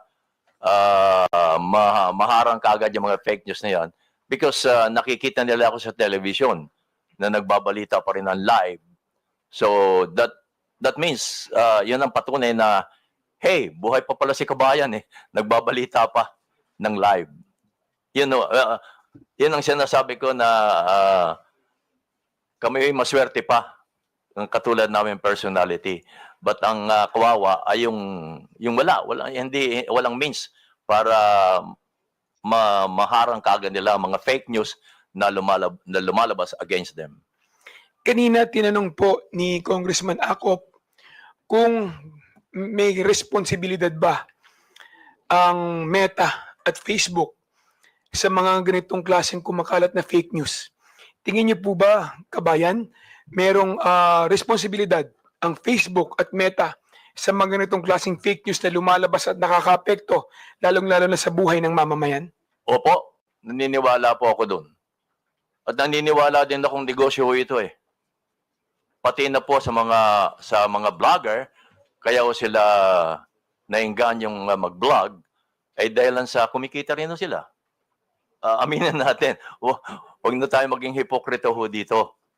Pati ang Meta, alam naman nila yon, negosyo nila yon So, tingin niyo po, hindi lang sa content creator o nag-post ang sole responsibility pagdating din po sa mga post na pinopost nila, pati rin po ang Meta. Opo. Meron tingin niyo, meron din pong responsibilidad patungkol sa mga post na ilalagay sa kanilang platform. Mahalaga po yun. Dahil silang means para may pakalat yun Wala namang iba. Sila rin kung Facebook, halimbawa, Facebook lang ang magpapakalat niya, wala nang iba. Facebook to Facebook, yung may mga Facebook. So, naniniwala ako na ang Meta ay malaki ang responsibilidad. Thank you, Mr. Chair. Re-reserve ko po yung aking mga katanungan sa susunod na round. Thank you, Mr. Chair. Thank you. Maraming salamat, Mr. Vice Are there President. any other members who would like to ask questions to the former Vice President De Castro? I understand Honorable Roman is inclined to ask questions. May we know from any...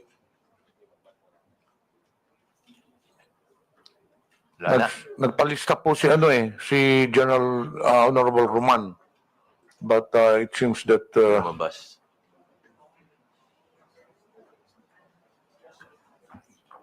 dito po. So the next interpolator is Congresswoman General Din Roman.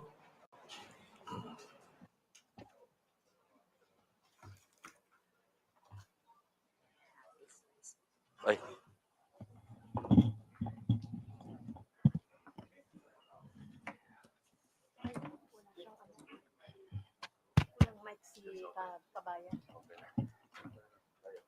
Hindi ko naman kayo. Magandang hapon po, Mr. Chair, ang aking mga kasamahan sa Kongreso at ang ating mga resource person. Today, we are celebrating the fourth TRICOM meeting, whose aim is to eventually eradicate fake news by means of state regulation. What have we established in these past 4 meetings? What has become obvious to all of us is that the different social media platforms lack a uniform regulation that would require them to, number 1, establish a legal entity in our country. Ito po yung kadahilanan kung bakit ang ilang social media platforms po natin ay walang physical presence sa ating bansa. Wala rin po tayong isang regulation kung saan nasasaad na ang kanilang perang kinikita ay dinedeclare o binabayaran ng corresponding tax. Pero hindi ko na po panghihimasukan yan sapagkat yung aspekto ng taxation ay beyond our objective here in the TRICOM. Also, we do not have a regulation that will actually establish the duties and obligations of the different social media platforms in relation to the other stakeholders, such as the content creators. Paano po ba ang relasyon ng mga social media platforms sa content creators? Also to the advertisers, digital advertisers. Also to the government itself. It is this void that I think that our committee can be most useful to regulate the social media platforms. I know I am thinking ahead, but this is how we work. We look at the problem, analyze it, while toying with the possible solutions that come up from different members. So we can regulate social media platforms. But to actually regulate the area of content creation is potentially and most probably unconstitutional. In my research, I have discovered that any kind of state regulation over content creation should pass the strict scrutiny test that will be actually applied by the Supreme Court or any corresponding court if the constitutionality of this state regulation is questioned. So from a pragmatic point of view, mas mabuti pa sa puntong pa lang ito, alam na natin kung ano ang haharapin kung tayo ay magkakaroon ng state regulation over content creation. Why? Because content creation is the expression of our fundamental right to free speech. And this is guaranteed by the Constitution. We cannot regulate opinions. We cannot regulate how and what content creators should produce. But we can regulate social media platforms by empowering them and requiring them to act as gatekeepers by establishing guardrails. To give you an idea kung ano po ang magiging problema kung tayo ay magre-regulate ng content creation, ay yun ho, mangyayari, magdedemanda to, question sa Supreme Court, at by default, actually, it will be considered as unconstitutional. Dahil automatically, we are dealing with a fundamental right, the right to free speech and the right to expression. And the government will have to state and prove and establish a compelling reason, which is rather difficult. So if you were to ask me, and this is something that I've been wanting to tell my colleagues, if we are to regulate, let's regulate the social media platforms. Mr. Chair, this afternoon, I would also like to report to the committee what has been going on in the past weeks. Actually, in the past TRICOM meetings, I have been proposing the establishment of a Digital Council of the Philippines. To recall, it is similar to the kapisanan ng mga broadcasters of the Philippines, to be formed among the stakeholders themselves by associations and groups of content creators, as well as the digital advertisers, as well as digital marketing firms, as well as the Global AI Council, as well as members of the academe, rather, because the idea was to make the Digital Council of the Philippines a medium by which we can educate the public, in particular the youth, on the responsible use of social media and, most importantly, critical thinking. We also wanted representation from the DICT in the Digital Council of the Philippines, as well as the NBI and the PNP. So the idea is basically self-regulation. It has worked for the advertising world. When commercials are submitted to the scrutiny of the Ad Standards Council to see, based on their own code of ethics and standards, if the commercials are fair and true. So, depende po sa findings ng Ad Standards Council of the Philippines, ay aaprubahan ng isang commercial o hindi. Sa kapisanan ng broadcasters ng Pilipinas naman, sa aking pagkakaunawa, ito po ay hindi government-controlled. Ito po ay self-regulating. And they came up with their own code of ethics and standards, which is to be followed by its members. And they also have their own redress system. And to my knowledge, the kapisanan ng mga broadcasters in Filipinas also acts as a guild of sorts for its members, to give its members legal assessment and counseling, as well as legal assistance in case any of its members encounter, I don't know, a lawsuit or something in that like. Or as a group, as a guild, because there is strength in unity, it could use its position to leverage if there is something they have to negotiate with the government.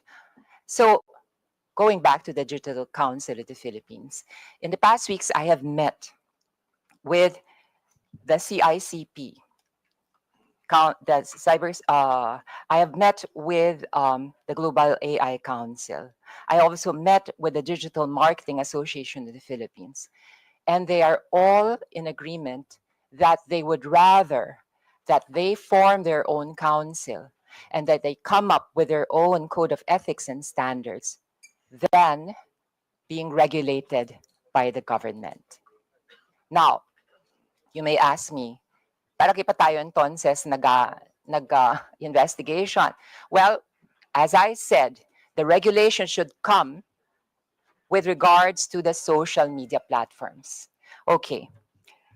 Kasi mukhang interesado si Vice President Noli de Castro, I will briefly explain kung anong functions itong Digital Council of the Philippines. Yun na nga, unang-unang kailangan meron siyang ma-formulate na code of ethics and standards to be followed by Hindi ba pwedeng yung sinasabi nitong si Geraldine Roman ay isumitin niya na lamang as manifestation sa committee para makapag-save ng time? Ano? Kasi,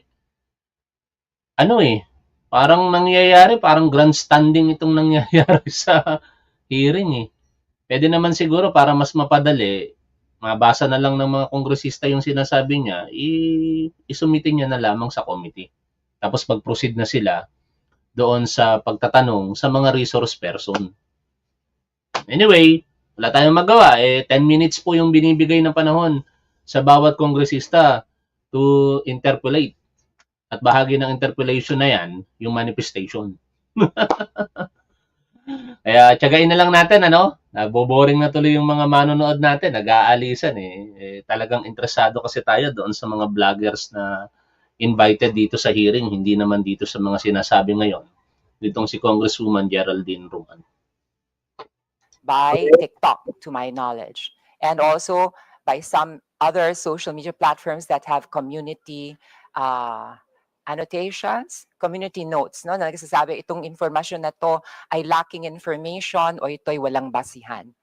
So this is a way of administering justice without stepping on the constitutional right to freedom of speech or expression.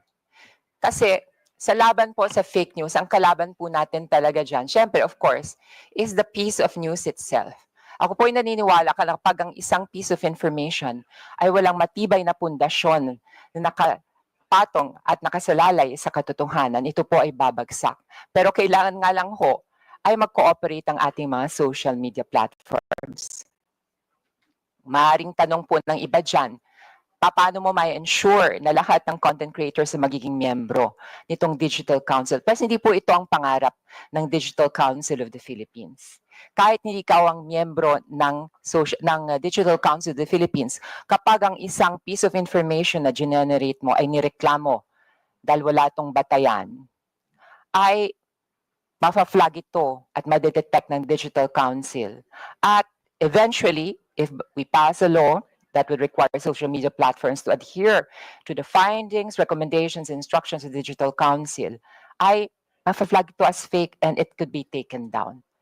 At syempre, kung ako naman ang content creator, kung sa 10 pieces of information na generate ko, siyam ay nafa-flag as fake, edi parang humukay na rin ako ng sarili kong libingan as a content creator. I shall have lost my credibility and whatever is left of my moral authority to actually express my opinion over social media. So, Mr. Chair, may I be given the chance to interpolate some of our resource persons? Congressman Geraldine, I thought that you're going to ask question to Noli. Okay. So we are tackling the issues one by one. The fourth issue will be the social media influencers. So I think you reserve your question dun sa social media. The resource person that we are now asking question to is former Vice President Noli De Castro. May I have the pleasure of interpolating our former Vice President and fellow journalist, Yes po. Noli De Castro. Kumusta po kayo, Mr. Mabuti Vice po, President? mabuti po. Yes. Kayo po bilang isang mamamahayag, gaano nyo pinahahalagahan ang ating constitutional right to free speech and expression? Of course, kami yung mga broadcaster, kami tayong mga broadcast journalists, mahalaga po siyempre ang constitutional rights natin to free speech, freedom of speech. Number one ho yun. Pero as a broadcaster din po, sinabi niya sa kapisanan ng mga broadcaster ng Pilipinas, during our seminars, way back, ang ini-instill sa aming utak ay maging responsible journalist. Responsible on the air. That means ang sasabihin namin ay may batayan, may source, sabi nga ninyo, ay titindig yung mga balita. Kahit sinong komisyon ay nakatindig yung mga balita, may mga patunay. So yun, responsible journalist. I remember that. I cannot forget that. Be a responsible journalist. Mr. Chair, maidagdag ko pa po. kayo po ba ay kasapi ng kapisanan ng mga broadcaster Of ng course, Pilipinas? Yes po. automatic po yun. At meron po ba kayong sinusundang Code of Ethics and Standards sa loob po ng KBP? Meron din po. Maliban doon sa Code of Ethics namin sa ABS-CBN. Okay, meron din sila sa Opo, ABS-CBN. opo. Ngayon po, sa inyong karanasan, meron na ba kayong na-encounter na isang kasapi ng KBP na hindi tumalima sa inyong Code of Ethics and Standards? Well, unang-una ho, hindi na kinakailangan dumaan pa sa KBP pag may ganon. Yung mismong station ang nagdidisiplina sa kanya tungkol diyan. Kasi kumisan, inaamin ko rin naman na may mga broadcaster na may mga political leanings. Lalo na ho ngayon, malapit ng eleksyon. So, meron ding mga broadcaster ang nagagamit ng ilang mga, well, of course, kandidato dahil sa malapit ng eleksyon for monetary reason. Yes po, Opo. Mr. Chair. Kung sakali po, yung mismong radio station ay kakonsyaba noong, I don't know, ng isang politiko, paano yon? Ina-apply po ba sa ganitong instance Iyon lang yung ho. Code of Ethics at saka standards ng KBP? Iyon lang. Baka ho mamaya ay utos din ng istasyon. Opo. Pero po, ang sabihin ko, doon po, meron po bang in that case, i-apply ang KBP? Meron dapat to magreklamo ang isang kandidato sa kapisanan ng mga broadcaster ng Pilipinas. Okay po. Mr. Chair, nais ko rin tanungin si Vice President Noli de Castro at ito ay related sa kanyang karanasan bilang mamamahayag. Kung kayo po ang tatanungin, gusto niyo po ba magkaroon ng ahensya ng pamahalaan na magre-regulate ng content o kaya ng balita na inyong binibigay? Medyo pumapasok ko doon yung freedom of expression freedom of speech. Doon pumapasok. So, sa madalit salita po, Mr. Chair, hindi kayo sang-ayon? Hindi ho, pero pwedeng i-regulate to in some sense. Hindi ho yung pure regulation. Yes. Mr. Chair, for the information of our resource persons and my colleagues, there is already a law that actually addresses the problem within the world of journalism. This is the 2012 Cyber Libel Act. Basically, we have the freedom of speech and expression. But there's just like any other right, this is not absolute. Absolute. The state can regulate in order to protect public interest. But in regulating the freedom of speech, which is a basic constitutional right, it has the obligation to use the least restrictive means. At may dadagdag ko pa po, pagdating po dito sa pag-regulate ng free speech, it's parang it's a lost cause basically kasi iko-question talaga yan sa Supreme Court. Ganun po ang mangyayari. So maitanong ko po sa inyo, Ms. Kabayan, na pakinggan niyo po briefly yung aking sinasuggest na Digital Council of the Philippines. Kumbaga ito parang self-regulatory pero magfa-fact check din po siya. Tapos yung findings niya ay ipapasa po doon sa different social media platforms katulad ng Facebook, ng Instagram, ng X, ng TikTok, at nakabase po doon sa findings, pwede po nilang i-flag, pwede po nilang i-take down yung content. So, in other words, so ang naturang mga platforms ay member din ng Digital Council Yes of the po, Philippines. maaari po silang member ng Digital Council of the Philippines.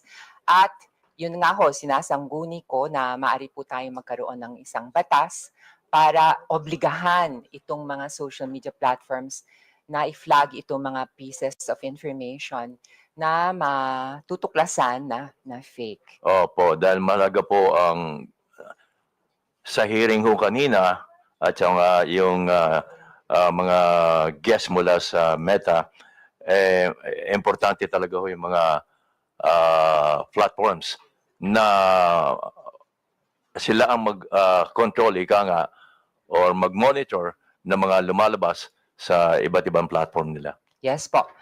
Mr. Chair, matanong ko rin po kay Kabayan Noli de Castro, naobserbahan niyo po ba na depende kung ano yung social media platform, ay maaaring silang magkaroon ng parang community guidelines sa isa na kakaiba doon sa iba.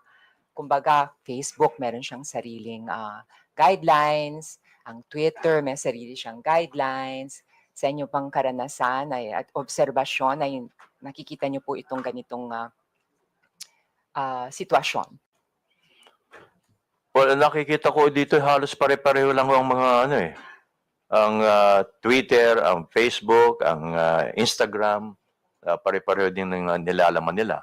Opo, ang content po nila and the way they disseminate Oo. information, Mr. Opo, Chair. opo. But for the information of everybody, in the past 3 tricoms, we have already established na minsan, katulad ng TikTok, meron siyang redress system. Pwede po niya i-take down yung news. Minsan nakakalusot nga lang ho. At yung fact-checking, hindi naman po ginagampanan din ng Facebook. Parang i-report po ang isang piece of information. Paramihan po ng report. Kahit totoo na po yung news, pero natalo ka sa dami ng trolls ng kabilang kampo o kaya ng kabilang bando, iti-take down ito. So it's not really on the basis of what is true or what is fair. This is the basis of gaano karami kang magre-report, di ba? Parang popularity contest. So ito po ang problema nga natin.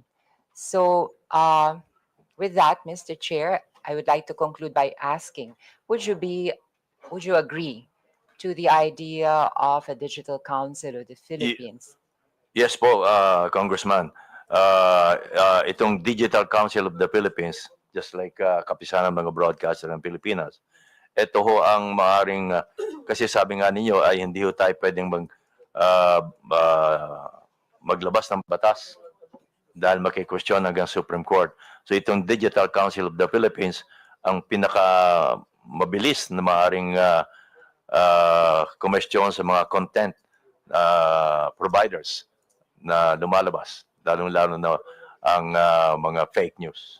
Maraming salamat, Mr. Chair. I would just like to conclude by reiterating my stand against fake news. It is really alarming. It is appalling. Yes, of course. Appalling is an understatement, in fact. Nakakainis na po talaga. It's really annoying. Especially na ngayon, maraming political developments, it's election time, iba-ibang paninira. And I have also observed, it is also, katulad ng isang araw lang, meron akong isang constituent na halos mabiktima ng perang scam. Ginamit ang deep fake ni Mr. Ramon Ang, as well as ni Katunying. And they were actually trying to sell this pyramid scheme. And alam nyo naman, not everybody can exercise or has the ability to exercise critical thinking. At minsan, dahil sa kahirapan na rin ng buhay, ay kumakapit sa patalim, sinasakyan nito mga scam, gine-give up ang kanilang, at nawawala ang kanilang hard-earned money. Not only that, itong nakaraang weekend nga rin, marami mga fake news na lumalabas. And kahit anong ginagawa na positibo ng ating pamahalaan ay nalulunod sa dagat ng fake news. And this situation cannot be tolerated. This is the hope of this humble representation, that we can come up with regulation that will effectively control the spread of fake news while respecting our basic constitutional right to freedom of speech. Maraming salamat po, Mr. Chair. Honorable Franz Castro is recognized. Thank you, Mr. Chair. Magandang hapon, kabayan. So, ilang yung iba naman na tanong na ni Geraldine. Yung tungkol doon sa mga broadcaster po ay regulated, self-regulation sila, di ba? And regulated din po kayo ng KBP at saka ng station. Kasi meron nung isang hearing, Mr. Chair, na dito vlogger siya at the same time, meron din siyang station. No? Meron din daw siyang parang network na kinabibilangan. So 'di ba, Mr. Chair, may mga broadcaster din, journalist na nagiging vlogger. So paano po ba ito nare-regulate? Kasi itong vlogger na to, halimbawa, broadcaster siya, pero may mga disinformation or fake news.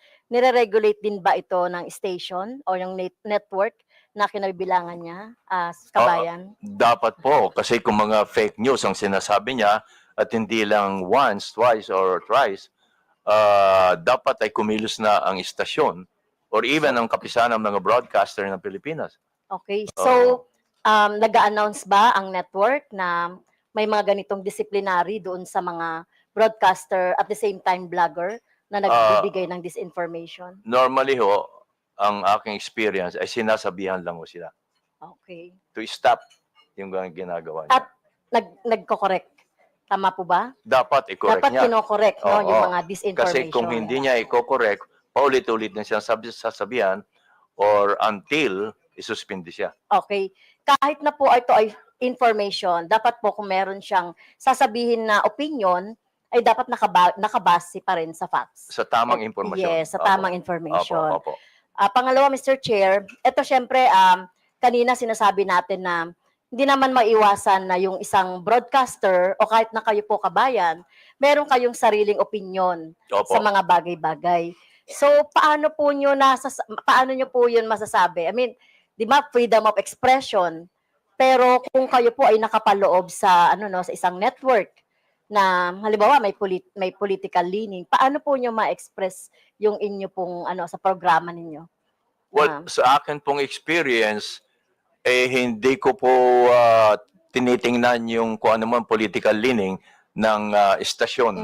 Ang sa akin po ay kung ano aking opinion, kung ano ang tama, yun ang sinasabi ko. Wala pa naman ako na-experience na sinabihan ako ng istasyon, oy, medyo hinay-hinay ka dahil yung ating boss ay iba ang political leaning. Wala pa naman akong ganong experience. Dahil ang human being po, Mr. Chair, ay socially and politically charged. Siyempre, meron siyang sariling opinion. So, naniniwala kayo na among broadcasters, journalists, wala naman talagang sinasabing neutral. Tama po. Kasi meron din kayo talagang sariling choice, political opinion, etc. Opo, talagang meron ho kami. Okay. So, gusto ko lang sabihin, Mr. Chair, kasi katulad din sa teacher, experience ng teacher, na yung mga teacher kasi, minsan, minomonitor yan ng mga kanilang superiors. Kaya, syempre, ang mga teachers dapat din nagpapahayag ng sarili nilang experience or sarili nilang pong choices, etc. So, katulad din po yan ng mga broadcasters, though, meron po silang tinatawag na regulation. So, ano pa rin po, Mr. Chair, above all pa rin yung freedom of expression. Thank you po. Maraming salamat, Honorable Franz Castro. Mr. Vice President, mukhang wala na yatang magtatanong na congressman. Pero bago po kayo umalis, meron lang akong katanungan out of curiosity sake. Hindi pa niyo sinubukang alamin kung sino ito mga nagpakalat ng fake news sa inyo? Hindi na po, Mr. Chair. Kasi karaniwan naman hindi tunay na pangalan na ginagamit nila . Oo. Although, nag-isip sana akong lumapit na ako sa NBI kung hindi siya hihinto. Pero huminto naman ho nung sagutin ko na sa pamagitan ng paglalagay ng bold letter na fake. Madalas po ba kayo ginagawa ng fake news? Well, pag ganito malapit ng eleksyon. Pero pag walang eleksyon, hindi ka na kayo ginagawa. Medyo tahimik ko sila. Pero sa tingin nyo, Vice President, bakit kayo ginagawa ng fake news? Meron ho bang galit sa inyo? Hindi naman siguro being a radio and television personality, nakikita nila na kapag akong ginamit, mukhang sisikat sila. Yes, parang gano'n parang gano'n Pati nga, sorry to say this pati nga yung utot ho binibintang sa akin.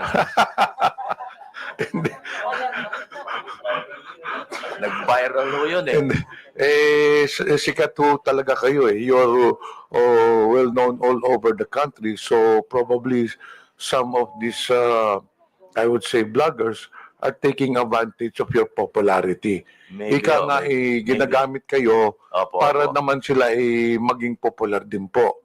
Well, sabay na ho yun. Sabay na yun. Kaya lang ho, hindi ako kumikita, sila ang kumikita. Hindi, kumikita naman po kayo doon sa broadcasting. Last tanong ko po, yung ganyang fake news, hindi po ba kayo nasasaktan? Hindi po ba kayo nagagalit? Hindi naman po Hindi ako tinatablan Hindi ako tinatablan po.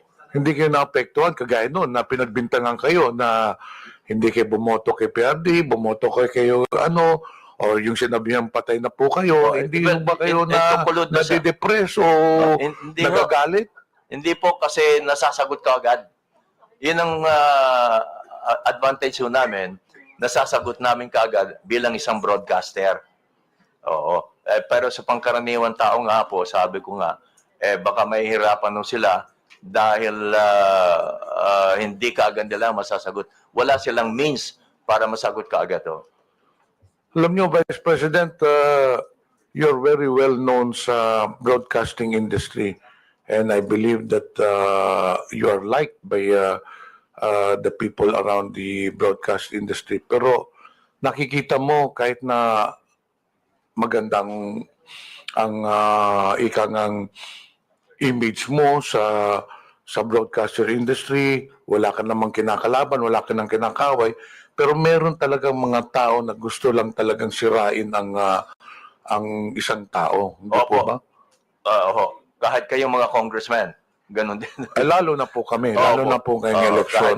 Kahit maganda ang ginagawa ninyo, dahil sa mga fake news ngayon, iba ipalalabas nila. Sabi nyo kanina, hindi kayo naapektuhan kahit na anong fake news ipalabason ninyo.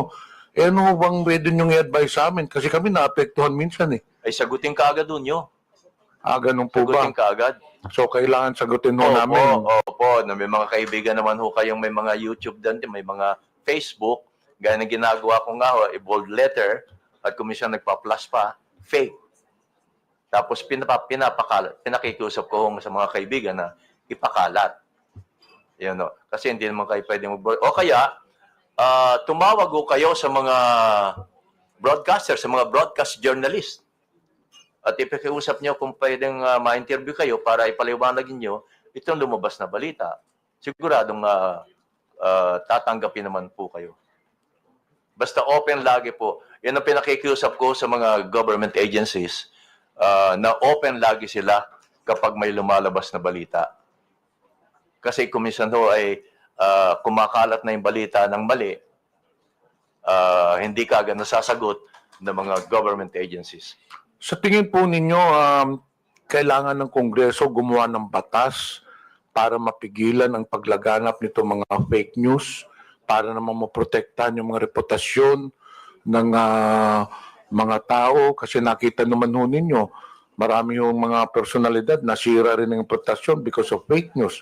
Tingin nyo, kailangan ho natin gumawa ng batas? Baka ho magandang pag-aralan nitong kay Congressman na Digital Council of the Philippines. Para lahat ng Facebook, YouTube, member ho dito, para kung meron ng reklamo tungkol sa mga post na hindi maganda o hindi totoo, may papasok agad dito sa Digital Council of the Philippines. Kasi po, I don't know, Congressman, Mr. Chairman, baka ho kumisan pag may batas, napapalusutan pa ho Tama po. Pa ho pa sa batas. Umaabot ho hanggang sa Supreme Court. Baka ho dito, baka makatulong itong pag-aralan ho nating mabuti ang Digital Council of the Philippines. Baka ho mas may ngipin ho ito para mapigilan ng pagkalat ho ng fake news. Actually, Mr. Vice President, pagkatapos po nitong hearing na to, meron na ho kaming mga proposed legislations to counter this fake news. So hindi na po ako magtatagal, Mr. Vice President. In behalf ng committee, maraming salamat po sa presensya ninyo. Pwede na po kayo ma-excuse po. Kasi we'll now proceed to the next issue, which is yung kay Commodore Tarjela, and after that, the social media personalities. But before that, I noticed dito sa mga resource persons na inimbita, some of these, I believe, wala na pong question yung ibang mga congressmen dito ngayon. Some of the resource persons were requested to be invited by some congressmen who are not present. Sila po may gustong tanong. So, are there any questions for SWS rating uh, survey company. May question ba, mga congressmen? Wala. So, andito po kaninang SWS, hindi po ba? So, I believe that there are no questions. Actually, there was one congressman, I will not mention anymore, who requested you to be present, also Pulse Asia, and then yung ibang mga survey firms. But he's not around, so the congressmen are not inclined to ask questions to you unless you have a statement to make. None, Mr. Chair. Okay, you are now excused. Thank you. Itong broadsheets din, andito po ba ang Philippine Star, Daily Inquirer? Nandito po ba? Wala. Okay. So we'll now proceed with the next item on the agenda, which is the issue of Commodore Tariela. If you have, do you have any statement to make? Yes, Mr. Chair. I Okay. prepared the presentation.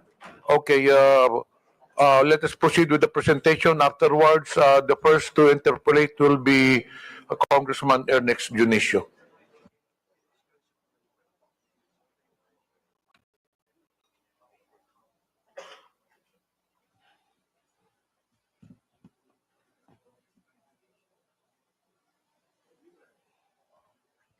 Mr. Chair, can I proceed? Pakilapit lang po yung mikropono. Mr. Chair, can I proceed already? Yes, please proceed. Thank you, Mr. Chair. Isang magandang hapon po sa ating lahat.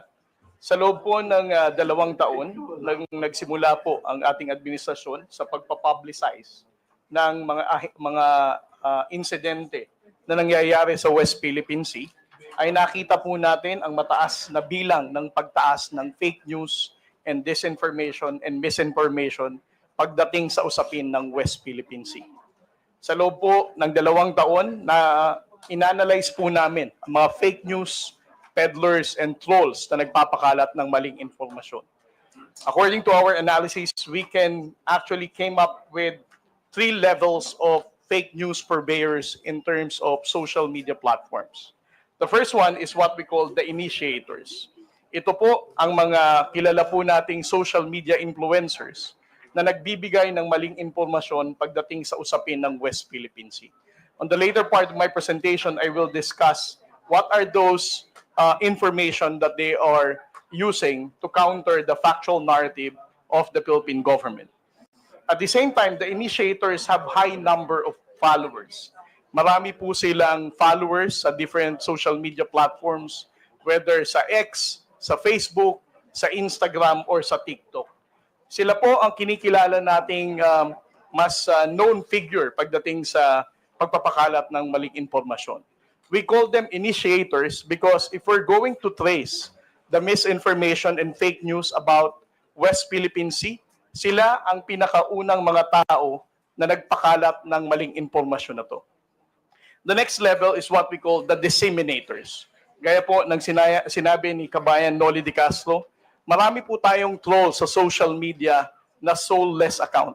Alam po nating wala silang totoong identity, newly created ang account, but these disseminators are being used by the initiators to spread this initiated information na mali. Sila po ay walang kilalang known network, but they are used only to spread this misinformation and fake news about the West Philippine Sea. And then the third one is what we call the reposters. Ito po mga reposters ay kapwa po natin mga Pilipino. Maaaring sila po ay sumusuporta lamang kay initiator o meron silang sinusuportahan na politiko na umaayon dito sa narrative na ito na mali naman. And then the last level is what we call the general public. The general public is actually the victim of the disinformation and fake news in the social media. Dahil po sa mga maling impormasyon na ito na ipinapakalat sa West Philippine Sea, ay nahahati po ang opinyon ng ating mga kababayang Pilipino. Minsan po naniniwala silang walang West Philippine Sea, minsan naniniwala silang tayo ay inuudyukan lamang ng Amerika, minsan sila ay naniniwala na ang gobyerno mismo ang gumugulo pagdating sa usapin ng West Philippine Sea. Next slide, sir. Ngayon ang tanong po ay who are these initiators, no? Gaya po ng sinabi ko kanina, the initiators are the ones who start the conversation. They are the ones who spread the initial fake news and misinformation. At ang account nila ay may mataas na bilang ng follower. At most of the time, the initiators are known or recognized na social media influencer. At ang posting nila sa social media are always publicly posted. Hindi po ito nalilimit lamang sa kanilang mga followers or friends. Intentionally, their postings are made public so that it can be easily shared ng kanilang mga disseminators at ng kanilang mga followers. Next slide. The initiator's social media lines. Over the course of time and analyzing the lines of these initiators who spread fake news in the West Philippine Sea, it can actually be divided into 6 parts. Ang una sa lahat is yung sinasabi nilang, we do not have legal basis in our fight in the West Philippine Sea. Ilang beses na po nating narinig yan. Later, I will discuss all of this, how they make use of these lines as a way for them to mislead the Filipino people. Second, ang West Philippine Sea ay hindi natin primary concern. Ito daw ay hindi dumudugtong sa sikmura ng ordinaryong Pilipino, kung kaya't ang ordinaryong Pilipino ay hindi dapat makialam sa isyu ng West Philippine Sea. Pangatlo, Philippines is one escalating the tension in the West Philippine Sea. Sinasabi po nila na ang Coast Guard or BFAR or other agencies of the government are the ones responsible for the escalation of tension in the West Philippine Sea. At ang pang-apat po is the fear-mongering, ang pananakot po sa ating mga kababayang Pilipino na kapag patuloy nating tinindigan ang laban natin sa West Philippine Sea, ay magkakaroon po ng gera. At ang panglima po, ang Philippines is only dictated by the United States. Ilang beses na rin po nating narinig ito na ang nangyayari sa West Philippine Sea ay galing lamang po sa pag-uudyok ng Estados Unidos. And the last part is that the West Philippine Sea spokesperson, kasama ko po si Jonathan Malaya at ang iba pong mga akademya na dumidepensa sa paninindigan natin sa West Philippine Sea, has always been a victim of disinformation and fake news. Next slide, sir.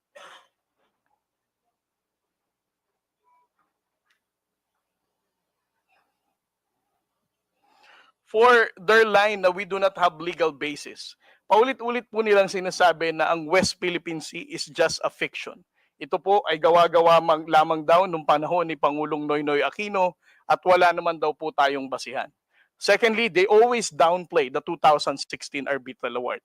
Hina-highlight nila na despite of the 2016 Arbitral Award, which is internationally recognized as a landmark victory for the Philippine government, they always downplay this, saying it is very difficult for this current administration to get the support of the international community because it cannot be reinforced.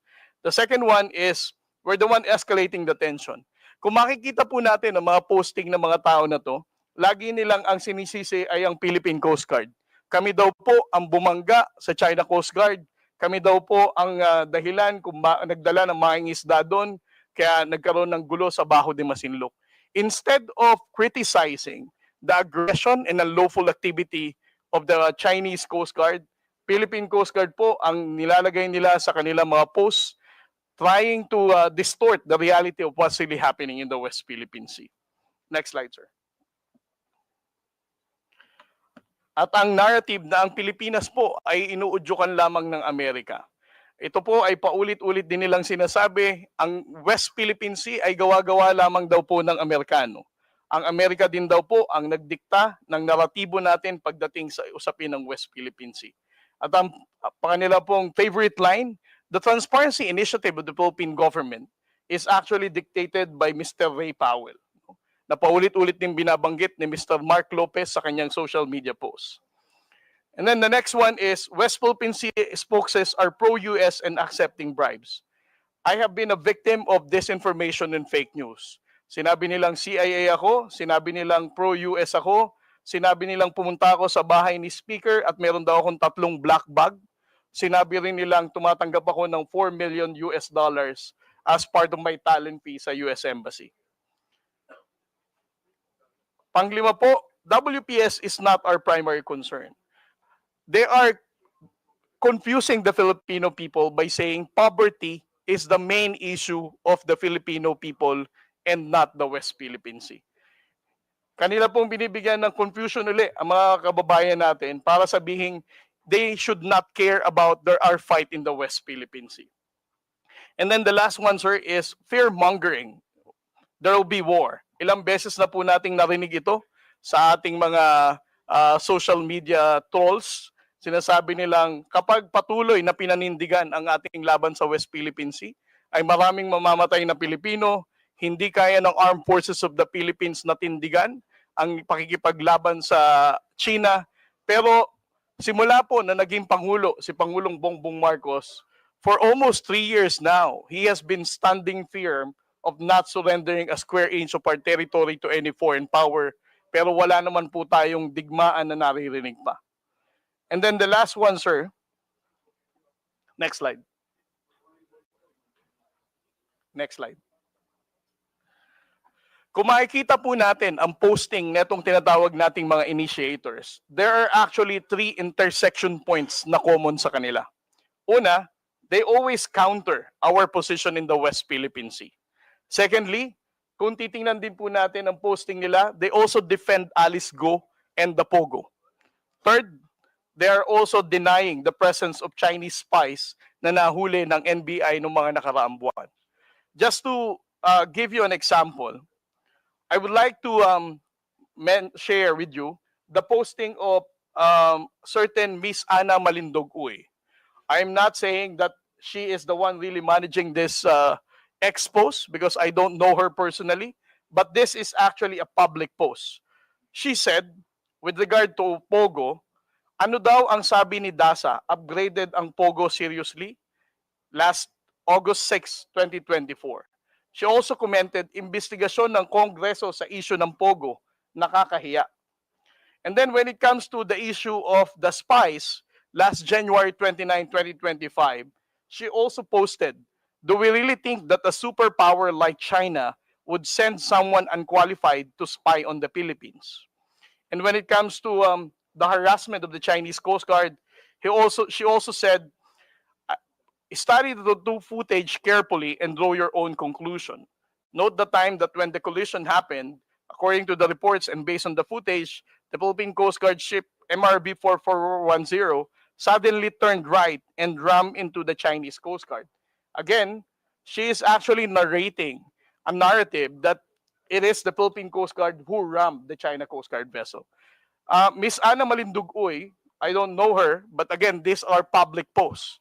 And I would also like to share to the Honorable Committee the article written by Mr. Ado Paglinawan. He also wrote about Tarlac Mayor Alice Guo, suggesting that she is being disgracefully grilled by the senators. And when it comes to the spies, he also wrote an article 2 months ago saying that it's a mistaken identity is a result of sheer incompetence. And when it comes to the issue of the West Philippine Sea, publicly posted last February 27, he said the West Philippine Sea lunacy continues as China Coast Guard simply ignores our cheers. These are the types of the issues that I would like to present to the Honorable Committee, sir, to highlight that the issue of disinformation and fake news is actually countering our own position in the West Philippine Sea. Thank you very much, Mr. Chair. We'll now proceed to the interpellation. Ernest Dionisio, representative, is now recognized. Thank you, Mr. Chair. Thank you to our colleagues. Commodore J. Tariela, magandang hapon po sa inyo. And thank you very much for the detailed presentation. Actually, marami po akong tatanungin sa inyo, supposedly, but it was already answered by most of the questions na tatanungin, nasagot na po ng presentation ninyo. Commodore J, alam ko yung laban nyo sa West Philippine Sea eh. I would see you in the news, yung mga fake news naman na kayo yung dinidiin pa na masama. Yung masakit kasi dito, Mr. Chair, kung sino na yung nilulusob, sino na yung inaargabyado, yung pa may kasalanan. This has to stop. So, Mr. Chair, just like to ask a few more questions kay Commodore J. Commodore J, ito bang ano bang talagang diferensya sa opinion ninyo yung pagkakaiba ng opinion sa fake news? Mr. Chair. Well, para sa akin po, Honorable Congressman, sir, no? Ang usapin po ng West Philippine Sea should not be subjected to your own opinion. Actually, as part of the transparency initiative of the Philippine government, we have been disclosing factual reports, no? Incidents that really happened, supported by photos and videos to show the Filipino people what really transpired. So if you are a blogger or a social media influencer trying to counter such narrative, I think we should understand everybody's entitled for their own opinion, but disclose countering a factual narrative of what really transpired with regard to our own national security is really a concern.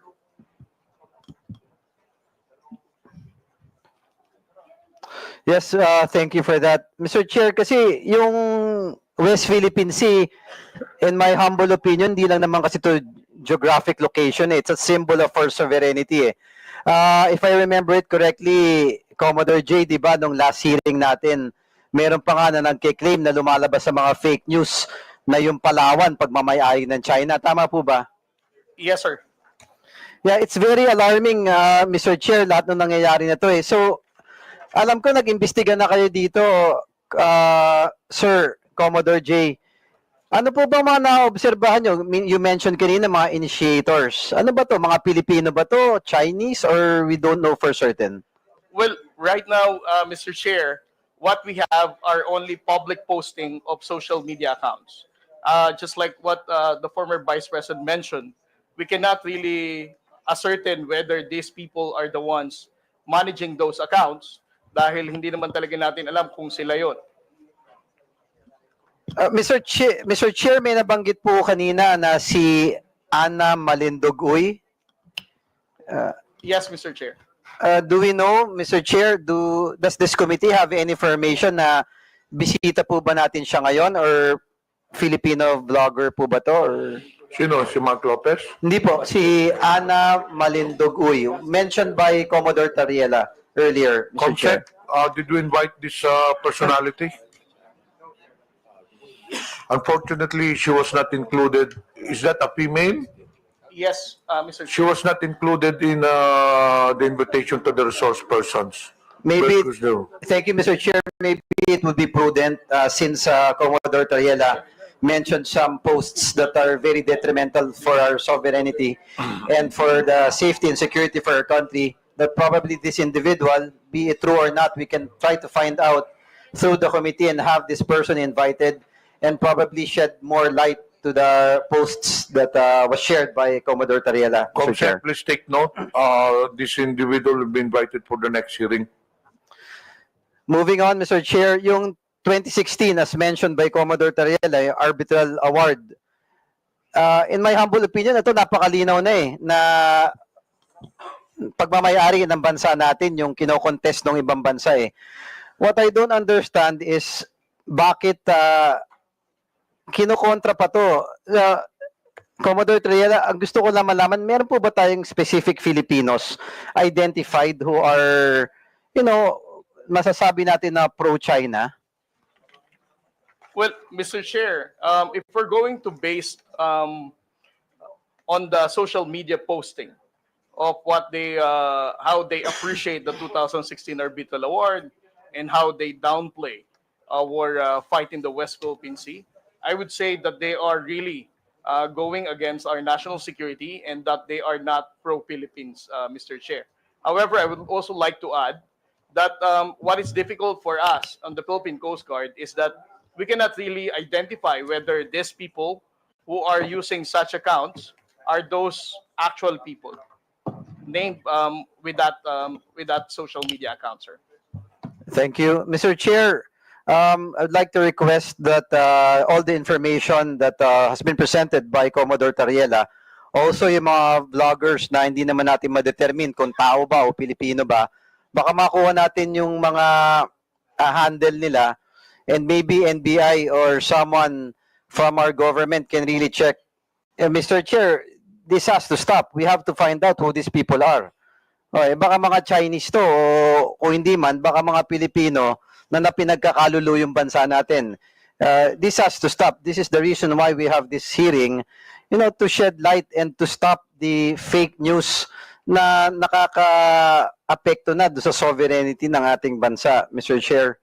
Also, nakakabagabag kanina yung presentation ni Commodore Tariela na hindi lang pala West Philippine Sea, na nagduduktong-duktong din to dun sa Pogo. O, na dinidepensahan pa nila, na naduduktong pa doon kay Alice Guo, na allegedly, na spy, na, ang narrative nila all about pro-China eh. So, Mr. Chair, na again, kay Commodore Tariela, kung hindi naman kalabisan sa inyo, please give this committee a copy of all the information that has been gathered by on your side sa Philippine Coast Guard, and we will try to dig deeper and find out who these people are and put a stop to it. It will also give guidance to us on the laws that we will be making to determine, Mr. Chair. Ito na nga yung pinag-uusapan last hearing tsaka ngayon eh. With what Congressman Rog was saying earlier, na importante talaga na naka-register yung mga tao sa account ng mga social media eh. Anyone can simply make an account, gagawa ng false claims, kung ano-ano, tapos ini-influence yung mga Pilipino. But I do believe Filipinos are very smart at walang Pilipinong tunay na magkakalulo. Ang hindi ko maintindihan, kung meron man, ano bang reason nila? Is it political? Or is it because of monetary gains? But there should be no Filipino na dapat ipagpapalit mo yung bansa mo para sa mga idol nyong politiko o para lamang sa pera, kapalit ang sovereignty at security ng ating bansa. This has to stop. So again, Mr. Chair, may I manifest that we really have to find out who these people are. We will not stop. The committee will not stop. And again, ako lang, simple manifestation, Mr. Chair. To Filipino vloggers, minsan nakikarried away tayo sa mga nababasa natin o napapanood. Last hearing, tinanong ko yung mga vloggers natin. Sinabi naman nila na walang naniniwala sa kanila na ang Palawan parte ng China. Yun na pinapakalat online eh. Ako yayayain ko lang yung ibang vloggers natin. I know masipag kayo mag-post o gumawa ng iba't ibang content. Why not do a content that will protect our country? Why not do a content, meron kayong mga following meron kayong mga taong naniniwala sa inyo.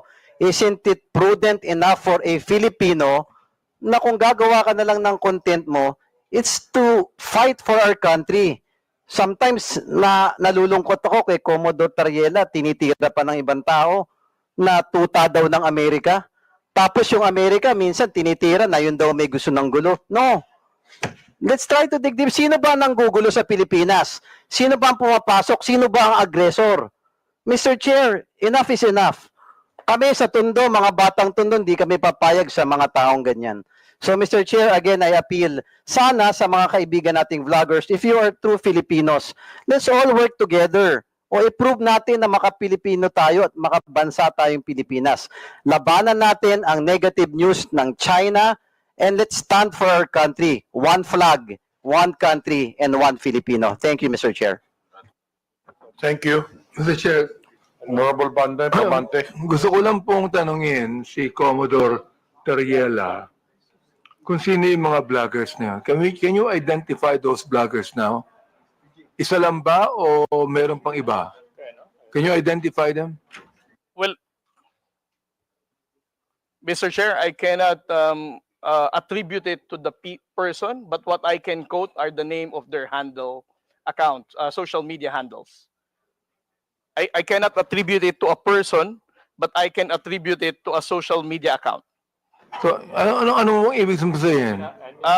Because as I said, Mr. Chair, hindi naman natin alam kung sila talaga yung may-ari na account, but alam ko na yung pangalan na account. Like for example, si Mr. Rugando Sasot. We don't know whether it is really him who is managing his social media account. The same thing with Ana Malindog Uy or Ado Paglinawan.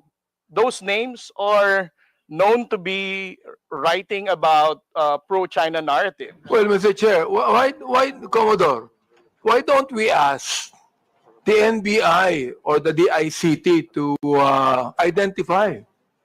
Why? Why don't we ask them? Now, you keep on telling us about these things, and you're not telling us who the people are. So why don't you ask the NBI or the ICT to identify those people who they are? Because they can be identified. Oh, it's up to you because you're the one being bashed in this case. Perhaps even your statement here can even be treasonous. Why?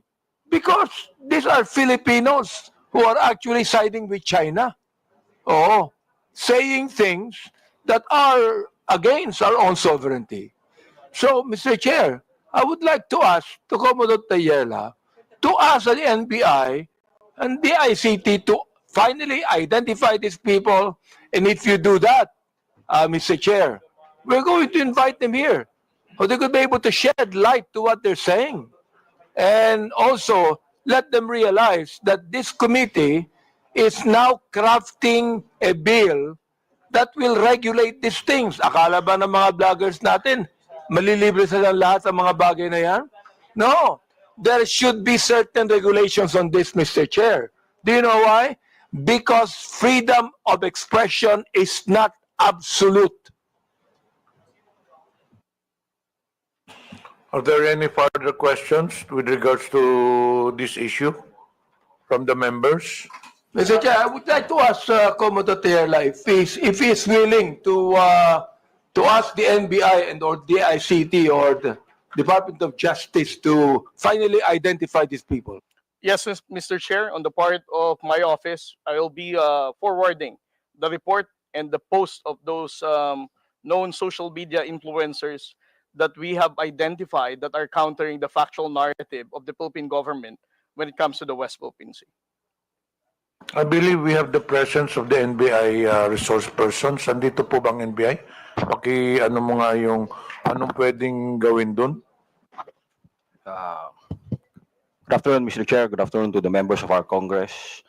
Actually, Mr. Chair, some of the personalities which was mentioned during the lecture of Commodore were already verified by our office. So, ang pagkakaintindi ko po kasi during his explanation is that he cannot attribute yung mga accounts doon sa real identity ng mga may-ari. And we can provide some, but for those other accounts po, totally dummy account po siya. And we cannot identify kung sino yung mga ano po niya, totoong nagmamayari. But for some of the accounts that were mentioned, there are real names and identities that were already identified by the NBI, and we could furnish this committee of those identities. Thank you, Mr. Chair. I suggest, Commodore, you coordinate with the NBI na lang regarding this matter. Yes, Mr. Chair. Are there any further questions regarding this issue? Mr. Chair, Yes. thank you very much. Commodore Tariela. So, kamakailan, nabalitaan po namin at nakita namin sa telebisyon na muling nagkaroon ng enkwentro sa West Philippine Sea. Pwede mo po bang maikwento sa amin ang nangyari? Yes, sir. Mr. Chair? Yes. What transpired in the past 2 days, Mr. Chair, is that last April 5, the Philippine Coast Guard monitor the presence of China Coast Guard 3302 at a distance of 82 to 85 nautical miles off the coast of Palawig, Zambales. And because of that, the Commandant of the Philippine Coast Guard, Admiral Ronnie Hilgavan, directed BRP Cabra to challenge the presence of the China Coast Guard vessel. And last April 6, what happened, sir, is when the Philippine Coast Guard vessel was challenging this 99-meter vessel, which is relatively larger than the 44-meter vessel that we have, carried out a dangerous maneuver, attempting to, as if they are going to ram a smaller Coast Guard vessel. But thanks to the seamanship skills and the professionalism of the Coast Guard sailors of the Philippines, we were able to prevent from being rammed by the China Coast Guard. And just yesterday, sir, again, the China Coast Guard 3302 did another dangerous maneuver, attempting to ram the aft, which is the behind of the Philippine Coast Guard vessel, when we were also challenging them yesterday at a distance of 92 nautical miles off the coast of Capones Island, sir. And area is well within our special economic zone, no? Yes, sir. That is well within our own exclusive economic zone. Exclusive economic zone. And ako, Commodore, nung napanood ko po yung video sa TV, the news, talagang nakaramdam ako ng konting galit. Kasi nakita ko yung isang dambuhalang Chinese vessel na palapit ng palapit habang pilit naman tumatakbo yung atin. Kasi nga baka mabangga. At mukhang babanggain talaga. At buti na lang kamo, magaling yung ating mga seafarers nakaiwas. Kung hindi po nakaiwas, ilang kayang Pilipino maapektuhan kung dumating po sa punto na nabangga? Well, we have to understand, sir, na ang barko na to is almost double the size of our BRP Cabra. So you can just imagine the impact nung bilis nung barko na yon sa pagbangga ng mas maliit na barko natin. Parang to describe it, parang isang Wigo na Toyota na kotse binangga ng isang 6x6 truck. So that is the reason why the Philippine Coast Guard has to run away for them not to be rammed by the China Coast Guard. Kung sakali pong nabangga tayo, definitely ang mga crew po ng Philippine Coast Guard vessel ay nasa harm's way na po. At tayo po ngayon siguro ang nagpapanik, how can we be able to rescue our Coast Guard personnel, sir? At tunay pong nakakakulo ng dugo nung nakita ko po to kasi atin po yung lugar eh. Diba? Atin po yung lugar. At dito po sa hearing natin ngayon, napakahalaga po na ma-address po natin yung mga fake news na lumalabas laban sa issue ng West Philippine Sea. Because what I fear, Commodore, is due to the fake news, this might lead to Filipinos being misguided when it comes to properly understanding the issues of the West Philippine Sea. Do you agree with me when I say this, Commodore? Yes, sir. I definitely agree with you, sir, that we need to address fake news and disinformation. Dahil kung tataas po ang bilang ng mga fake news and disinformation na yan with regard to the West Philippine Sea, mawawala na pong saysay ang paghihirap ng Armed Forces of the Philippines at ng Philippine Coast Guard na itinataya po nila ang buhay nila para po sa West Philippine Sea.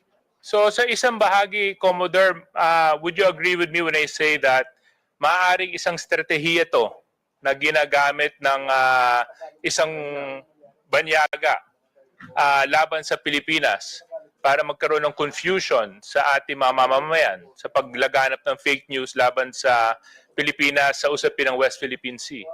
Yes, sir. I definitely agree with you, sir, that most likely this is a state-sponsored misinformation tactic para gibain po ang pagkakaisa ng ating pong bansa pagdating sa pagtindig sa issue ng West Philippine Sea. Okay. Thank you very much. Now to our vloggers present.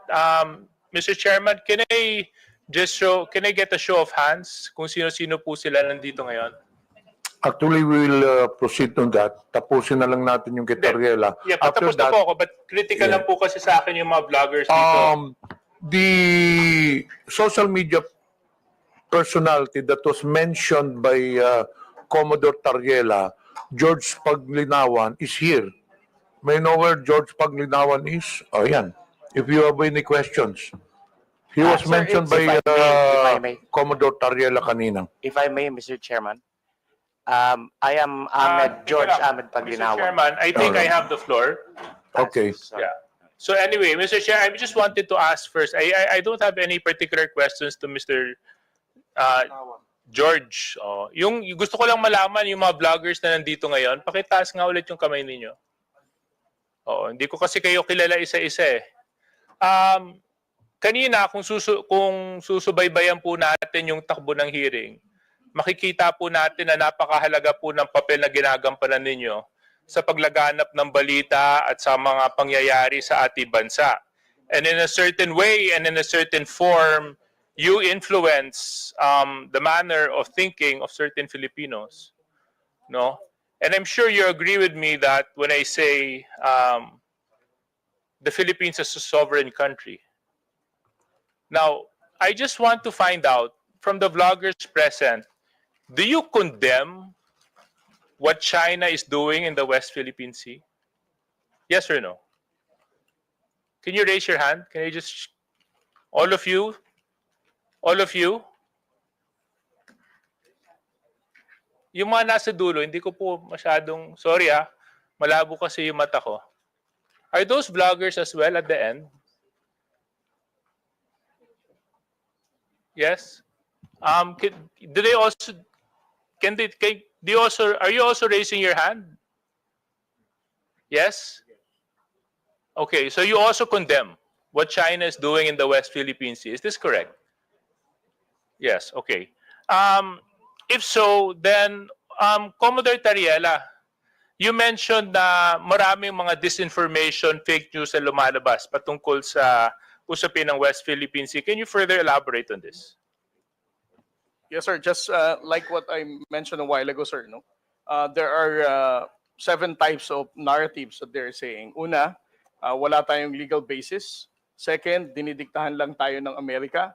Pangatlo, Pilipinas ang gumugulo sa West Philippine Sea. Pang-apat, ito ay hindi ito priority ng ordinaryong Pilipino. At pang-lima, ang mga spokesperson natin are actually receiving bribe from the government and even the US government. Okay. So, is Mr. Mark Lopez present? No. And Comsec, can we check if Mr. Mark Lopez is present? Because I remember in our last hearing, he was very opinionated about this issue. Comsec?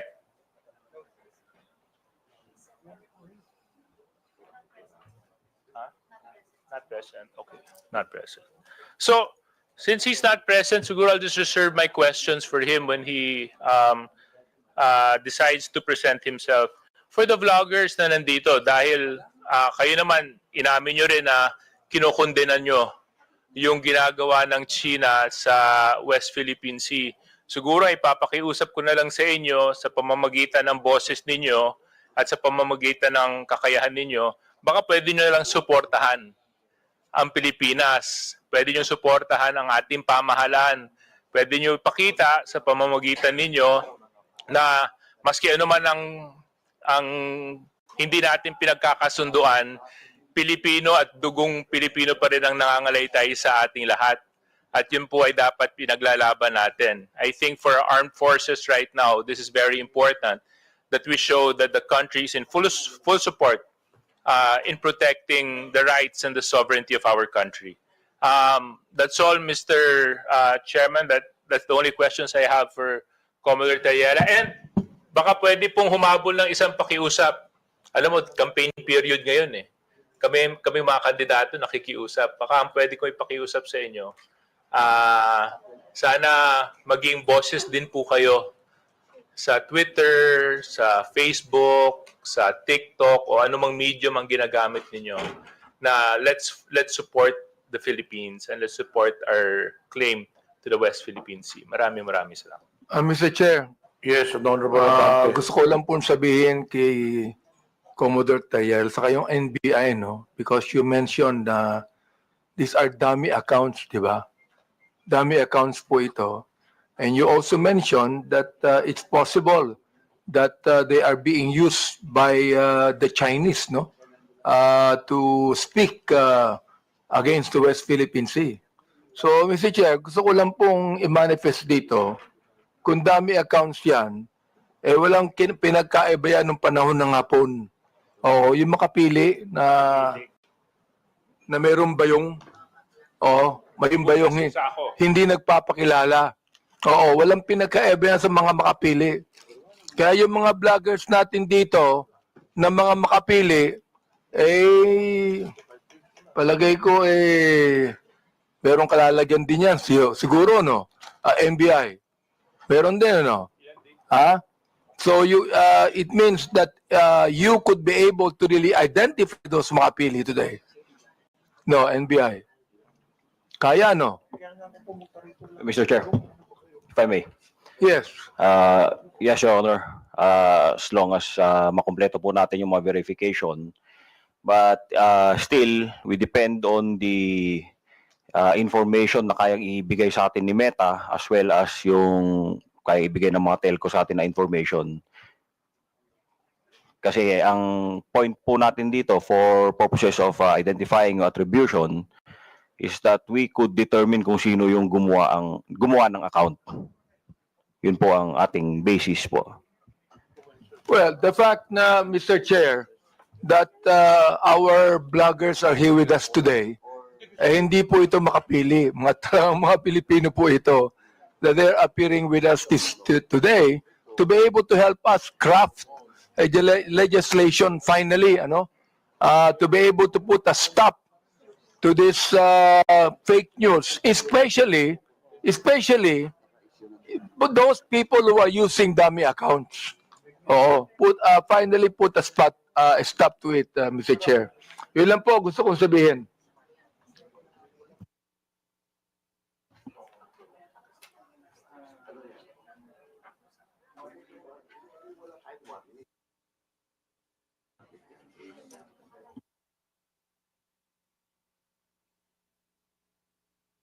Tutuloy ko na. I will continue. Okay, Yeah. Chairman Abante, please continue. Mr. Chair, thank you. Andito po pa si Miss Joey Cruz. Miss Joey Cruz, andito po ba? Yes, Mr. Chair. Okay, Asan po siya? Asan po siya? Ayan. Oh. Gusto ko lang po alam nyo, sa totoo lang, marami po akong natatanggap na bashing eh. Hindi ko pinapansin.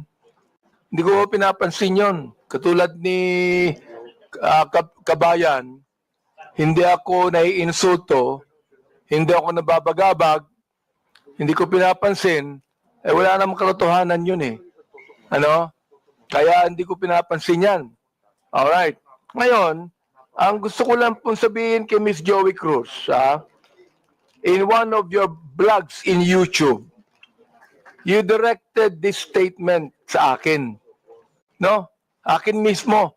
Unang-una, hindi naman kita kilala. Hindi naman kita kaaway. Wala naman akong ginawang masama sa'yo. Tama ba ako, Mr. Chair? Meron po ba akong ginawang masama sa inyo? There is no personal action. Kaya nga, Mr. Chair, sagutin mo lang ako. Meron po ba akong ginawang masama sa inyo? No Meron ba wala? None, Mr. Wala. Wala akong ginawang masama sa inyo, ha? Pinapatunayan nyo yan, ha? Pangalawa, hindi niyo ako kilala. Tama ba, Miss Joey Cruz?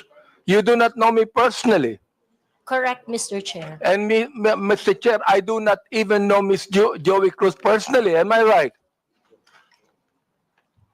Correct, Mr. Chair. But, you made that statement against me. Ito, babasahin ko, ha? Ang sabi mo, ganito, kung Abante, paswelduhan ka ng taxpayer, gago. Tinawag mo akong tinawag mo akong gago. Bakit? Ba't mo ginawa sa akin yun? Gusto mo ba akong umiyak ngayon sa'yo? Sabihin ko, ba't mo ginawa sa akin yun? Bakit mo ako tinawag na gago? Bakit po, Mr. Chair? Please, yes. Mr. Chair, and I think it is already established that we do not know each other personally. Ano po yung pakilakas nga po? Hello, Mr. Chair? Mr. Chair? Okay. I think it is already established that we do not know each other personally.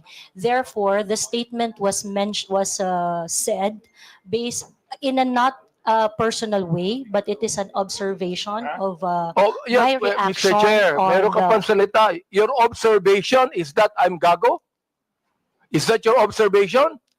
This pertains to the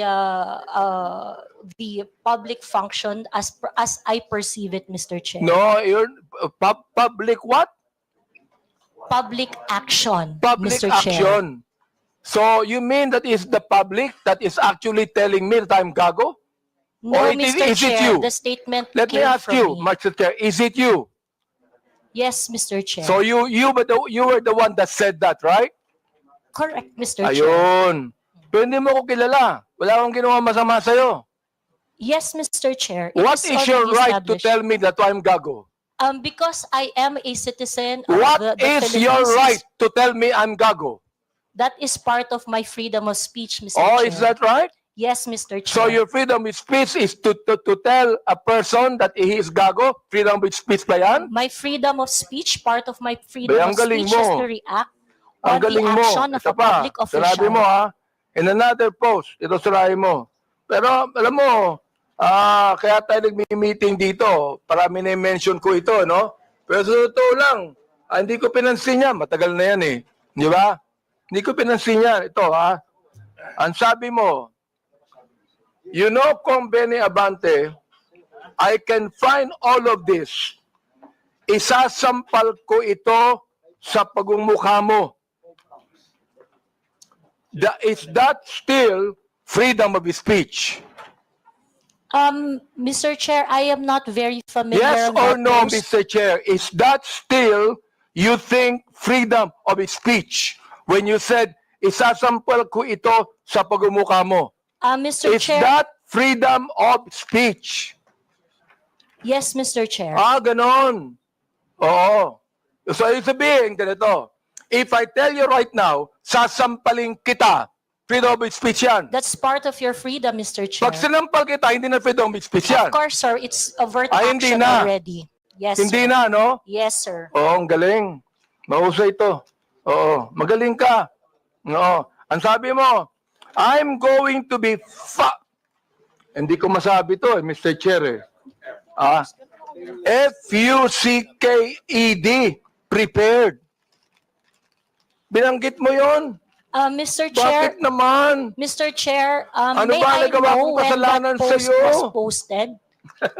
Mr. Chair, Oh. Mr. Chair, so that I can answer intelligently on the question You of, can, Mr. Chair, may I know you can the date answer of the intelligently, post? I but cannot what you answer. said here, is that intelligent? Let me ask you, Mr. Chair. Nung sinabi mo, you know, Company Abante, I can find all of this, isasampal ko ito sa pagmumukha mo. Is that intelligent? Mr. Chair, I cannot intelligently answer if I do not know when the post was posted.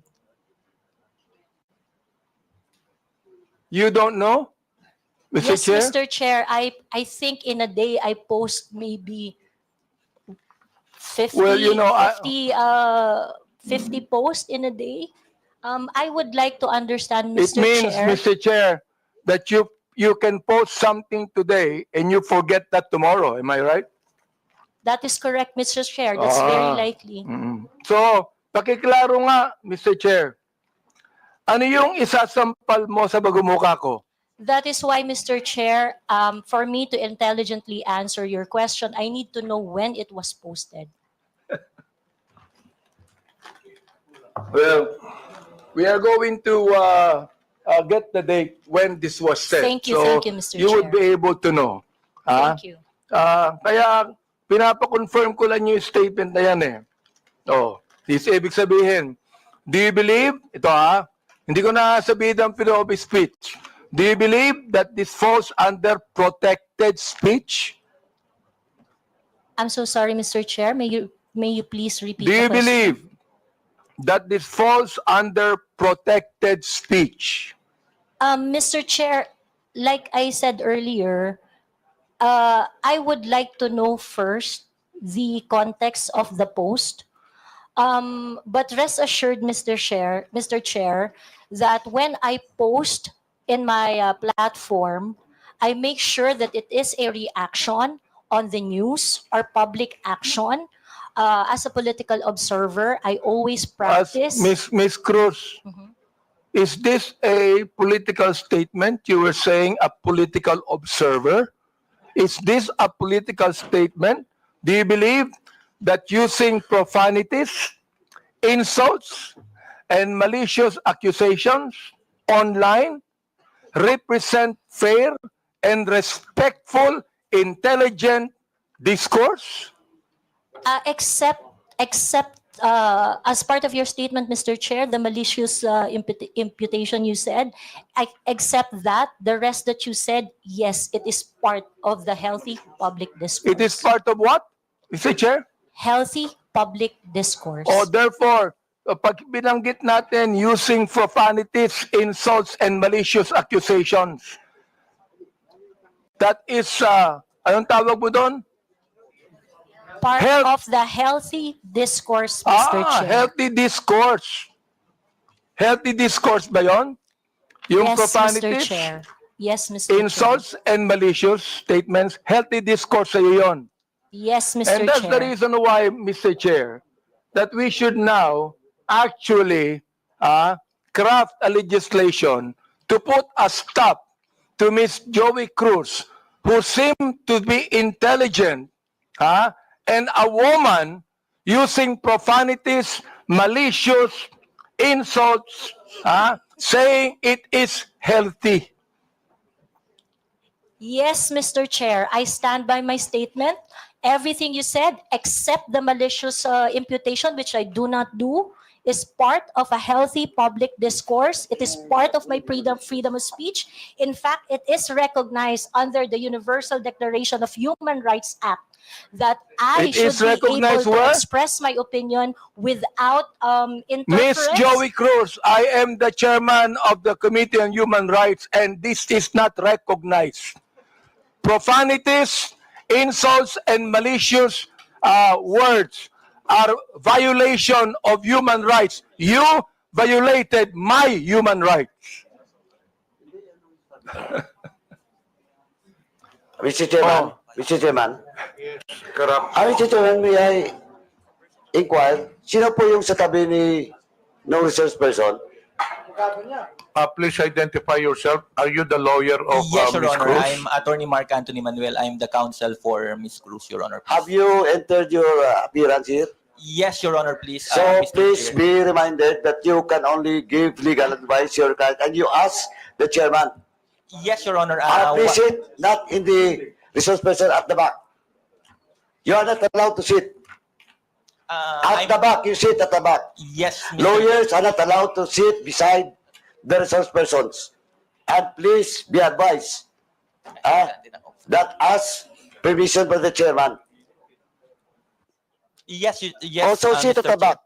Yes, Mr. Do Chair. not sit beside your client. And rest assured that I am only advising my client as And to then, her so legal ask the rights. chairman the permission before you give the advice. Yes, Mr. Chair. Also sit at the back. Thank you, Mr. Chairman. Thank you, Mr. Chair. Attorney, please comply. Are you through, because no, actually, Mr. Chair, I'm just starting. wait, we are still on the issue of, I would like to finish the issue on Tariela, then we can go back to your interpolation. Honorable Junicio, are you still asking questions? You're done. Honorable Tariela, do you still have any statement to make? Nothing more left from me. Okay, we'll now proceed to the next item on the agenda.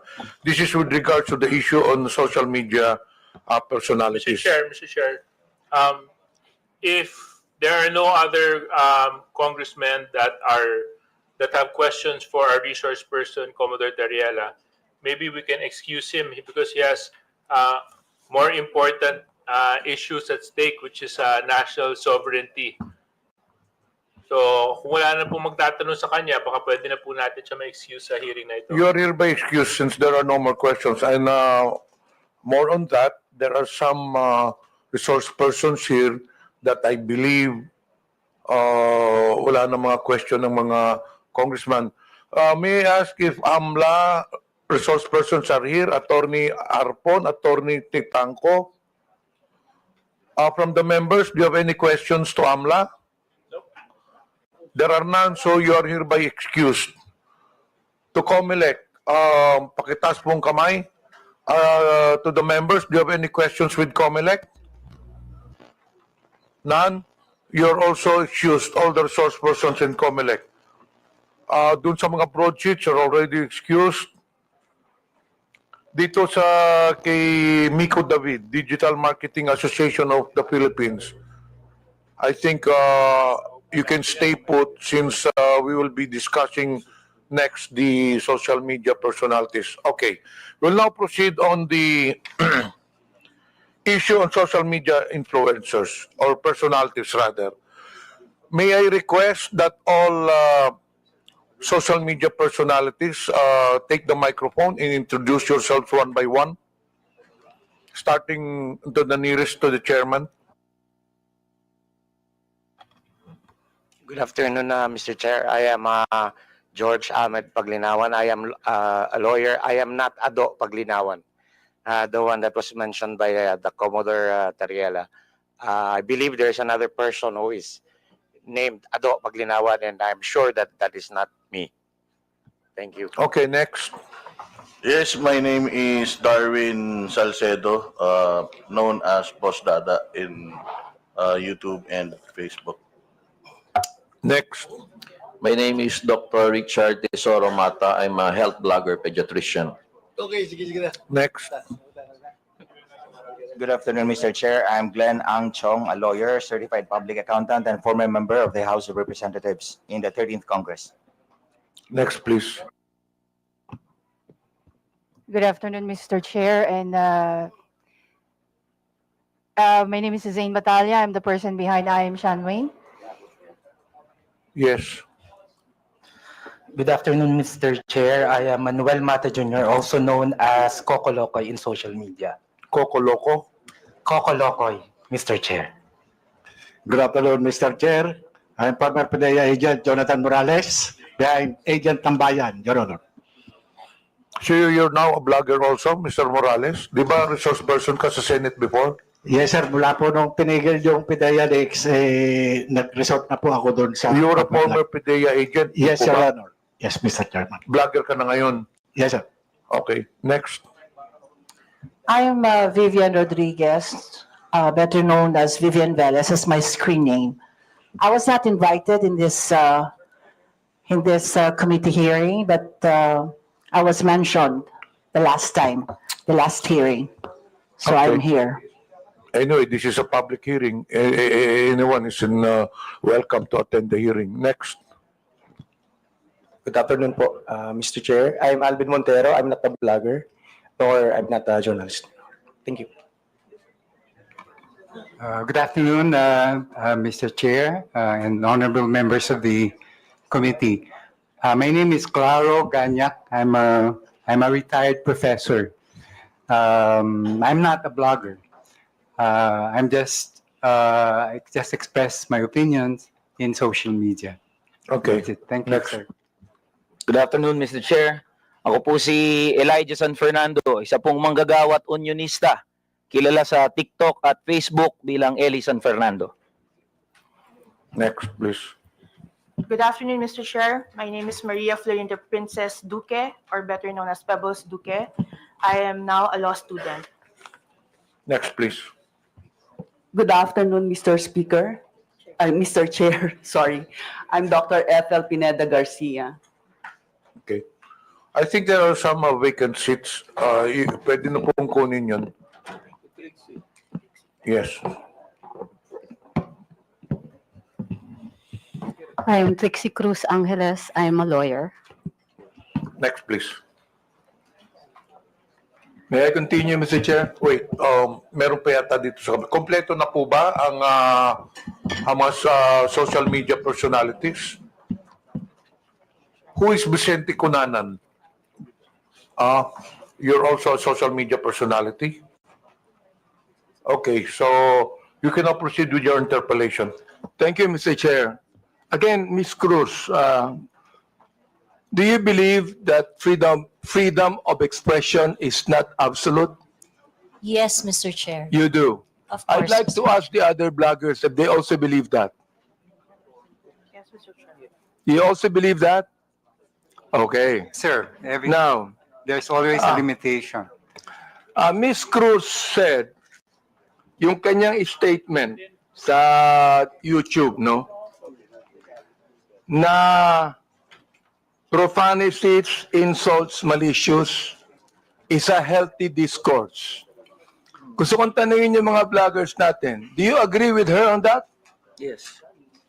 that profanities, insults, and malicious accusations is a healthy discourse and a part of the freedom of expression? We would like to ask every blogger to answer me yes or no if they believe in that. Mr. Chair, can I be recognized? Mr. Chair, no other than the highest court of the land has repeatedly said na hindi po masama ang pagmumura, lalong-lalo na sa mga pampublikong opisyal, especially kung ang pinatutungkulan po ay yung official functions nila. Not the person, but their official functions, Mr. Chair. So yun po ang paninindigan, lalong-lalo na po namin bilang mga manggagawa, dahil kahit meron pong TikTok, Facebook o social media, sa komunidad po, yan ang lengguwahe ng mga manggagawa at ordinaryong Pilipino na nagagalit.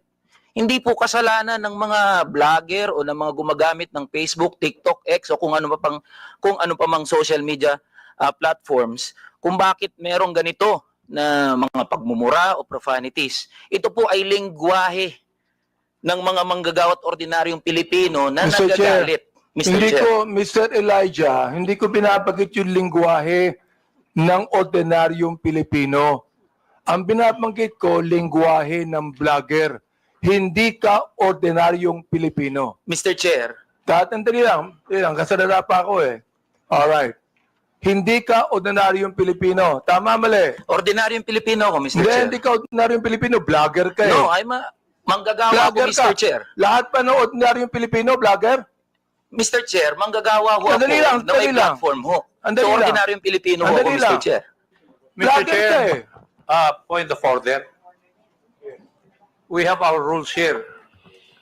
I think the resource person cannot answer without being recognized by the chair. Sorry, Mr. Chair. Okay, to all reminder to all resource persons, let the interpolator finish his line of questioning in his statement, and resource persons can only talk when the chair recognizes them. Okay.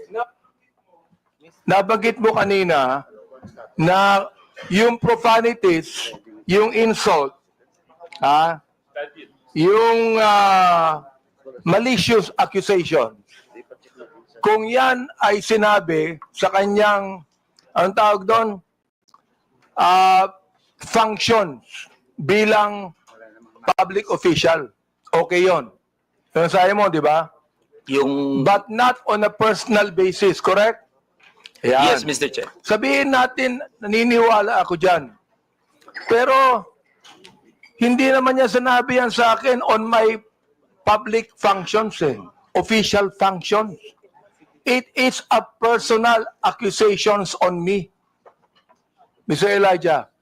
Mr. Chair, can I be I cannot speak on behalf of Ms.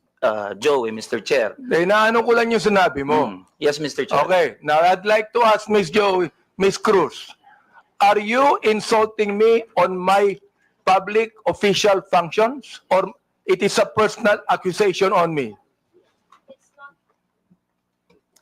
It's not a personal accusation, Mr. Chair, and I think we have agreed early on that we do not have any personal relationship. Yes, So that's right. Pero ito, ang sabi ni Elijah, okay lang yon kung yan ay sinabi in my official functions as a public servant.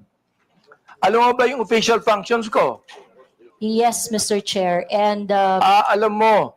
So therefore, hindi ka naniniwala sa aking official functions kaya tinawag mo akong gago. no, Mr. Chair, the observation that I uttered to describe your performance of your official action, that is my observation. That is what I felt. Well, inobserbuhan mo ba yung aking official function? Yes, Mr. Chair. Inobserbuhan mo since I won in 2019? No, Mr. Chair. I closely monitored your performance as a congressman in the 19th Congress. And you hated me for that? No, not really, Mr. Chair. Hindi, Just in the binanggit mo 19th sa akin, Congress. gago, so you hated me. Mr. Chair. Uh, Ano ba ibig sabihin nun? Binanggit mo, gago ako. Binanggit mo, isasampal ko ito sa pagmumukha mo. Binanggit mo, I'm going to be... Hindi ko babanggit eh. Okay. If you prepared, binanggit mo yun eh. May Oo. I respond, Mr. Chair? Therefore, you hated me. Hindi pwedeng sabihin mo sa akin na you love me. Is that the person that you said that you love me? I love you, and because of that, isasampal ko ito sa'yo. May I respond, Mr. Chair? Yeah, go ahead. Sige, Mr. Chair, go ahead, Chair, respond. At the very most, I do not like your performance as a member of the 19th Congress. But hate is such a powerful word because we established earlier that we do not have any personal relationship or any Kaya nga, personal Mr. Chair, affiliation. binanggit mo yung human rights. Yes, Binanggit mo Mr. yan Chair. kanina, di ba? Correct, Mr. Therefore, Chair. Mr. Chair, you violated my human rights. Why? Because when you said those profanities, those insults, yung gago, yung isasampol ko ito sa pagbubuka mo, you violated my human rights. You did. May I respond, Mr. Chair? Teka, Mr. Chair, hindi ako nagagalit sa'yo. Okay? At wala akong pakialam sa'yo. Kahit na anong sabihin mo, okay lang sa akin. Alright? Pero itong ating pinag-uusapan ngayon, merong kinalaman sa mga legislation na aming gagawin later on. That is why I am asking you right now. Sapagkat napakahalaga nito. Kapag binabanggit mo, if you're saying that using profanities, insults, and malicious accusations online represent fair and respectful discourse and a healthy discourse, therefore you're telling us that the freedom of expression is absolute. You can say anything you want, and that is freedom of expression. Yun ang sinasabi ko, Mr. Chair. May I respond, Mr. Chair? Pag binanggit mo, if you said that freedom of expression is not absolute, therefore, there are certain things that you cannot say. Yun ang ibig sabihin nung freedom of expression is not absolute. May limitation yun. Di ba? Oh. Go ahead. You can answer now. Okay, thank you very much, Mr. Chair. Mr. Chair, in the universal thoughts and ideas, there would always be a limitation. The freedom of speech is not absolute. And the limitation of freedom of speech is well defined. Under the law, under the jurisprudence, there are things that you cannot say. There are things that Mr. Chair, what jurisprudence are you talking about? Supreme Court decisions, Your Honor. Can you tell me what law? Example of law that limits your freedom of expression. For Can example, you tell me Mr. the Chair, jurisprudence? yes, Mr. Chair. For example, Mr. Chair, there is, I cannot specify the specific law, Mr. Chair. There is a law on libel. Yeah, law There on is libel. a law on slander. There is okay? a law. Is it okay, Mr. Chair, if I give my example? Okay, thank you very much. One example, and I think this example is very demonstrative, is very illustrative of the limitation of freedom of speech. Right now, it is election, midterm election, and it is not allowed that people are going to campaign on the day of the election day. That is a clear prohibition to express on the part of the citizen to say whatever they want to say on that election day. Mr. Chair, ano po ang connection nung binabanggit mo? I'm asking you about the jurisprudence. I just told you that there is a law against on libel, on cybercrime. What you said today is libelous. What you said here is libelous. Why? Mr. Because Chair, there is a malicious intent. When you use profanities, when you use the word gago, there is a malicious accusation, and that is libelous. Mr. Chair, if that is your assessment And kind of listen, statement, you not will only have your libelous, Mr. Chair, dali lang ha, not only libelous, ha, that is also unjust vexation on my part. May I respond, Mr. Chair? Go ahead. Okay, Mr. Chair, if you think that you are violated by my exercise of my freedom, you would have your right and No, be no, in court Mr. Chair, so that don't so worry. that the maliciousness of Mr. that Chair, statement don't can be worry. I'm sorted not out going in the to charge proper you in court. authority. Don't worry. I'm not going to charge you. If I charge you in court, matatalo ka eh. Pero hindi. Oo. Unjust vexation to. Alam niyo ba yon? Are you a lawyer or not? I am not a lawyer, So Mr. therefore, Chair. you should know this. The thing is this, pero wag kang mag-alala. Hindi ako magdidemanda sa'yo. Do you know why? You're not important to me. Alright? Ang dahilan lamang, kaya natin ginagawa ito, para magkaroon kami ng idea kung anong legislation ang nais naming gawin. Pero ikaw, you are not important to me. Alright? Oo. Thank you, Mr. Chair. Yan. Kaya, wag kang mag-alala. Hindi ako kailanman magdidemanda sa'yo. Alright? Oh. Tumatawa ka pa eh. Thank you, Mr. Chair. Natatawa ka sa akin eh. No, Mr. Chair, I Oo. am expressing my gratitude, Mr. Chair. Ganun ba? Mr. Chair, tumatawa ka and you're expressing your gratitude by your sarcastic laughter? I am not laughing, Mr. Chair.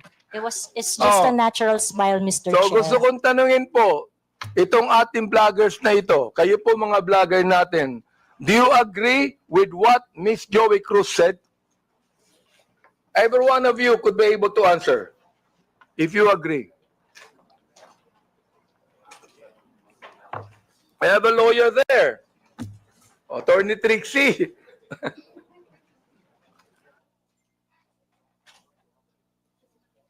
Attorney Trixie, you have the floor. Thank you, Mr. Chair. I disagree with Ms. Joey. I believe that there is, instead of a limitation on the freedom of speech, I believe that speech is either protected or not protected.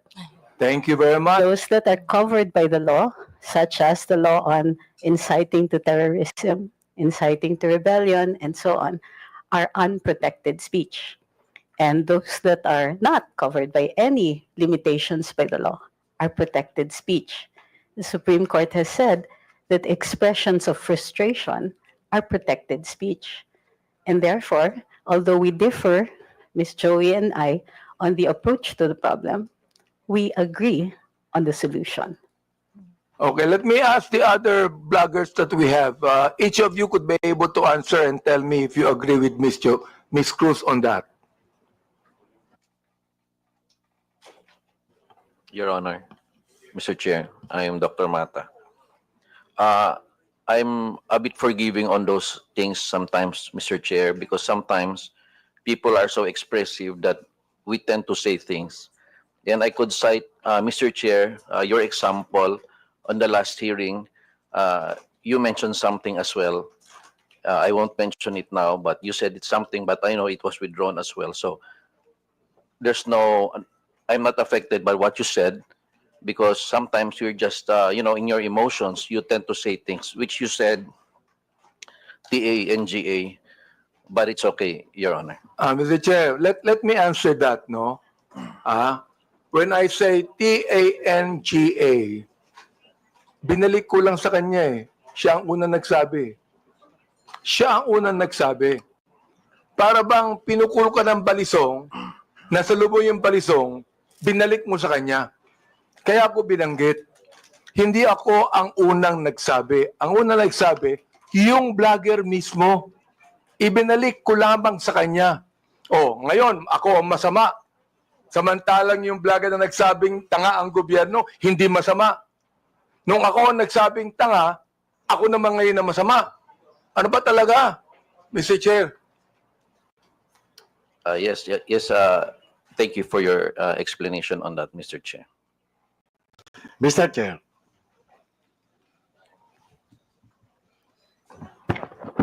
Yes, was that? Mr. Chair. Mr. Morales, please proceed. Yes, sir. Doon sa kay Miss Joey Cruz, ang ano ko lang, bilang isang dating tauhan ng gobyerno, wag lang sana tayong magpakita ng anumang kagaspangan para hindi tayo napapansin ng publiko. Yun lang po. Ano yung ibig sabihin? Huwag lang magpakita ng kagaspangan para hindi makita ng publiko. Yes, Your Honor, Mr. Chairman. Yun lang po. Kasi kung magpapakita tayo ng kagaspangan at makikita ng publiko yung hindi na aayon na kilos ng isang public official, talaga makikita po tayo. At yung mapapansin ng publiko. Huwag naman sana tayong masasaktan. Sinong tinutukoy mo, Mr. Chair? Your Honor, yung pong mga gumagawa ng kagaspangan, yun po yun.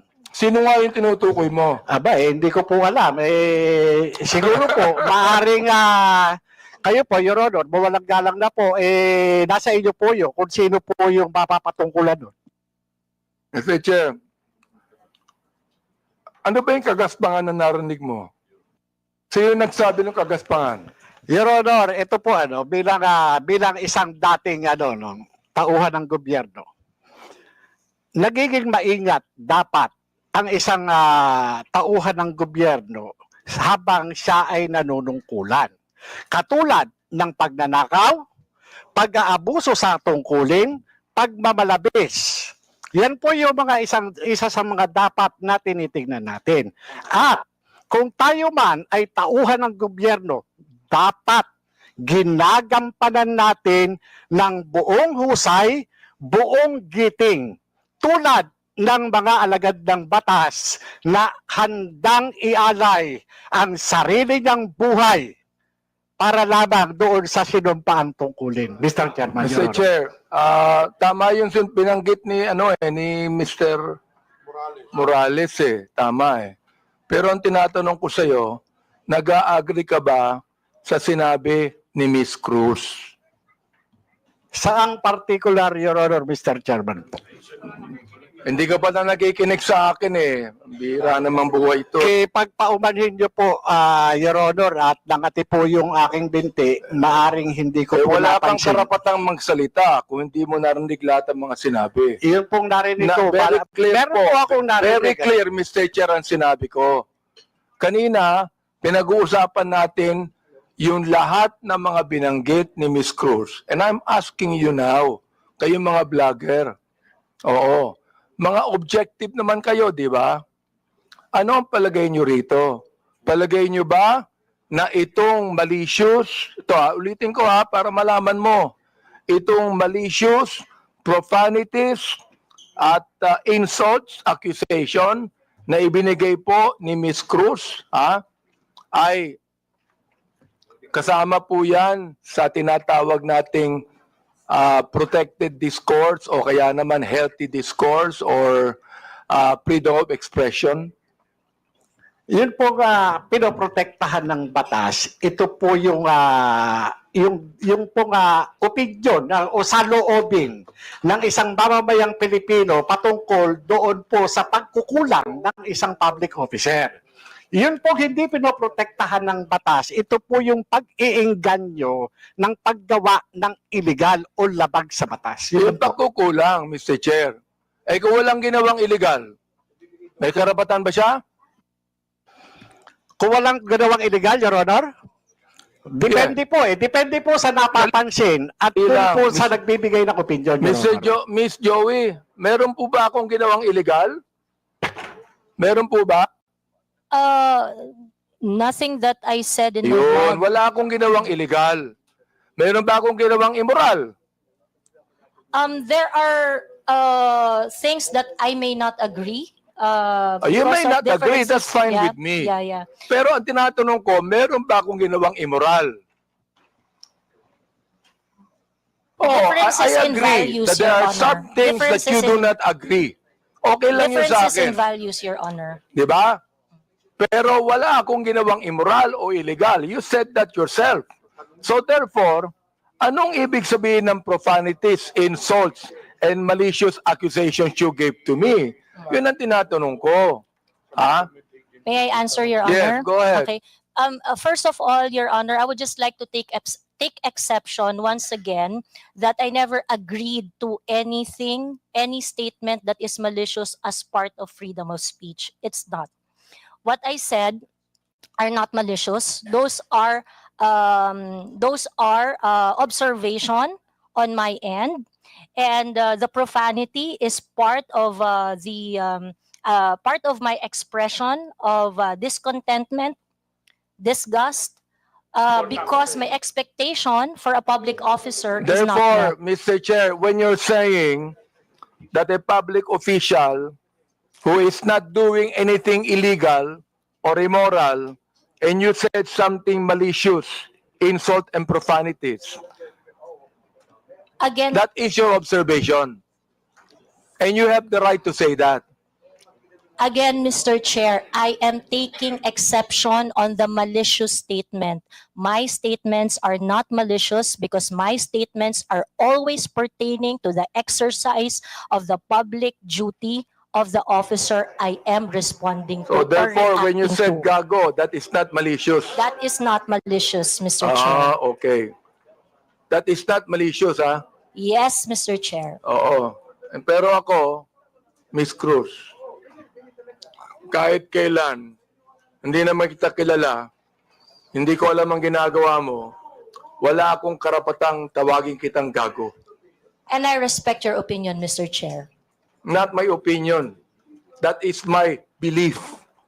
I Iba yung respect your opinion, belief, Mr. iba Chair. yung belief. Okay. I'd like to ask the other vlogger if they agree with Miss Joey on that. Una po, I agree po na this is not malicious kasi na-establish na po na hindi po namin kayo kilala personally. And kung sabihin namin mahal namin kayo, it is because of your work as public official. Hindi po ibig sabihin mahal po namin kayo bilang kung ano pa man malisyoso. And when we say we don't like what you are doing, it is also not malicious. It pertains to your job as a government official. So I think magkaiba din po kasi yung sukatan sa public official and also private citizen. So I think it's important for us to understand the difference of and the limitation doon sa public official and sa private citizen. And I agree po.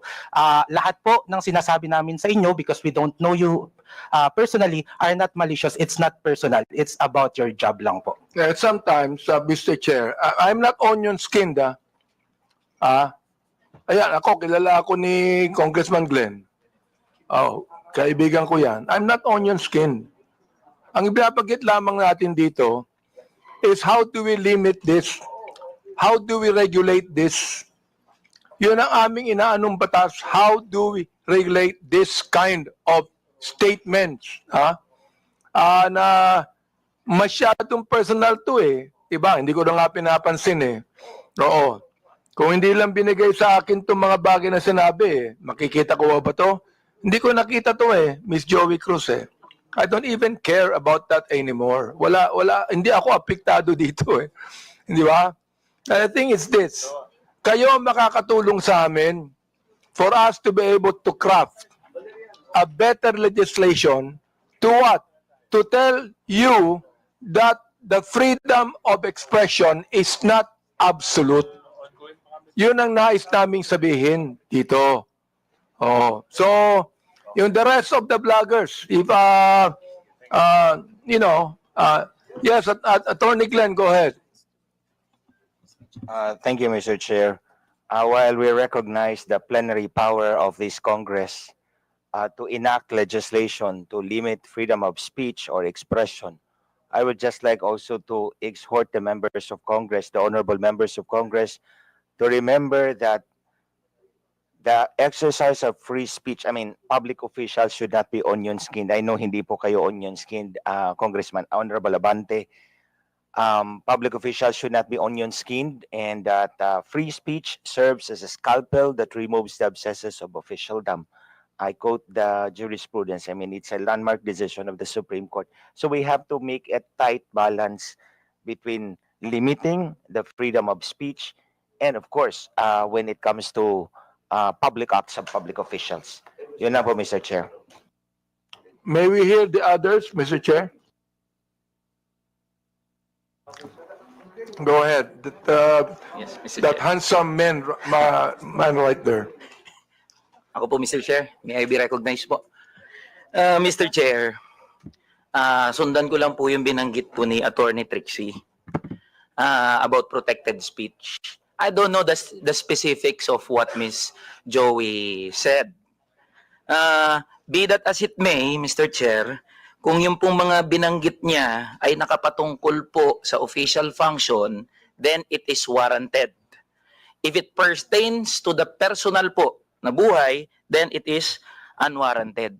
Naiintindihan po namin yung predicament, Mr. Chair, ng mga congressman natin, ng mga public official natin na talagang nasa scrutiny ng taong bayan. Pero hinihingi rin po ng taong bayan, lalong-lalo na ng mga manggagawa, ang pag-intindi po ng ating mga congressmen doon sa kung ano yung nararamdaman at ano yung pakiramdam, emosyon ng mga tao patungkol doon sa function po ng ating mga public official. I believe yung mga binanggit po ni Miss Joey, it is part of protected speech.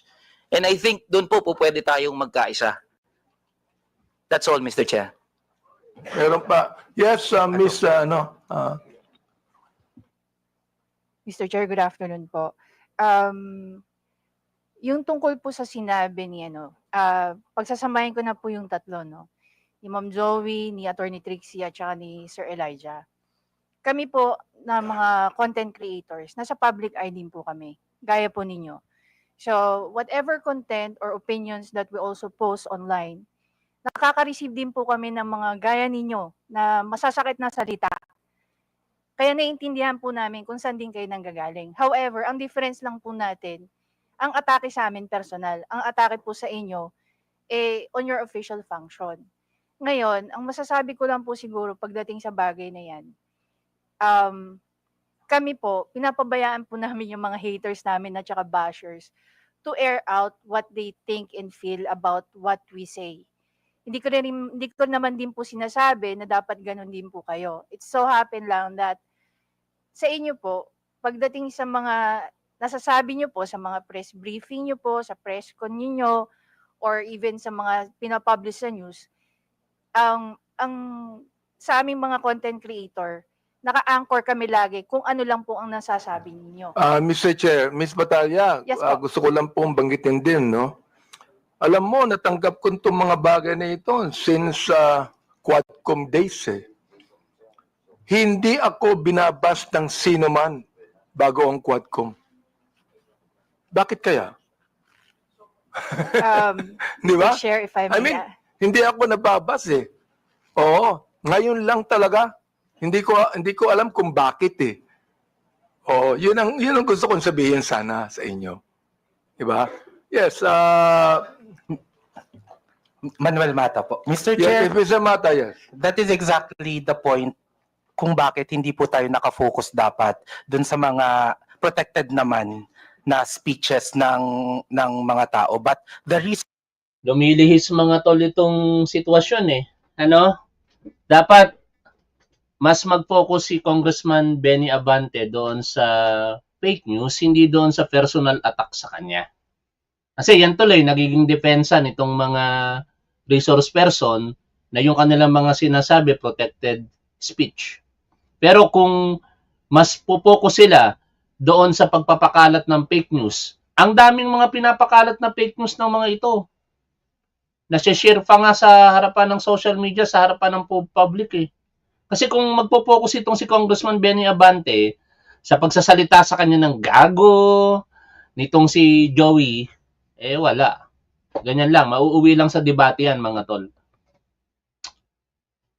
Pakinggan natin patuloy. Ano man salita, di ba? Miss Joey, you have never heard me say anything against you or about you. Am I right? Yes, sir. Yes, Mr. Chair, we do not know each other personally. Ayun. And then, ganito. I have never said anything about you, nor anything that you have said against me. Am I right? Sorry, Mr. Chair. I have never said anything about you or anything against you, even if you said something against me. Am I right? That is correct, Mr. Chair. Yun ang gusto kong sabihin sa inyo. I'd like to give way to my good friend, Congressman Ako.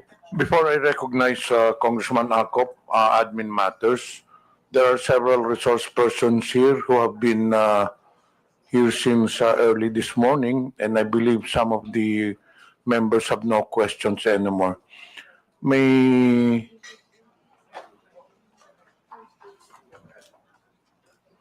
Andito po ba si Attorney Kirsten Bautista? To the members, do you have any questions with regards to the Department of Justice? Meron po ba tayong tanong sa Department of Justice?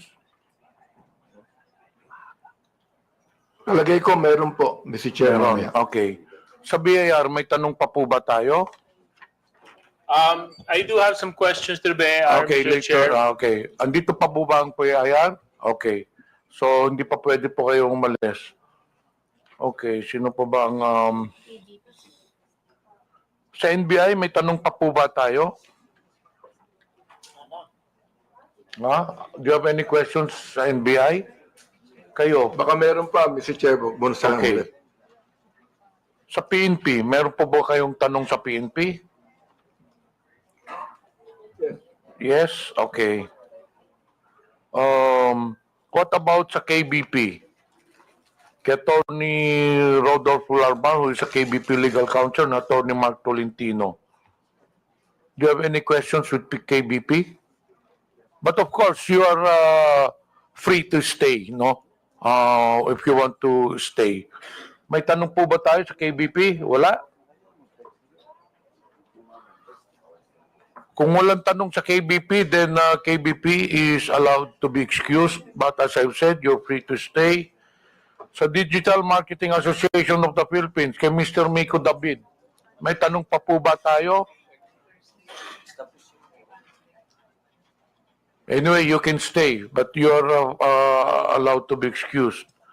Sa Global AI Council, Mr. Antonio Mauricio, andito po ba?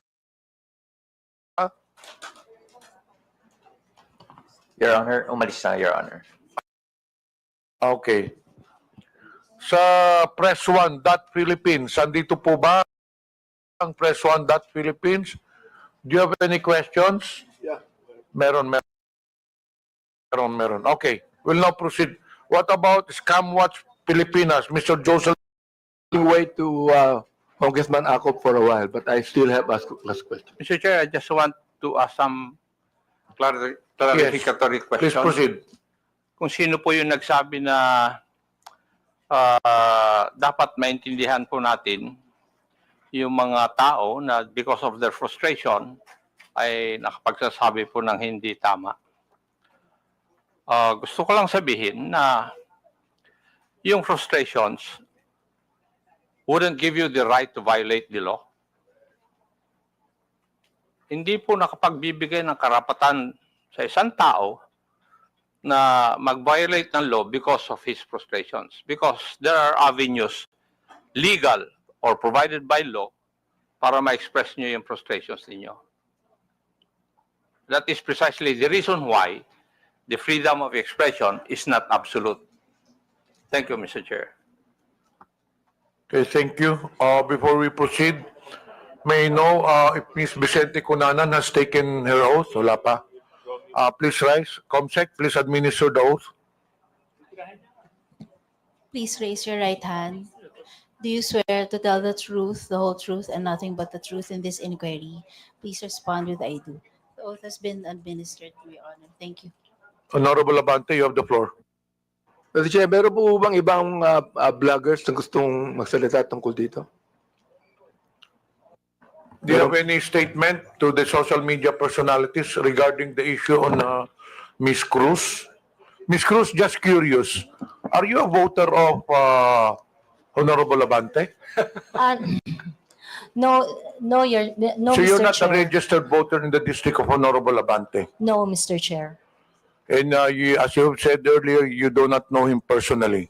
Yes, Mr. Chair. And he does not know you personally. Correct, Mr. Chair. So, bakit na nyo naisip na atakihin si Honorable Abante? Just curious.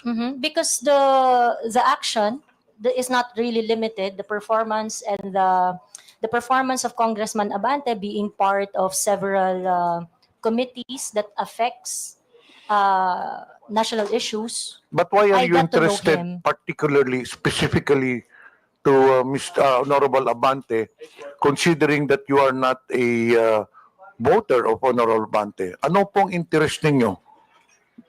The issues that he tackles in his committee memberships and chairmanships are issues that are affecting the Philippines at large. So in short, you have something against him because you have singled him out. There are 314 congressmen here, pero mukhang ang paborito mo si Honorable Abante. That is incorrect, Your Mr. Chair, Honor, paborito Mr. din niya Chair. sa Ace Barbers. Because there are other congressmen that I give my observations to, and it's not limited to Honorable Congressman Abante. So he's not singled out, Mr. Chair. Mr. Chair, palaging sinasabi ni Ms. Cruz yung observation. I hope, Ms. Cruz, you know, okay lang yung observation. For example, like, I hate Congressman Abante. Okay yan. I do not like Congressman Abante. Okay yan. I don't agree with Congressman Abante. That's fine. Pero yung tatawagin mo kung gago at isasampal mo sa... Teka. Gusto ko nang tanungin. Gusto kong malaman, ano ba isasampal mo sa akin? Sabi mo isasampal ko ito sa bugumukha mo. So pakiklaro nga sa committee ito kung ano yung isasampal mo sa pagmumukha ko. Like I said earlier, Mr. Chair, I would like to know when that was posted, and perhaps it's very likely, Mr. Chair, That I was posted posted such. on YouTube. Mr. Chair, it's very likely, Mr. Chair, that I said something like that. Now, And we are that's checking it now. Very likely, the one that is going to be slapped on your face is. It's very likely that I'm referring to facts. Oo It's nga. very likely that I'm referring Mr. to Chair, facts. talagang hindi ko akalain, sasabihin niya sa akin to kung ang, Mr. Chair, kung ang misis ko magsasabi niyan, tanggap ko yan. Pero si Miss Joey, hindi ko naman po siya kilala talaga Ito pa, mayroon sasabihin ako sa inyo. Yung gusto kong tanungin din naman, yung ating mga researcher dito ng Press One. So what do you think of Miss Cruz? What do you think of her statement? Everything that she said. Mga researcher po kayo ng Press One. Can you say something about that? Press One, can you please answer? Mr. Chair, we were confined with the facts as researchers. So I think as long as if Miss Joey Cruz is giving her opinions and her opinions alone, I think it is beyond our capacity it is beyond our capacity because she is entitled to her own truth. But again, if it's something to do with the known facts, I think we can debunk what is being said. Ayun po. Yun po, Mr. Chair. Okay, may I ask Mr. De Guzman? Yes, Mr. Chair. Well, in my opinion, Mr. Chair, it's basically as a reputation management practitioner, I think in that aspect, it's not really a matter of freedom of speech, but it's a matter of, number one, respecting for others. Number two, it's a matter of an ethical practice, whether you're a journalist or even a content creator, because basically your audience has a wide range. They are not just limited to a particular segment who would understand, unless, of course, that's the type of brand that you want to project. So you will really break those ethical rules, those courtesies, and the respect. So that's my personal opinion, Mr. Chair. Mr. Chair, can I ask the rest of the bloggers if they would like to say something? Yes, go ahead. Hello. May I? No, Go no, ahead. I don't agree with how you stated it, sir, which allegedly she said. Because, well, people can say anything they want, but if it violates the law, then it's illegal, and it still has to be determined if what she said really was illegal or what she did was illegal, and that I think that is for the courts to decide.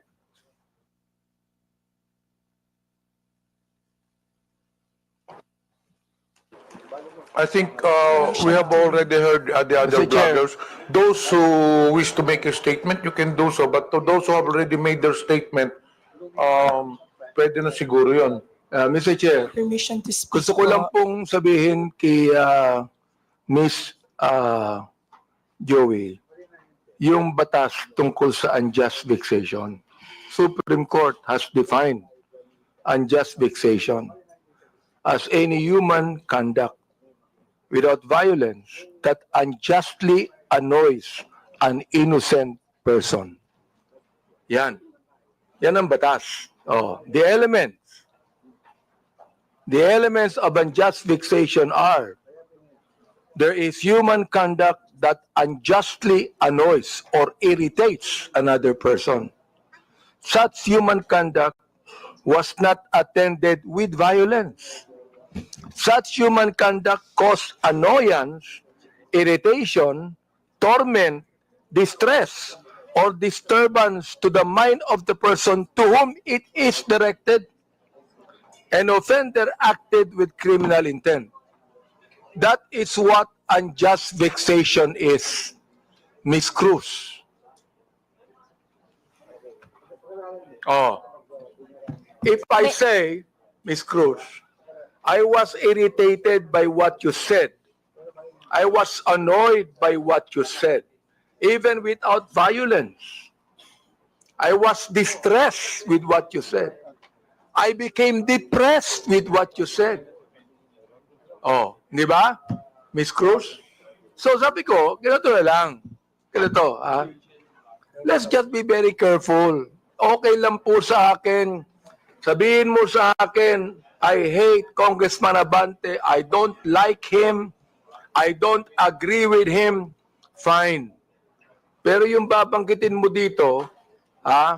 Gago ako, isasampal ko ito sa pagmumukha mo, I'm going to be FUC prepared.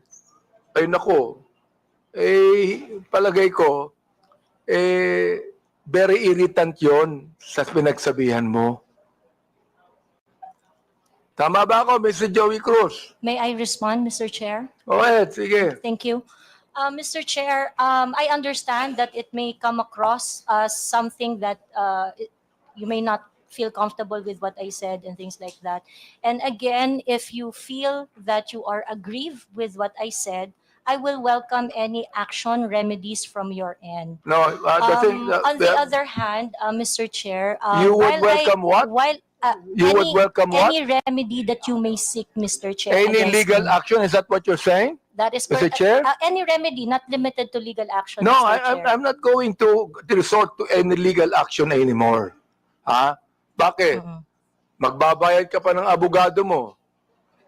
Maglilitis pa tayo ng matagal na panahon. That would also be irritant to you. You do not want that to happen to you, am I right? Huwag mo Yes, sabihin Mr. sa akin Chair. that you welcome any legal action. If you, because you enumerated the Yun na. elements of the Oo. unjust vexation, Siguro, Mr. Chair. ang pinakamagandang sabihin mo sa akin because I'm annoyed, mag-apologize ka sa akin. Kapag ka sinabi mo ito, hindi ba? O ngayon, kung ayaw mo, May I okay lang respond? sa akin. Ayaw mo, okay lang. Walang problema doon, Mr. Chair. Walang We problema can doon. agree ha? on that, Mr. Oo. Chair. Basta makikita nyo na lang na we are going to craft legislation that would actually regulate what our bloggers is trying to say. Let me ask our DOJ people, ano ba ang palagay nyo? Sinabi ni Miss Joey Cruz. Nandiyan ba po ng DOJ? Mr. Chair, Go ahead. Mr. Chair, right now, the only legislation we have on malicious statements being made is on libel under the revised penal code and on RA 10175 on online libel. All right. Salamat po. Can the NBI also say something about that, Mr. Chair? Yes, Your Honor. Well, Your Honor, for purposes of discussion, we have what we call the doctrine of fair comment. So under the doctrine of fair comment, it means that every discreditable imputation publicly made is deemed false because every man is presumed innocent until his guilt is judicially proved. And every false imputation is deemed malicious. So under this doctrine, as a general rule, when the discreditable imputation is directed against a public person in his public capacity, it is not necessarily actionable. What we are talking here is whether or not it is actionable or not actionable. But as an exemption, if the discreditable imputation to a public official is either a false allegation of fact or a comment based on false supposition, it is actionable. So dito po sa doctrine na to, it's up to the person being attacked whether he wants to file a complaint or not. If he wants to file a complaint, then evidence must be submitted in order for the prosecutors to assess the evidence as well as the court kung sasampa man dito sa korte. Thank you, Mr. NBI. I'd like to also say, sapagkat marami ring bashing ang binigay ni Ms. Cruz kay Congressman Ace Barbers, di ba? Ms. Cruz, marami rin Mr. Chair, I would just like to inform the court that there is a pending action that I have against Ace Barber. So I would like to invoke the sub judice rule on that matter. Wala namang kasong final. Wala namang kasong final No, Mr. Chair, I filed a libel suit against Congressman Barbers. Kay Ace Barbers. Yes, Mr. Chair. Oo. Huwag ka na mag-file ng libel suit sa akin. Wala naman akong sinabing masama sa iyo. Yeah, we agreed. We did not say anything personally on each other. Okay. Well, in your numerous blogs, Ms. Cruz, you criticize the government and specific personalities. But you have not released any content addressing the West Philippine Sea issue or taking a stand against China's actions. Why is that? It is something that is beyond my competence, I would say. It is something that I do not know much. Although I would like to correct you, sir, that you said I did not release any content, but I actually do. In those contents, when I'm going to talk about the West Philippine Sea, the South China Sea, I talk about it in such a way that I try to figure out the issues, the facts, and ask. My platform is very interactive. And so my platform is always visited by professionals, professors, experts on their fields, real people doing their real job, sharing their 2 cents on what is going on. So whenever I'm going to talk about the South China Sea, international relations and things like that, it is always an interactive one, an exchange of idea from different point of views. Thank you, Mr. Chair. What is your, gusto ko lang tanungin, what is your current source of income, Ms. Cruz? We have a family business, Your Honor. Family business. Well, That is correct. Are you monetizing your social media content or receiving compensation for your blogs? Yes, Mr. Chair. You are. Yes, Mr. Chair. So it is also some kind of a business to you. It is really not, Mr. Chair. In fact, if you're going to look at my vlog, it's very unprofessional. I do not have a studio. It is very casual. I do not have regular time. I'm going to vlog whenever. But how many followers do you have, Mr. Chair? On YouTube, I think I have around 79,000.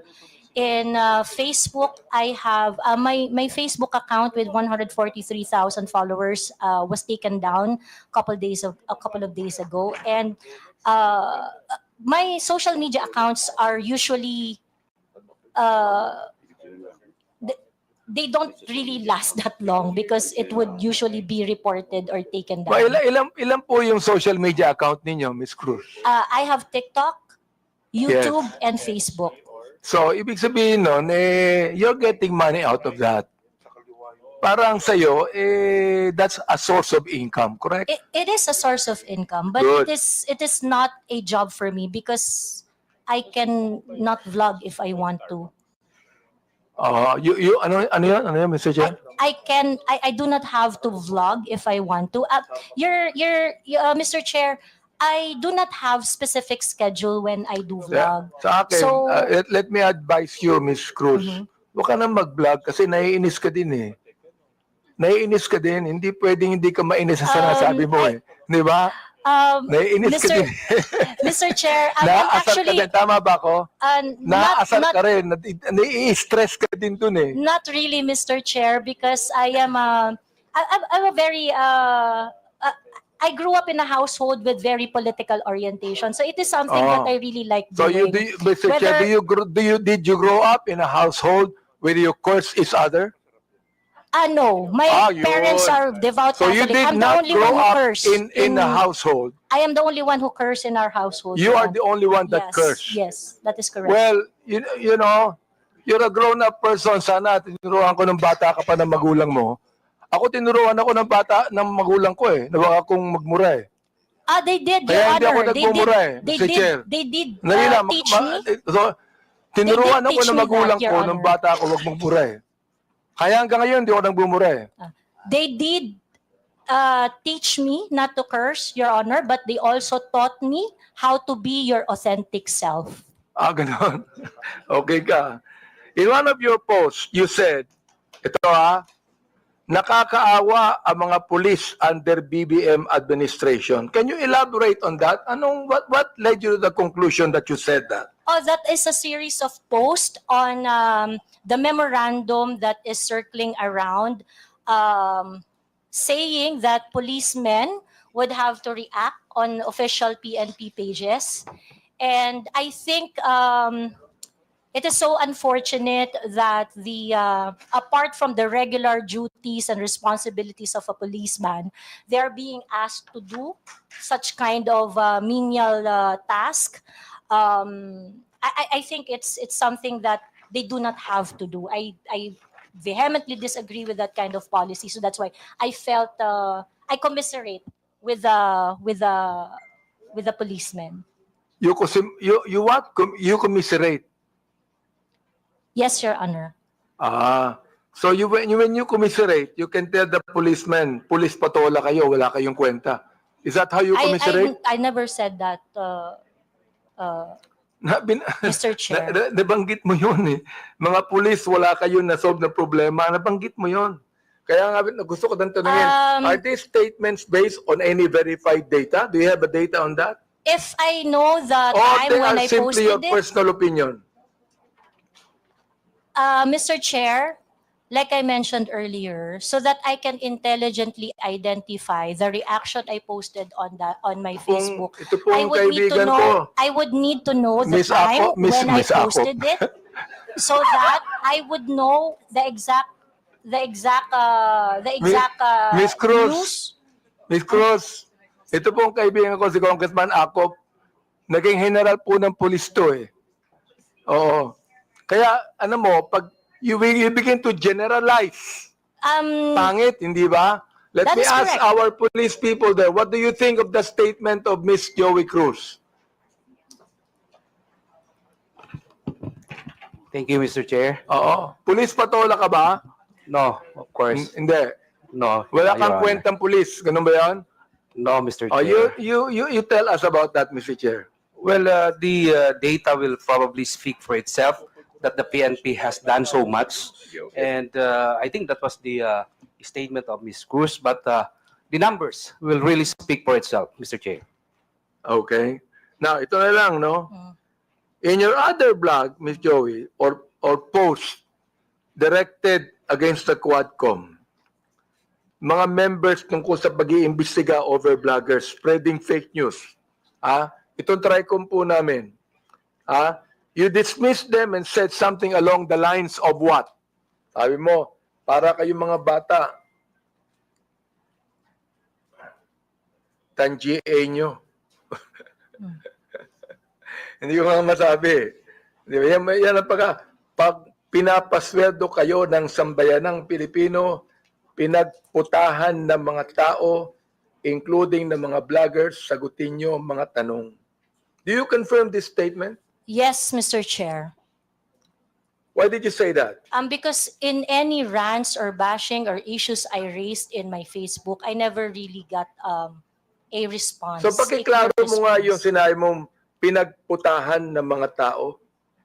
Will you please make it clear to us, anong ibig sabihin nun? Kasi hindi ko alam ibig sabihin nun eh. Yes, I will explain, Mr. Chair. Yes, please.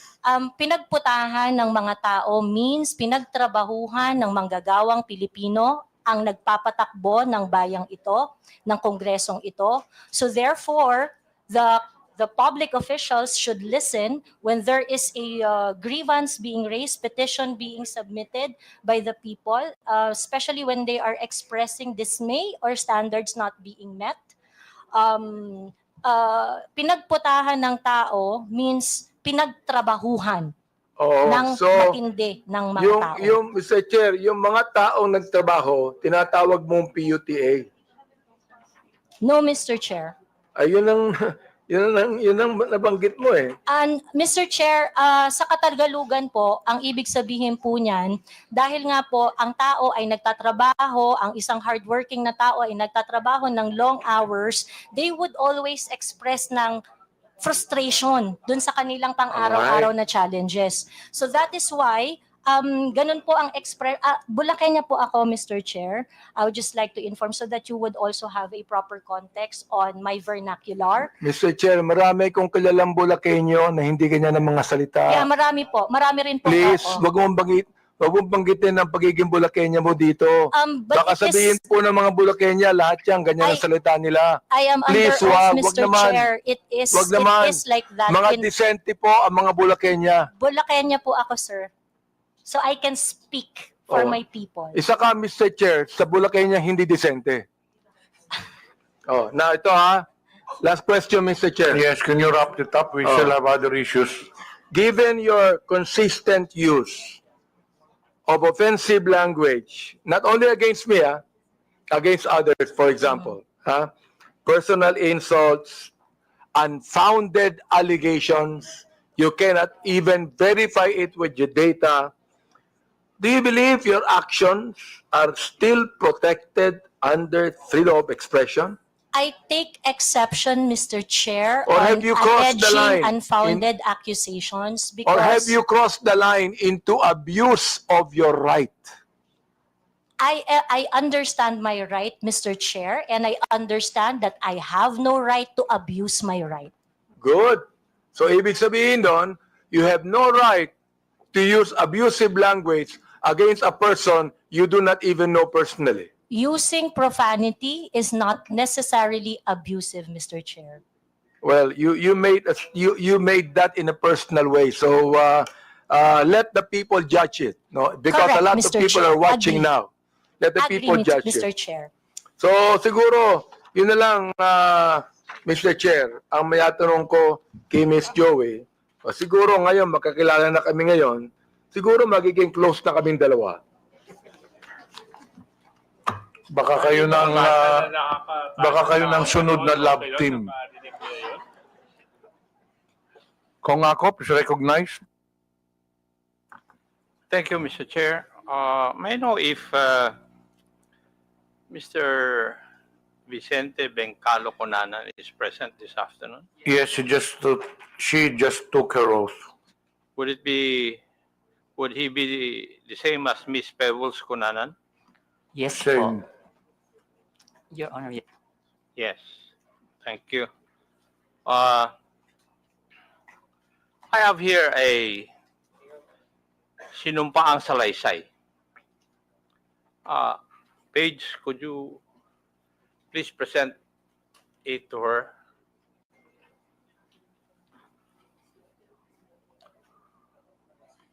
Would that be your affidavit? Subscribed and sworn to? Pakitignan yung dokumento na binigay po sa inyo. Yung po ba ay affidavit po ninyo? At pirma nyo po ba yun na andyan? Mr. Chair, yes po. Thank you. Page, pwede bang?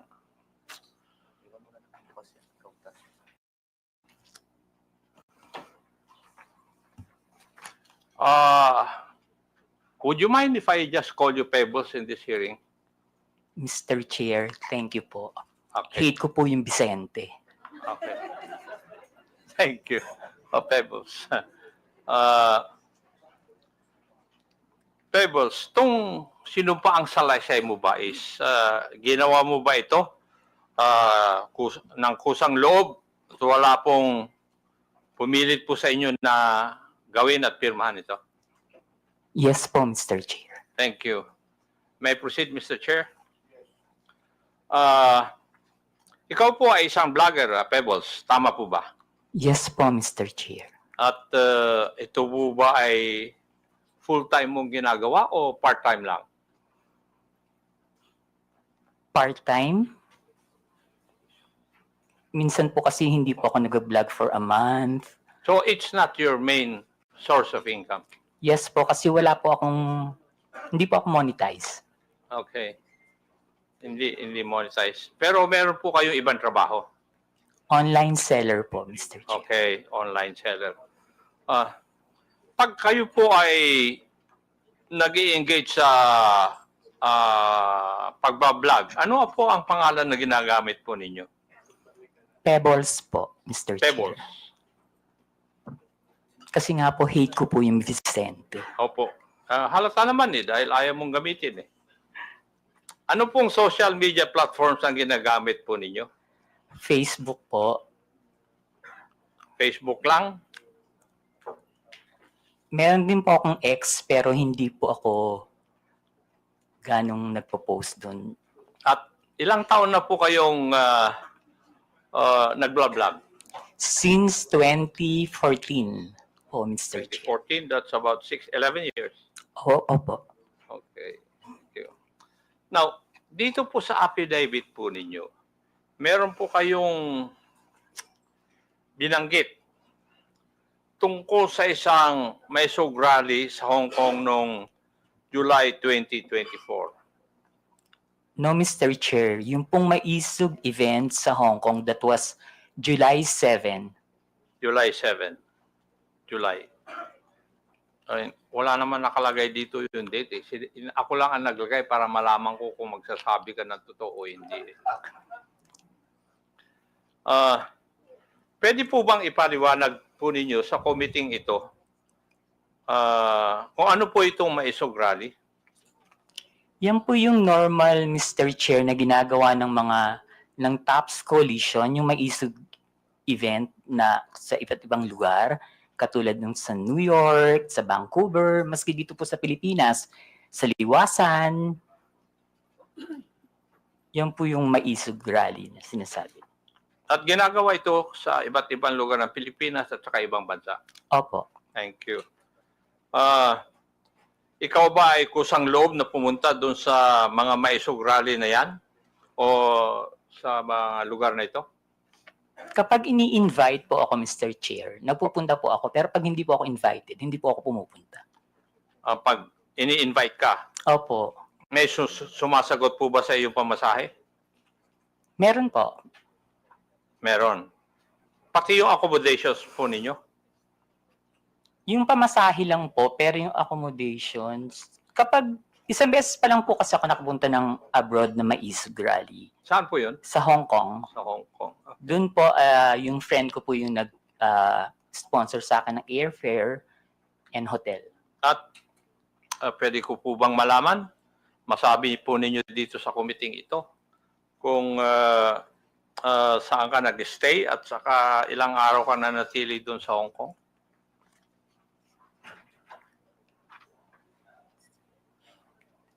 July 7 po, ginawa yung event. July 6, 7, and 8 po. July 6, 7, and 8 po ako nag-stay. Pero yung pangalan po ng hotel, nakalimutan ko na po. Okay, thank you. Bakit po kayo naimbita sa private dinner na sinasabi mo na naganap no July 7, 2024? Hindi po, Mr. Chair. After po ng event, meron pong dinner. Naimbita po Ng kayo? lahat ng naging speaker dun sa event. So naging speaker kayo doon? Yes po. Okay. Pwede po bang sabihin nyo sa committee ito? Sino ang nag-imbita po sa inyo sa event na ito? Actually, Mr. Chair, nung pagtapos ng event, tapos nakatayo na po lahat ng mga tao, nagpapapicture yung mga umattend, yung mga followers. Ang nagsabi po sa akin na merong dinner after is si Attorney Harry. Si Attorney? Harry Roque. Si Harry Roque. Siya rin ba nag-imbita na lumawak ka doon? Hindi po, yung pong organizer ng Maizog Hong Kong. Yung nag-organizer ng Hong Kong Maizog Rally. Sa tingin mo, ano po ang dahilan bakit kayo inimbita doon?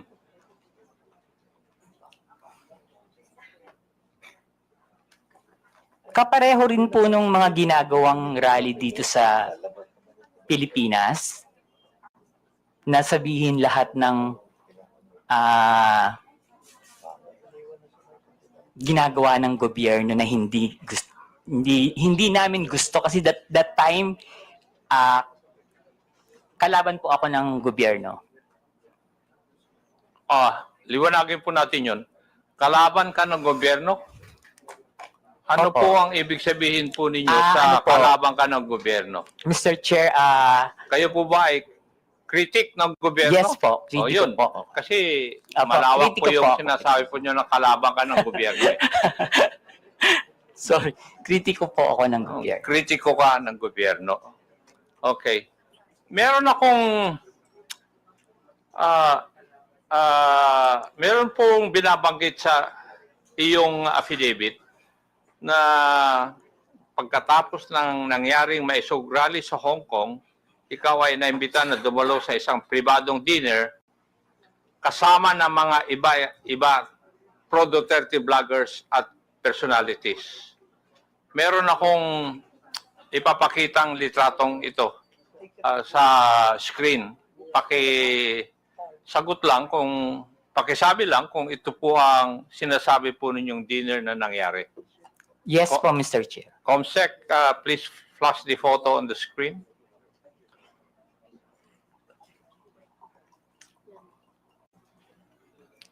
Yes po, Mr. Chair. Yan po yung dinner.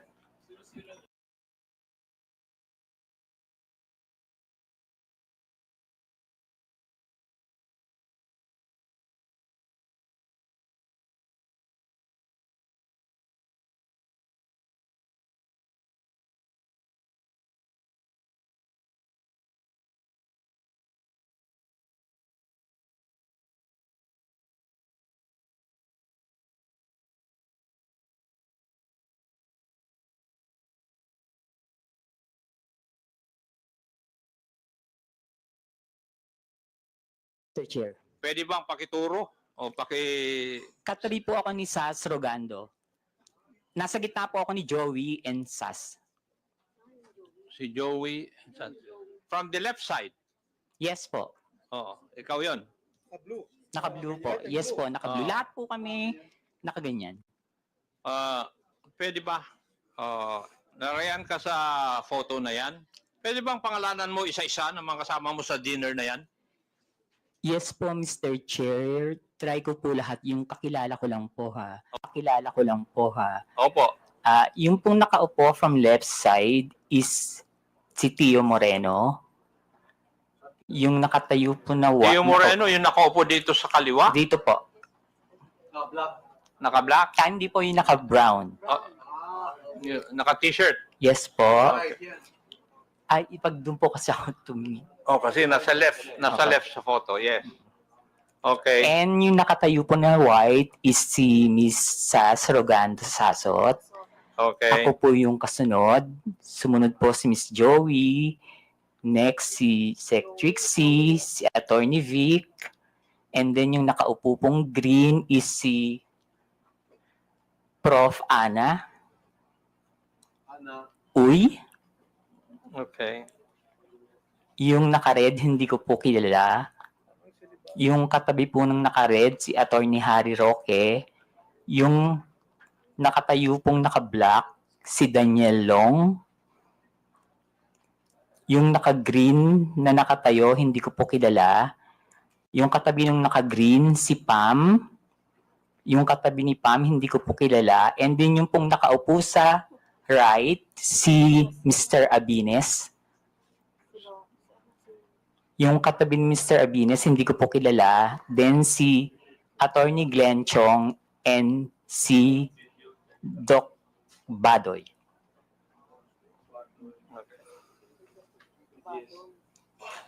Alam mo ba, Pebbles, kung sino ang nagbayad sa dinner na yan? Ang pagkakaalam ko po si Attorney Harry. Attorney Harry Roque. Okay. Punta na tayo dun sa laman ng iyong affidavit. Sinabi mo sa iyong affidavit, Pebbles, na pinag-uusapan sa dinner na yun na may larawan o picture si Attorney Harry Roque na di umano nagpapakita na gumagamit ng cocaine si PBBM. Sigurado ka ba dyan? Sa sinabi mo sa affidavit mo na ito? Late po kasi akong dumating, Mr. Chair. So mga 1 hour na sila nandun sa restaurant, nag-uusap. Bago po kami dumating ni Attorney Vic and ni Pam. So mini-message na po nila ako na nasa na daw po ako, maraming ng chikahan. So pagdating ko po, yun po yung topic about the Pulburon video. Okay. Sinabi mo rin sa iyong affidavit, Pebbles, na walang pinakitang picture si Attorney Harry Roque doon sa pinag-uusapan po ninyo. Pero base po sa iyong obserbasyon, mukha bang yung ibang mga kasamaan mo ay alam na ito o first time din nilang narinig ang tungkol sa larawan na yan? In fairness naman po dun sa mga kasama ko, hindi po nila alam. Wala po kaming alam lahat. Okay, thank you. Dito rin sa affidavit po ninyo, pinag-usapan din ninyo sa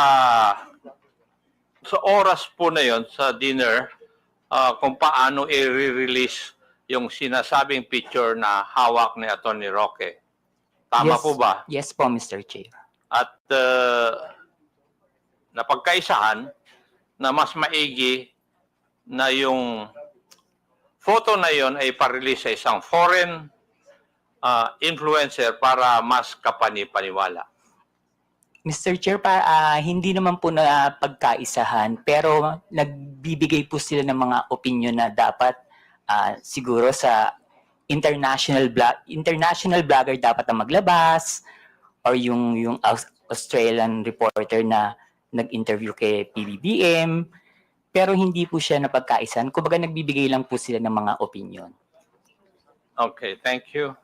Pebbles, kung totoo man ang picture, bakit kailangan pa maghanap ng foreign influencer to release the picture? Bakit kailangan bigyan ng some semblance of credibility ang pag-release dito? Siguro po, Mr. Chair, para mapanood agad international.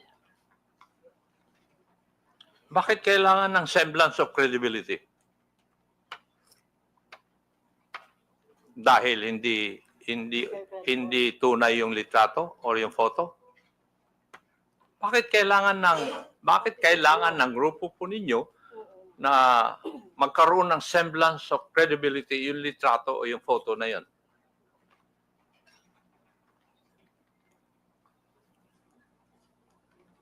Hindi ko po Kasi that time po, Mr. Chair, nakikinig lang po ako. Hindi po ako nagbibigay ng opinion na ilabas ng international vlogger.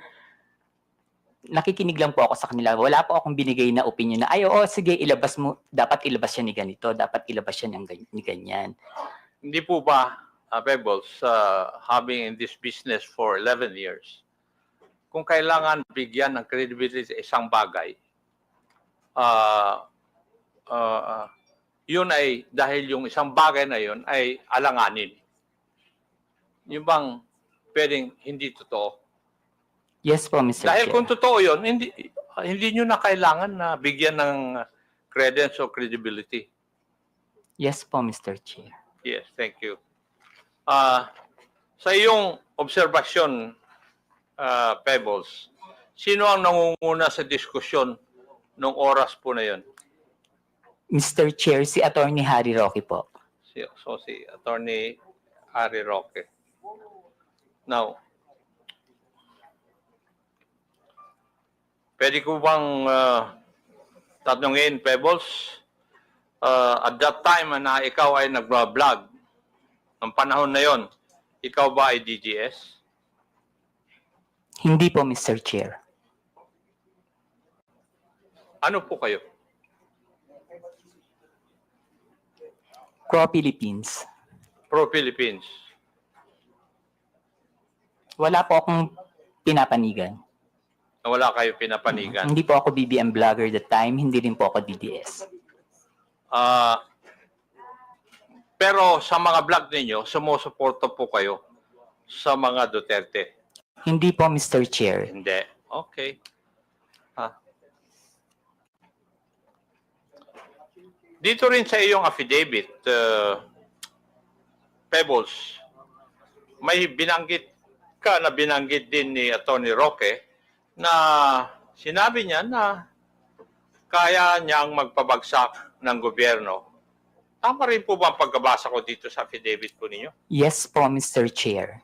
Ang exactly sinabi niya dyan is nagkamali sila, magaling akong magbagsak ng gobyerno. Aha. Oh. Sa tingin mo, kaya po ba niya talaga?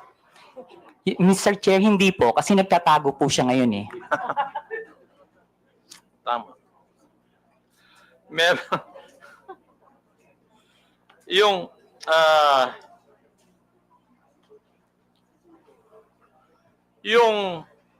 sa iyong interpretasyon, Pebbles, nung gabi na yon, kung ano man ang pinag-usapan nyo doon, specifically yung supposed photo na gumamit ng cocaine si PBM ay parte ng plano na pabagsakin ng gobyerno ayon kay Harry Roque? Sa palagay ko po, Mr. Chair, party po yun ang plano ng gusto nilang pabagsakin ng presidente. Okay. Meron po bang ibang pinag-usapan pa nung gabi ngayon? Wala na po, Mr. Chair. Wala na. Okay. Now, meron ka rin binanggit dito sa iyong affidavit, yung may sug rally sa Vancouver, Canada. Dito po yata, inirelease officially, yung photo na pinag-usapan ninyo doon sa Hong Kong may sug rally. Yes po, Mr. Chair.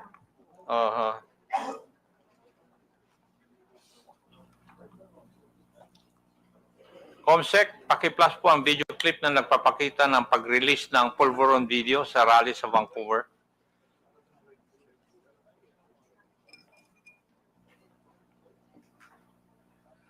Yan ba'y epekto ng pulburon? Kailangan sumagot siya ng tama, lalong-lalo na mukhang mailalabas na ang pulburon video. Thank you. Pebbles, nandun ka ba sa mga rally sa Vancouver? Wala po, Mr. Chair. Paano mo, kung wala ka po doon, paano mo nalaman ito? Naka-live po yan, Mr. Chair. Aha. Nag-live po sila dyan. May nag-abiso sa'yo na magla-live sila? Wala po, Mr. Chair. Pero kasi, pag binuksan niyo po yung social media, yung Facebook, yan po yung trending. Yun ang trending. Ah, Pebbles, mapapansin sa isang video na si Atty. Roque mismo ang nasa entablado at nangunguna sa rally. Tama. Yes po, Mr. Chair. Siya rin ang nagbibigay ng pahayag sa harap ng mga tao, kaya masasabi ba natin na aktibo siyang bahagi ng event na ito? Yes po, Mr. Chair. So, malinaw na si Atty. Roque ang isa sa mga pangunahing personalidad sa rally kung saan inilabas ang pulburon video. Yes po, Mr. Chair. At base sa video, siya mismo ang nasa sentro ng kaganapan. Tama rin. Yes po, Mr. Chair. Ngayon, ayon din dito sa iyong sinupang salaysay, isa sa mga dumalo sa Vancouver Maisog Rally ay si Maharlika. Yes po, Mr. Chair. Pwede po bang sabihin mo kung sino itong si Maharlika? Si Maharlika po yung isang vlogger niya taga-US. Taga-US. Ayon din dito sa iyong salaysay, parang alam na ni Maharlika ang nilalaman ng video bago pa ito may sa publiko. Bakit po ninyo nasabi ito? Paulit po, Mr. Chair. Ayon dito sa iyong salaysay din, parang alam ni Maharlika ang nilalaman ng video bago pa man ito may sa publiko. Yes po, Mr. Chair. Ano po ang basehan ninyo? Kasi noon pa po niya sinasabi na may video. Okay. Ayon sa iyong affidavit, sinabi mong nagpadala sa iyo ng mensahe si Maharlika bago pa man lumabas sa video na tinaguri ang pulburon video. Tama rin po ba? Yes po, Mr. Chair. Ano po yung nilalaman ng mensahe sa iyo? Na may video po at naka-green na damit si PBBM. Okay. At sinabi mo rin sa iyong affidavit, hinikayat ka ni Maharlika, nasakyan mo ang ilalabas na video. Ano po ang ibig sabihin nito sa iyong konteksto? Ang sabi niya po is, sakyan ko na lang. Kasi po, ang sinasabi ko po sa kanya is, nakakainis kayo, bakit kayo may kopya? Kami wala. So, bakit naman kaya sinabihan ka ni Maharlika tungkol sa video bago pa man lang ipalabas to?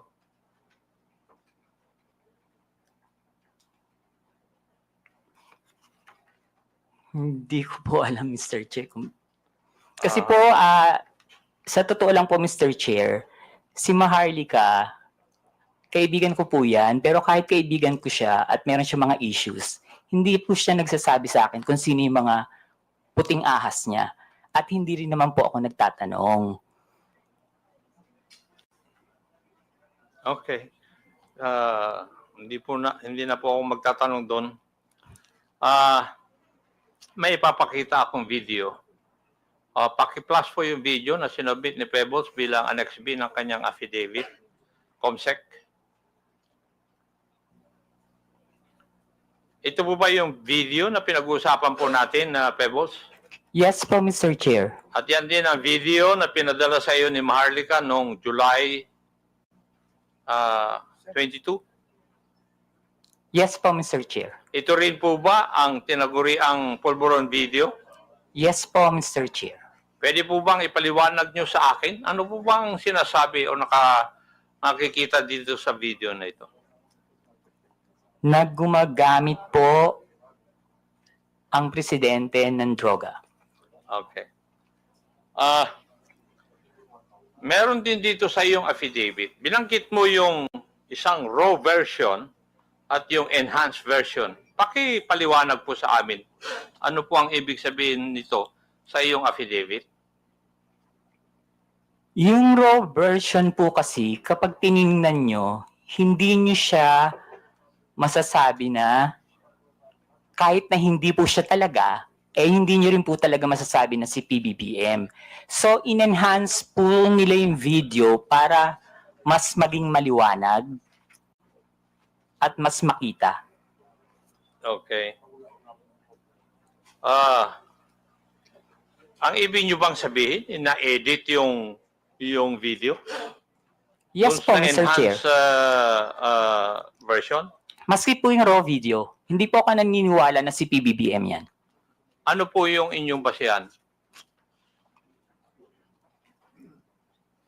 Kasi Mr. Chairman, can I? Pwede pakiulit yung sinabi mo kanina, Miss Kunanan? Alin po, Mr. Chair? Yung indisi, ano yun? Ano yun? Sa raw at saka enhanced version? Hindi po si PBBM yan. Indisi? PBBM, hindi po yan yung presidente. Thank you, Mr. Chairman. Ano po yung basihan po ninyo, Pebbles? Kasi po, Mr. Chair, hindi naman po talaga yun yung mukha ni PBBM. Noon ko po pa kasi siya kilala. And kung yung edad niya that time, kung titingnan po mabuti yung nasa video, kung 30 plus pa lang siya or 40, parang wala pa po yatang cellphone nun. Okay.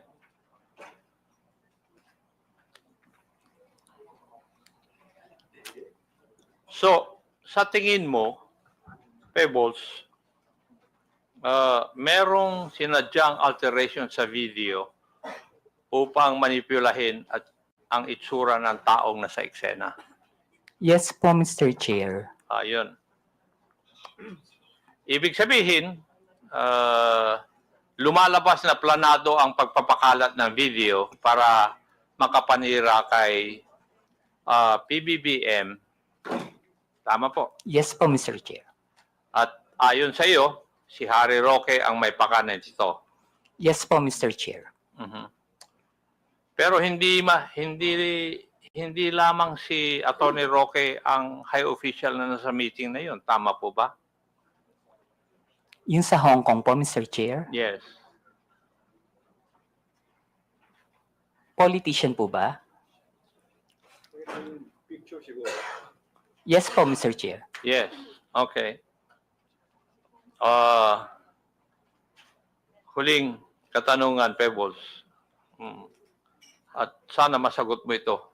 Bakit ka nagsasalita ngayon at bakit ka pumirma ng isang affidavit? Para itama po ang mali. Para itama. Okay. Thank you, Mr. Chair. I would just like to manifest that yung polvoron video, according to the Philippine National Police Cybercrime Office and National Bureau of Investigation, which have conducted a video spectral analysis, and these offices concluded that the tragic nuts and anti-tragus or parts of the ear of the man in the video did not match those of the PBBM. And there were also independent fact-checking organizations which conducted verification, conducting deepfake analysis insofar as the video is concerned, and all confirmed na hindi po si PBBM na sa video. Thank you at maraming salamat, Mr. Chair. Thank you, Pebbles. Thank you po, Mr. Chair. Mr. Chairman. Yes. This JJ. Yeah, can I have just a few questions to Ms. Pebbles Kunanan? You have the floor. Thank you very much. Ms. Kunanan, nabanggit niyo po kanina na ito pong pulburon video ay peke. Yes po, Mr. Chair. Paano niyo po masasabi na peke yung video? Halatang ginawa naman po siya, Mr. Chair. Pinalabas nila na malabo yung raw video para lang masabi na kamukha ni PBBM. Tapos, in-enhance po nila and sa kanila in-AI. Okay. So, when you say nila, sino po yung sila? Who do you pertain Alam ko to? naman po, Mr. Chair, na hindi lang si Attorney Harry Roque yung nasa likod ng video na yan. Sino pa kaya Miss Pebbles ang nasa likuran ng video na ito? Hindi ko na po masasabi. Hindi ko po alam. Hindi nyo na po masasabi. But sa palagay nyo po ba, yung mga kasama nyo sa dinner sa Hong Kong ay kasama dun sa pagpapalaganap ng peking video na ito? Hindi po, Mr. Chair. Hindi masasabi. Okay. Hindi po sila kasama. Hindi po sila kasama dun sa paggawa ng video. Okay, kaso lang kasama po sila sa pagpapalaganap at pagkalat ng video. Mr. Chair, meron pong mga DDS vloggers na hindi po nag-share ng video. Okay. And meron din pong nag-share. Meron din po. Karamihan po na nag-share is yung mga vlogger na yung pong yung may mga YouTube, yung mga may revenue makukuha, yung mga small-time vloggers. Okay. Okay. So, kayo, did you share this video? Hindi po, screenshot. Oo. So, Miss Pebbles, Miss Pebbles. So, ano sa palagay ninyo ang dahilan kung bakit magpapakalat ng ganitong peking video na namukhang binigyan pa ng oras, panahon, at pagsisikap para enhance ang isang peking video at palabasin na peke? Bakit pa? Para pabagsakin po si PBBM. And how do you come to that conclusion para pabagsakin ng ating presidente? Kasi galit na po sila eh. Galit na sila. Okay. So, Mr. Chairman, this is precisely the reason why we conduct hearings like this, Ito halatang halata peke. But of course, upang mag-instigate ng disgust, mag-instigate ng galit, at ipahiya ang isang nakapwesto, and for this case, our president, some people would go to the extent of using AI deepfakes to alter videos and to come out with fake news that destroy the very credibility of certain individuals. And unfortunately for this case, the individual happens to be our president. And of course, that has more and greater ramifications dahil presidente po siya ng bansa. Kung ordinaryong mamamayan lang yon, siguro ang ramifications nun siguro makaka-apekto lang sa kanya yung pamilya niya. Kasi nandito, bansa na po ang pinag-uusapan natin. And this is the reason why we really need to come up with clear legislation and policies para hindi na po maulit ang mga ganitong pamemeke ng video para lang manira ng tao. Pinasasalamatan ko po si Ms. Pebbles para sa katapangan ninyo para sabihin yung katotohanan patungkol po dito sa pekeng pulburon na video na ito.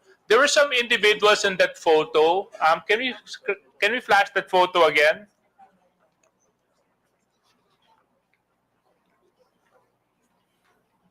Comsec, yung photo dun sa Chinese restaurant or restaurant sa Hong Kong. Yan. Okay. Miss Pebbles, nabanggit niyo po kanina at ito naman po ay pwede niyo sabihin sa akin o kung sa palagay niyo pong very private yung information, pwede naman pong hindi. You stayed for 3 days in Hong Kong and that trip was sponsored, correct? Yes po, Mr. Chair. Do you mind sharing the details to this committee on who sponsored your trip? My friend po, hindi po siya involved sa politics. Okay. So basta inilibre ka niya para pumunta doon sa rally na ito. Okay.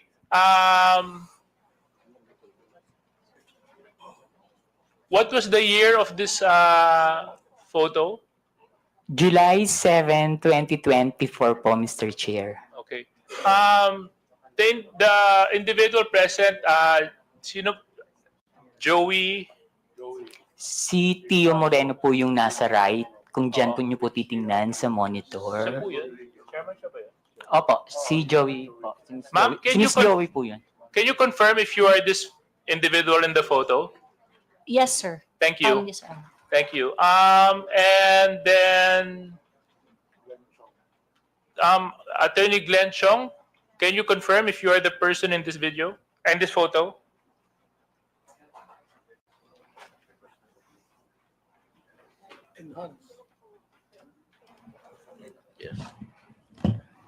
Mr. Chair, I can't see clearly, but I confirm that I attended a dinner in Hong Kong.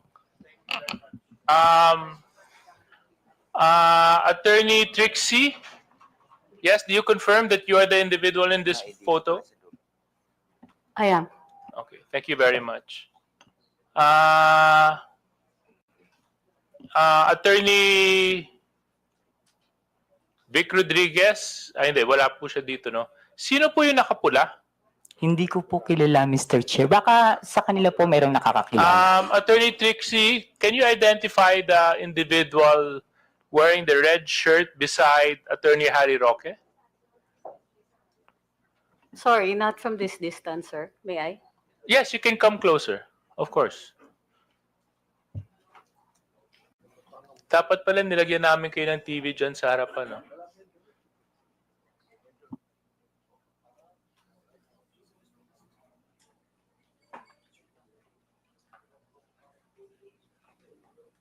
Yung nakapulas eh.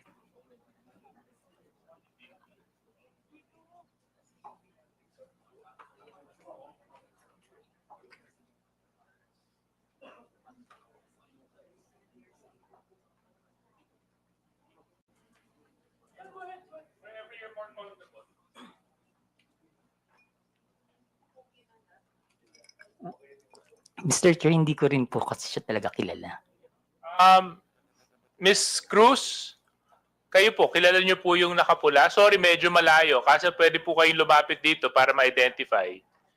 Yes, And yes, Mr. Chair. Attorney Glenn Chong, pwede rin po kayo lumapit para ma-identify yung individual na nakapula at nakaberde. We just want to identify the individuals present in the dinner.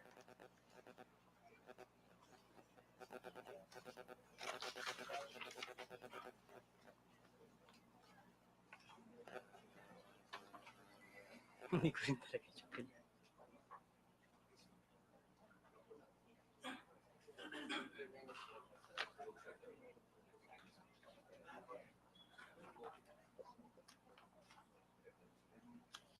Kilala nyo? Hindi? Hindi nyo rin kilala?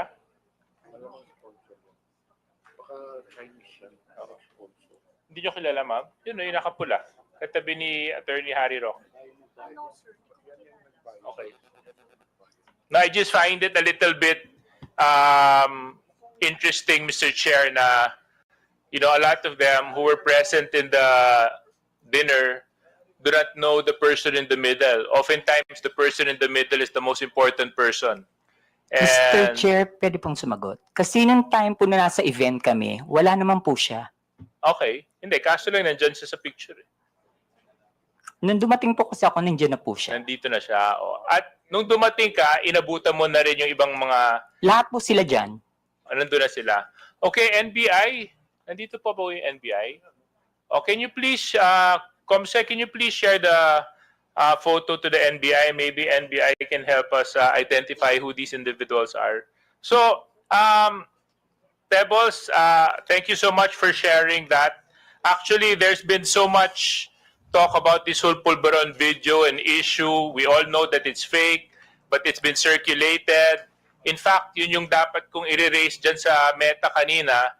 Kasi sa totoo lang, yung Meta, isa yan sa mga platforms na nag-share ng fake videos na ito eh. So, dito po sa mga vloggers na nandito, meron ba sa inyo nag-share ng video na ito? Can you raise your hand if you did?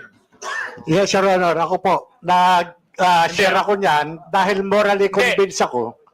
Dahil ako yung nag-investiga po. Tinatanong ko lang kung sino sa inyo ang nag-share. Hindi nyo na po kailangan ipaliwanag kung bakit. Gusto ko lang po malaman sa inyo. Ako po nag-share po. Okay, isa po kayo. Yes, okay, Mr. Morales. Thank you for informing the committee. And who else? Mr. Chair, I shared the video showing the video, not the video itself. You shared the video. The video showing the video, not the video itself. You showed the video showing the video. Yes. Which is pretty much showing the video. But not the video, Your Honor. Okay. Okay? Sino pa Thank you, po Mr. sa Chair. inyo?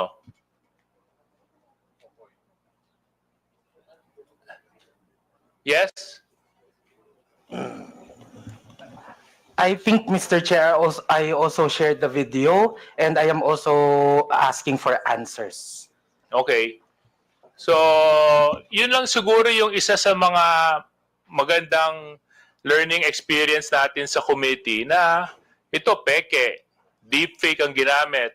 Medyo questionable naman talaga kung titingnan mo at first glance.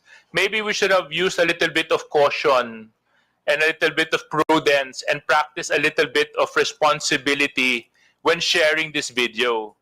Kasi pwede nyo naman po ipa-verify, pwede nyo naman po malaman kung totoo o hindi bago nyo ipakalat, bago nyo ilagay sa wall ninyo, bago nyo ilagay sa page ninyo. But you were reckless enough to post it regardless of the fact, not knowing and not verifying the truthfulness of the video. Now, some of you may say we were looking for answers. Some of you may say na hindi dapat mangyari ito. Kaso lang, siguro may iba namang pagkakataon para malaman, di ba? I'm sure kung kayo po yung tao na nasa kabilang banda, hindi nyo rin po magugustuhan na gawan kayo ng deepfake video at palabasin na gumagawa kayo ng isang bagay na labag sa ating batas. So, with that being said, Mr. Chair, I just like to wrap up my questions by asking BIR. BIR, nandito po kayo? O nakaalis na sila? Oh, you, ma'am. He went out for a while. I think he had a bathroom break. Or restroom Okay, break. thank you for letting me know. So when he comes back na lang, Mr. Chair, tatanong ko lang yung BIR kung dun sa documents na hinihingi namin ni Kong Romy Acop kung na bigay na nila dito sa committee. Thank you very much, Mr. Chair. Mr. Chair, Yes.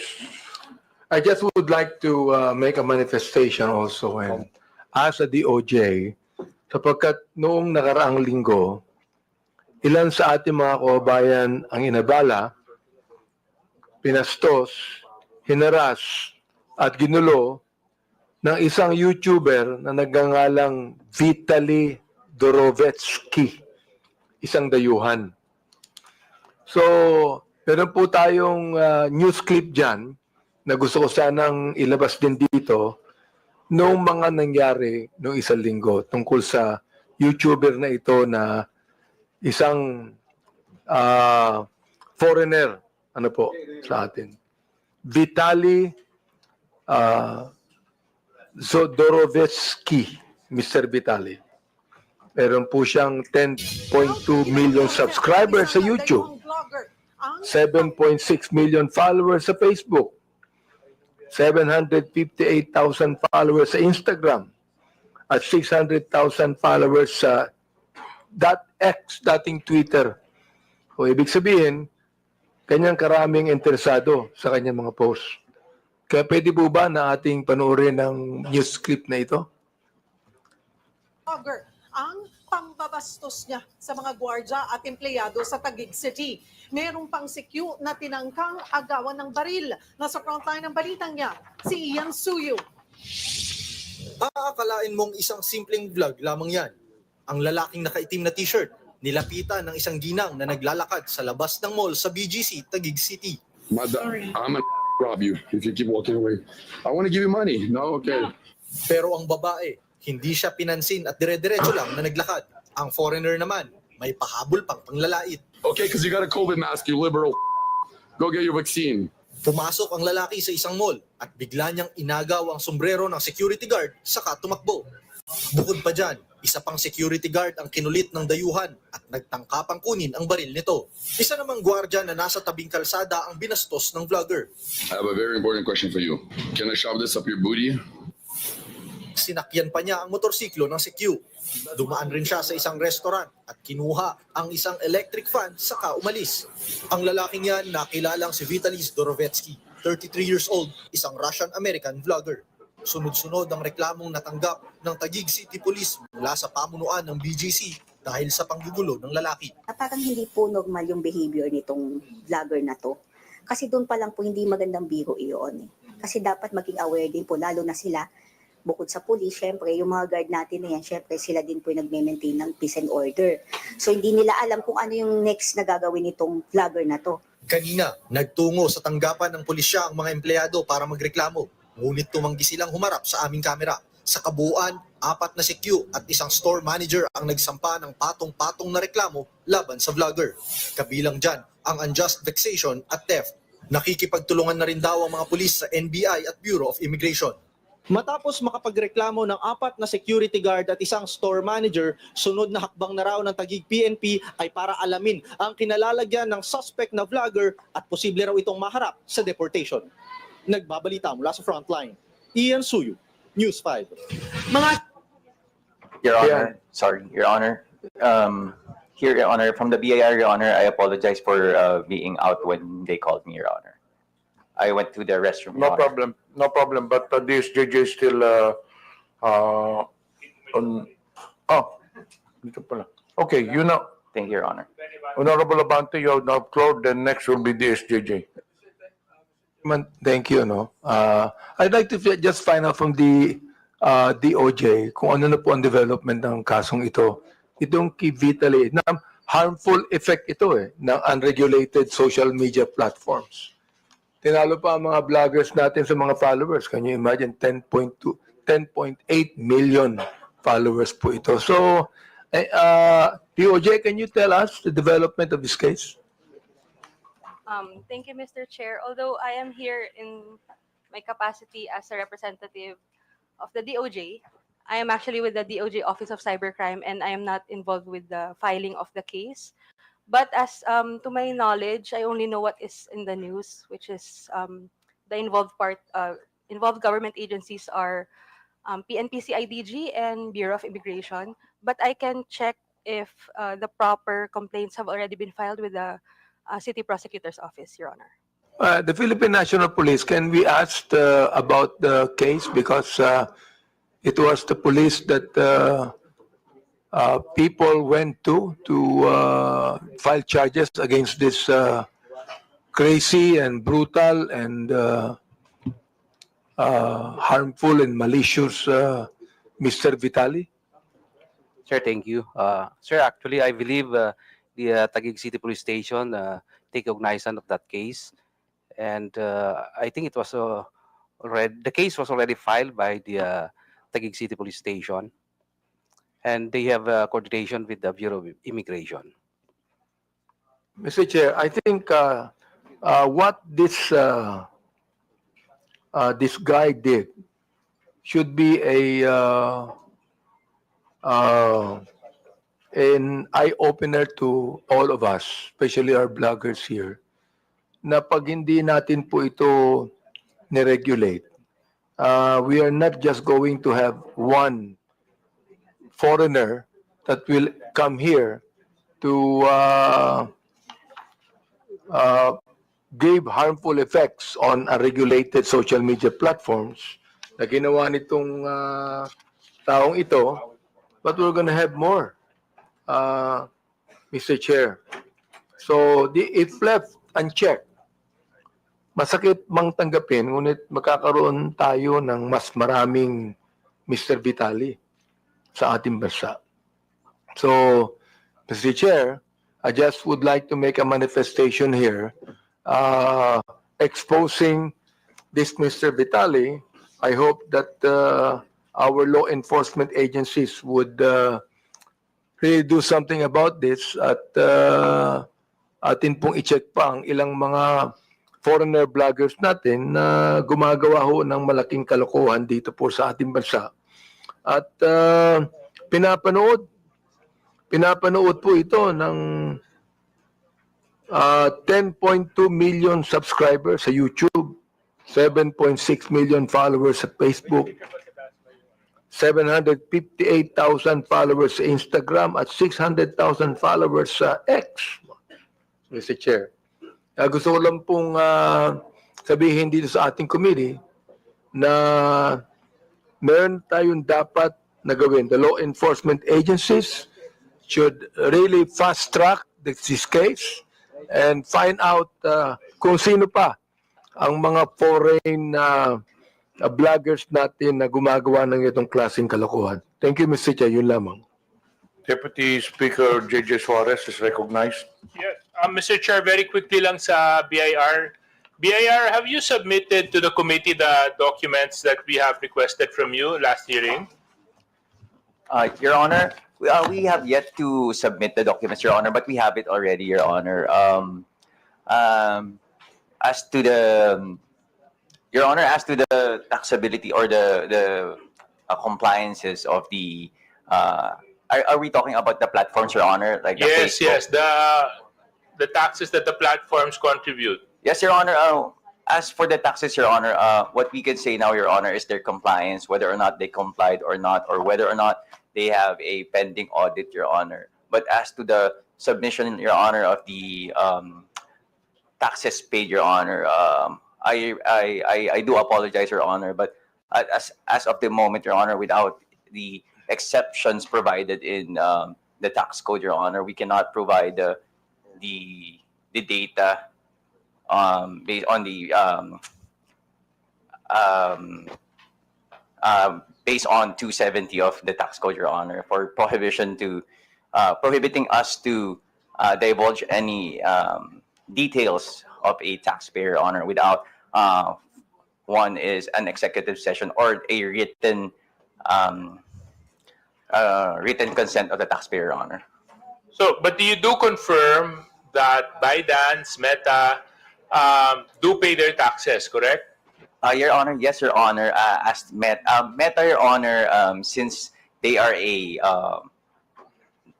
foreign corporation that do not have a physical presence in the Philippines, Your Honor, their taxes, the taxes they incur is withheld by the Anyway, business. Mr. Chair, siguro antayin ko na lang yung mga documents na manggagaling kay Attorney Uy. Yeah, and then Attorney Uy, can you just submit it to the committee and we can evaluate and move forward? Thank you very Yes, much, Your Mr. Honor. Chair. Thank you, Your Honor. Mr. Chair. Yes. I'd like to tell the BIR also that sabi nga dito ng Meta, they gave us a briefing on Meta's policies and enforcement that they have invested, no? Invested. Na ibig sabihin, they should be really paying taxes, no? Because they have invested, sabi nila, are estimated to enable 34 billion US dollars in additional GDP and support creation of 380,000 jobs in the country upon completion. So they have the Pacific Light Cable Network, Jupiter Cable System, Apricot Cable System, Billfrost Cable System. Are these four companies in the listings of the BIR? Your Honor, as to the specific corporations that you just mentioned, Your Honor, we will try to look with our system, Your Honor. It is the first time that we heard that names of the corporation, Your Honor. However, Your Honor, as to the counterpart Facebook Philippine Representative Office, Your Honor, as we check, Your Honor, they do pay their appropriate taxes, Your Honor. Who is that, Mr. Chair? Facebook Philippines Representative Office. Facebook Philippines. Representative Office, Your But Honor. these four companies I mentioned, you don't know anything about it? Not yet, Your Honor, but we will look into it, Your Honor.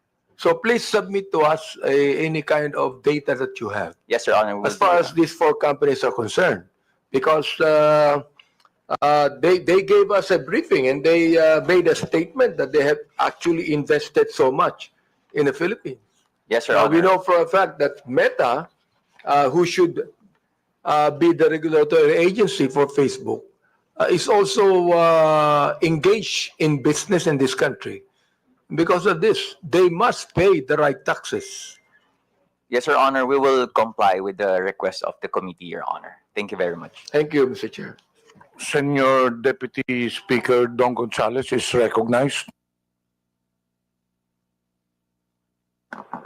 Thank you, Mr. Chairman. I have something question and issues to DICT. I have some questions. Nandito ba yung mga tiga DICT, Mr. Chairman? Mr. Chairman, nandiyo ba yung DICT? Do we still have DICT? Wala na yata because accordingly they have a coordinating meeting considering that they have a change of leadership sa DICT. Well, Chairman, thank you, Mr. Chairman. Salamat. Kung wala na, next hearing na lang po siguro. Maraming salamat, Mr. Chairman. Do you still have questions to the members? If not, we will deliberate on admin matters. During the last hearing, we invited 11, or rather, we issued subpoenas to 11 social media personalities. Only 8 appeared. So the subpoena was still in effect, as I've announced during the last hearing. And today, again, there are 3 personalities who did not appear while the subpoena is still in effect. Mr. Alan Troy Rolando Sasot, Ms. Lorraine Marie Tablang Badoy Partosa, and Mr. Jeffrey Almendras Celis. So it's up to this committee to take action on this. Mr. Chairman. Chairman. Yes, Honorable Paduano. Mr. Chairman, on record, I have with me a letter from Ms. Alan Troy Rugando Sasot. And the first and second reply of Ms. Sasot is still the same, no? He is Alan, he siguro. Anyway, she is residing abroad in Beijing, and once again, the reply is still the same. Now, Mr. Chairman, with this, we have invited her, during the first hearing. And this is now the 4th hearing, Mr. Chairman. But, before I move for the status of Ms. Alan Troy Rugando Sasot, Mr. Chairman, may I respectfully move that we will ask the DFA and the Bureau of Immigration for the status, present status of Ms. Sasot, and for the 2 agency to report to this committee ASAP, so that we will know what's really the status of Ms. Sasot. And with that, Mr. Chairman, since 4 invitation, and that includes a subpoena ad testificandum for Ms. Sasot, may I respectfully move, Mr. Chairman, that we cite in contempt Ms. Sasot in violation of Section 11, Paragraph A of our internal rules, refusal to answer summons without legal excuse. So move, Mr. Chairman. Is there any objection? Is there any second? Second. Is there any objection? There being none, motion is carried. Second, Mr. Chairman, is a subpoena ad testificandum was also issued to Mr. Celis, Jeffrey Celis, and an invitation, a show cause order, and a subpoena ad testificandum was issued to him, but still, he is not present in today's hearing, Mr. Chairman. And before that, Mr. Chairman, I have some information that Mr. Celis has left the country abroad. So once again, Mr. Chairman, I respectfully move that we will direct the Department of Foreign Affairs and the Bureau of Immigration to the status of Mr. Celis. So move, Mr. Chairman. Is there any second? Any second from the members? Second. Any objection? There being none, motion is carried. Now, next, Mr. Chairman, may I respectfully move that in violation of Section 11, Paragraph A, refusal to answer summons without legal excuse, I move that we cite in contempt Mr. Jeffrey Celis. So move, Mr. Chairman. Any second? Any objection? There being none, motion is carried. At lastly, Mr. Chairman, for all those, for the 3, the last one is for Ms. Lorraine Marita Blang Badoy Partosa. We have a letter addressed to this committee with regards to the subpoena ad testificandum that was issued to Ms. Badoy. She's now in Hong Kong, and attached is the travel schedule and ticket. Before I move, Mr. Chairman, may I respectfully move that once again, may we ask the Bureau of Immigration to the travel records of Ms. Badoy. So move, Mr. Chairman. Any second? Any objection? There being none, motion's carried. Now, Mr. Chairman, may I respectfully move that we cite in contempt Ms. Badoy Partosa in violation of Section 11, Paragraph A of our internal rules for refusal to answer summons without legal excuse. So move, Mr. Chairman. Any objection? There being none, motion's carried. Now, in the case of Ms. Mary Jane Kiambao-Reyes, Mr. Chairman, we have received a copy of her letter. He's now abroad, and for the record, she was present last hearing, Mr. Chairman. And with this, Mr. Chairman, he was just invited into today's hearing, and I think the content of this her excuse letter is valid. So, may might as well invite Ms. Mary Jane Kiambao-Reyes for the next hearing, Mr. Chairman. Now, in the case of Mr.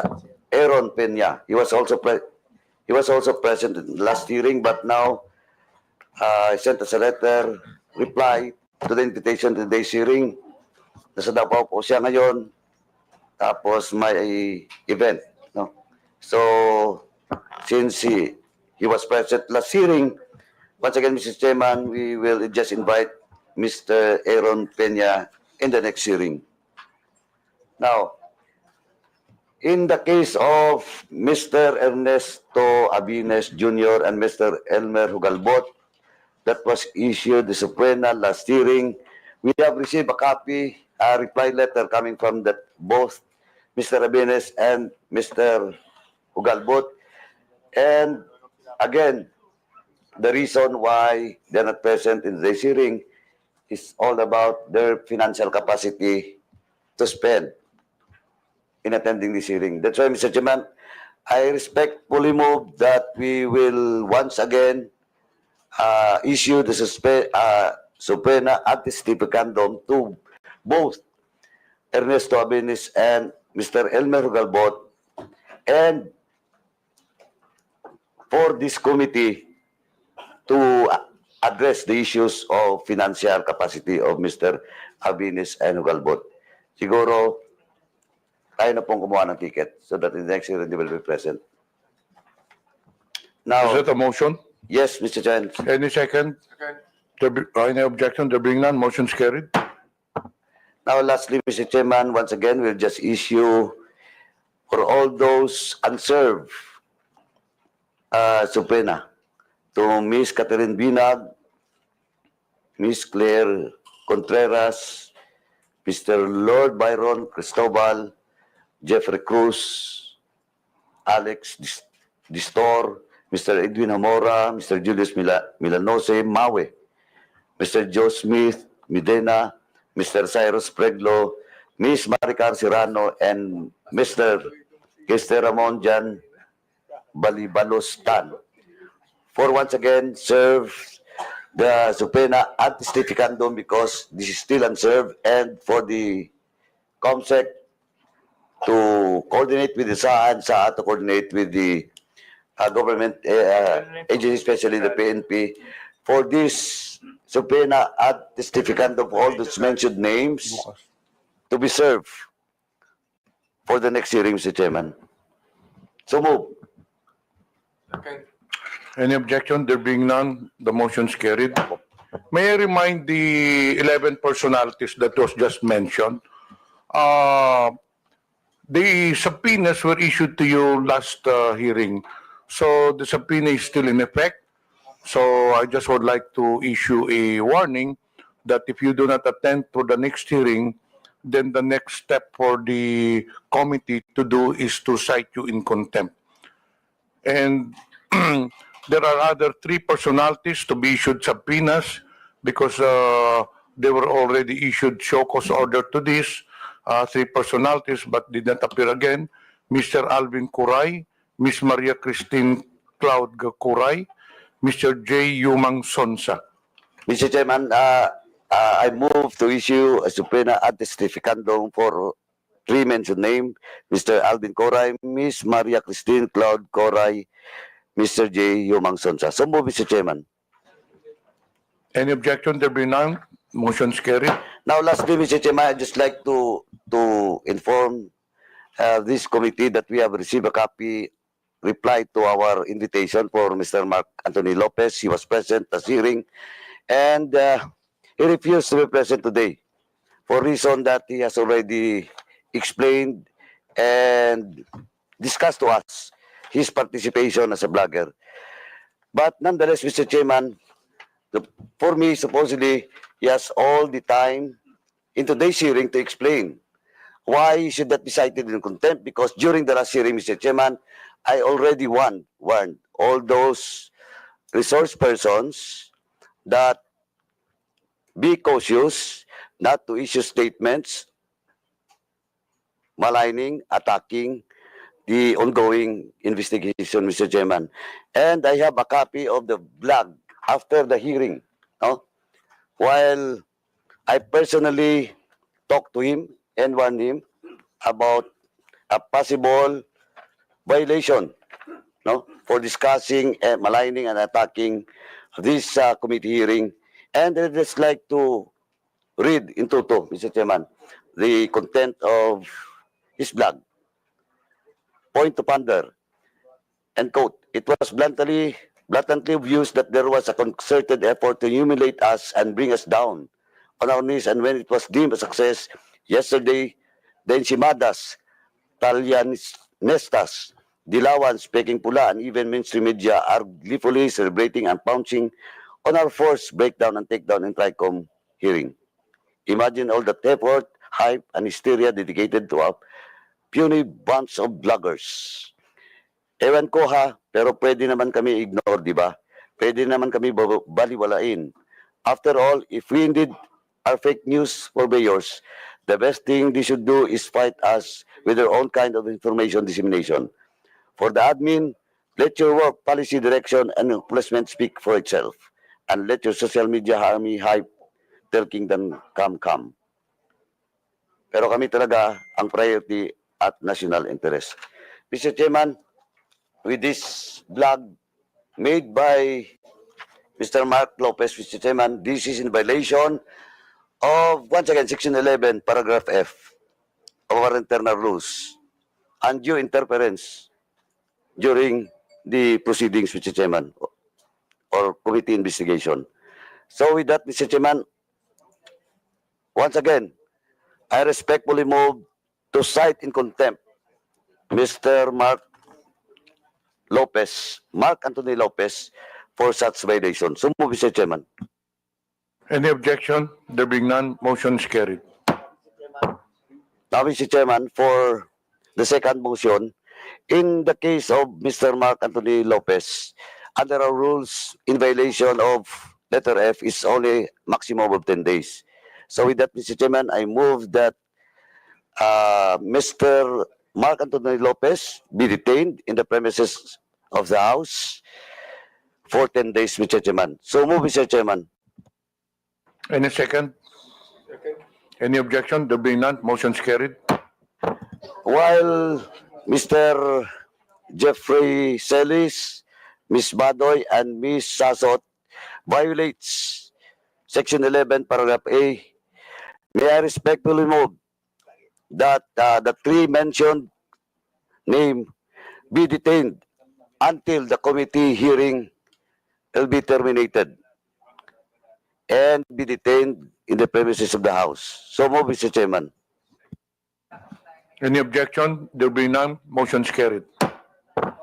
Any other matters from the members? There being none, any motion to adjourn? Move to adjourn. We would like to thank everyone for attending this hearing. Maraming salamat po sa inyong lahat. Hearing is suspended. Ben-Hur Abalos, ating kaibigan. Ben-Hur Abalos, may paninindigan. Ben-Hur Abalos, gawa hindi salita. Ben-Hur Abalos, kalaban ng kriminal.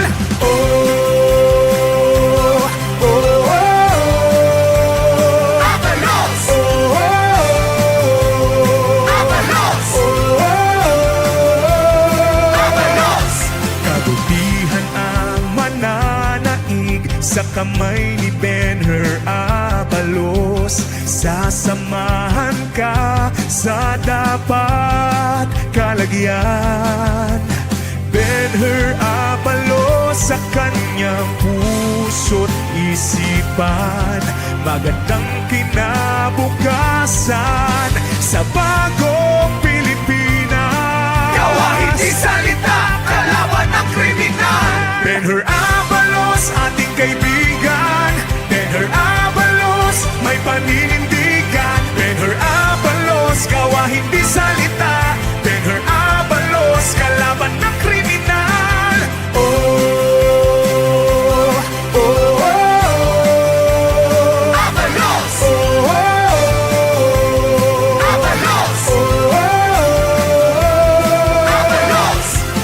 Ben-Hur Abalos, tumutulong sa naaapi. Siya'y makadiyos, makatao at makakalikasan.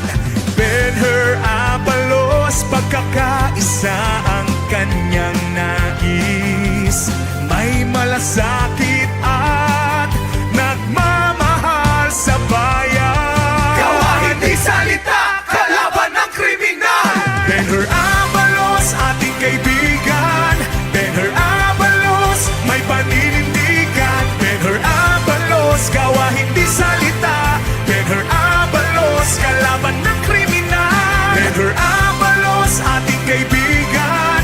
Ben-Hur Abalos, may paninindigan. Ben-Hur Abalos, gawa hindi salita. Ben-Hur Abalos, kalaban ng kriminal. Oh, oh, oh, oh. Abalos! Oh, oh, oh. Abalos! Oh, oh, oh. Abalos!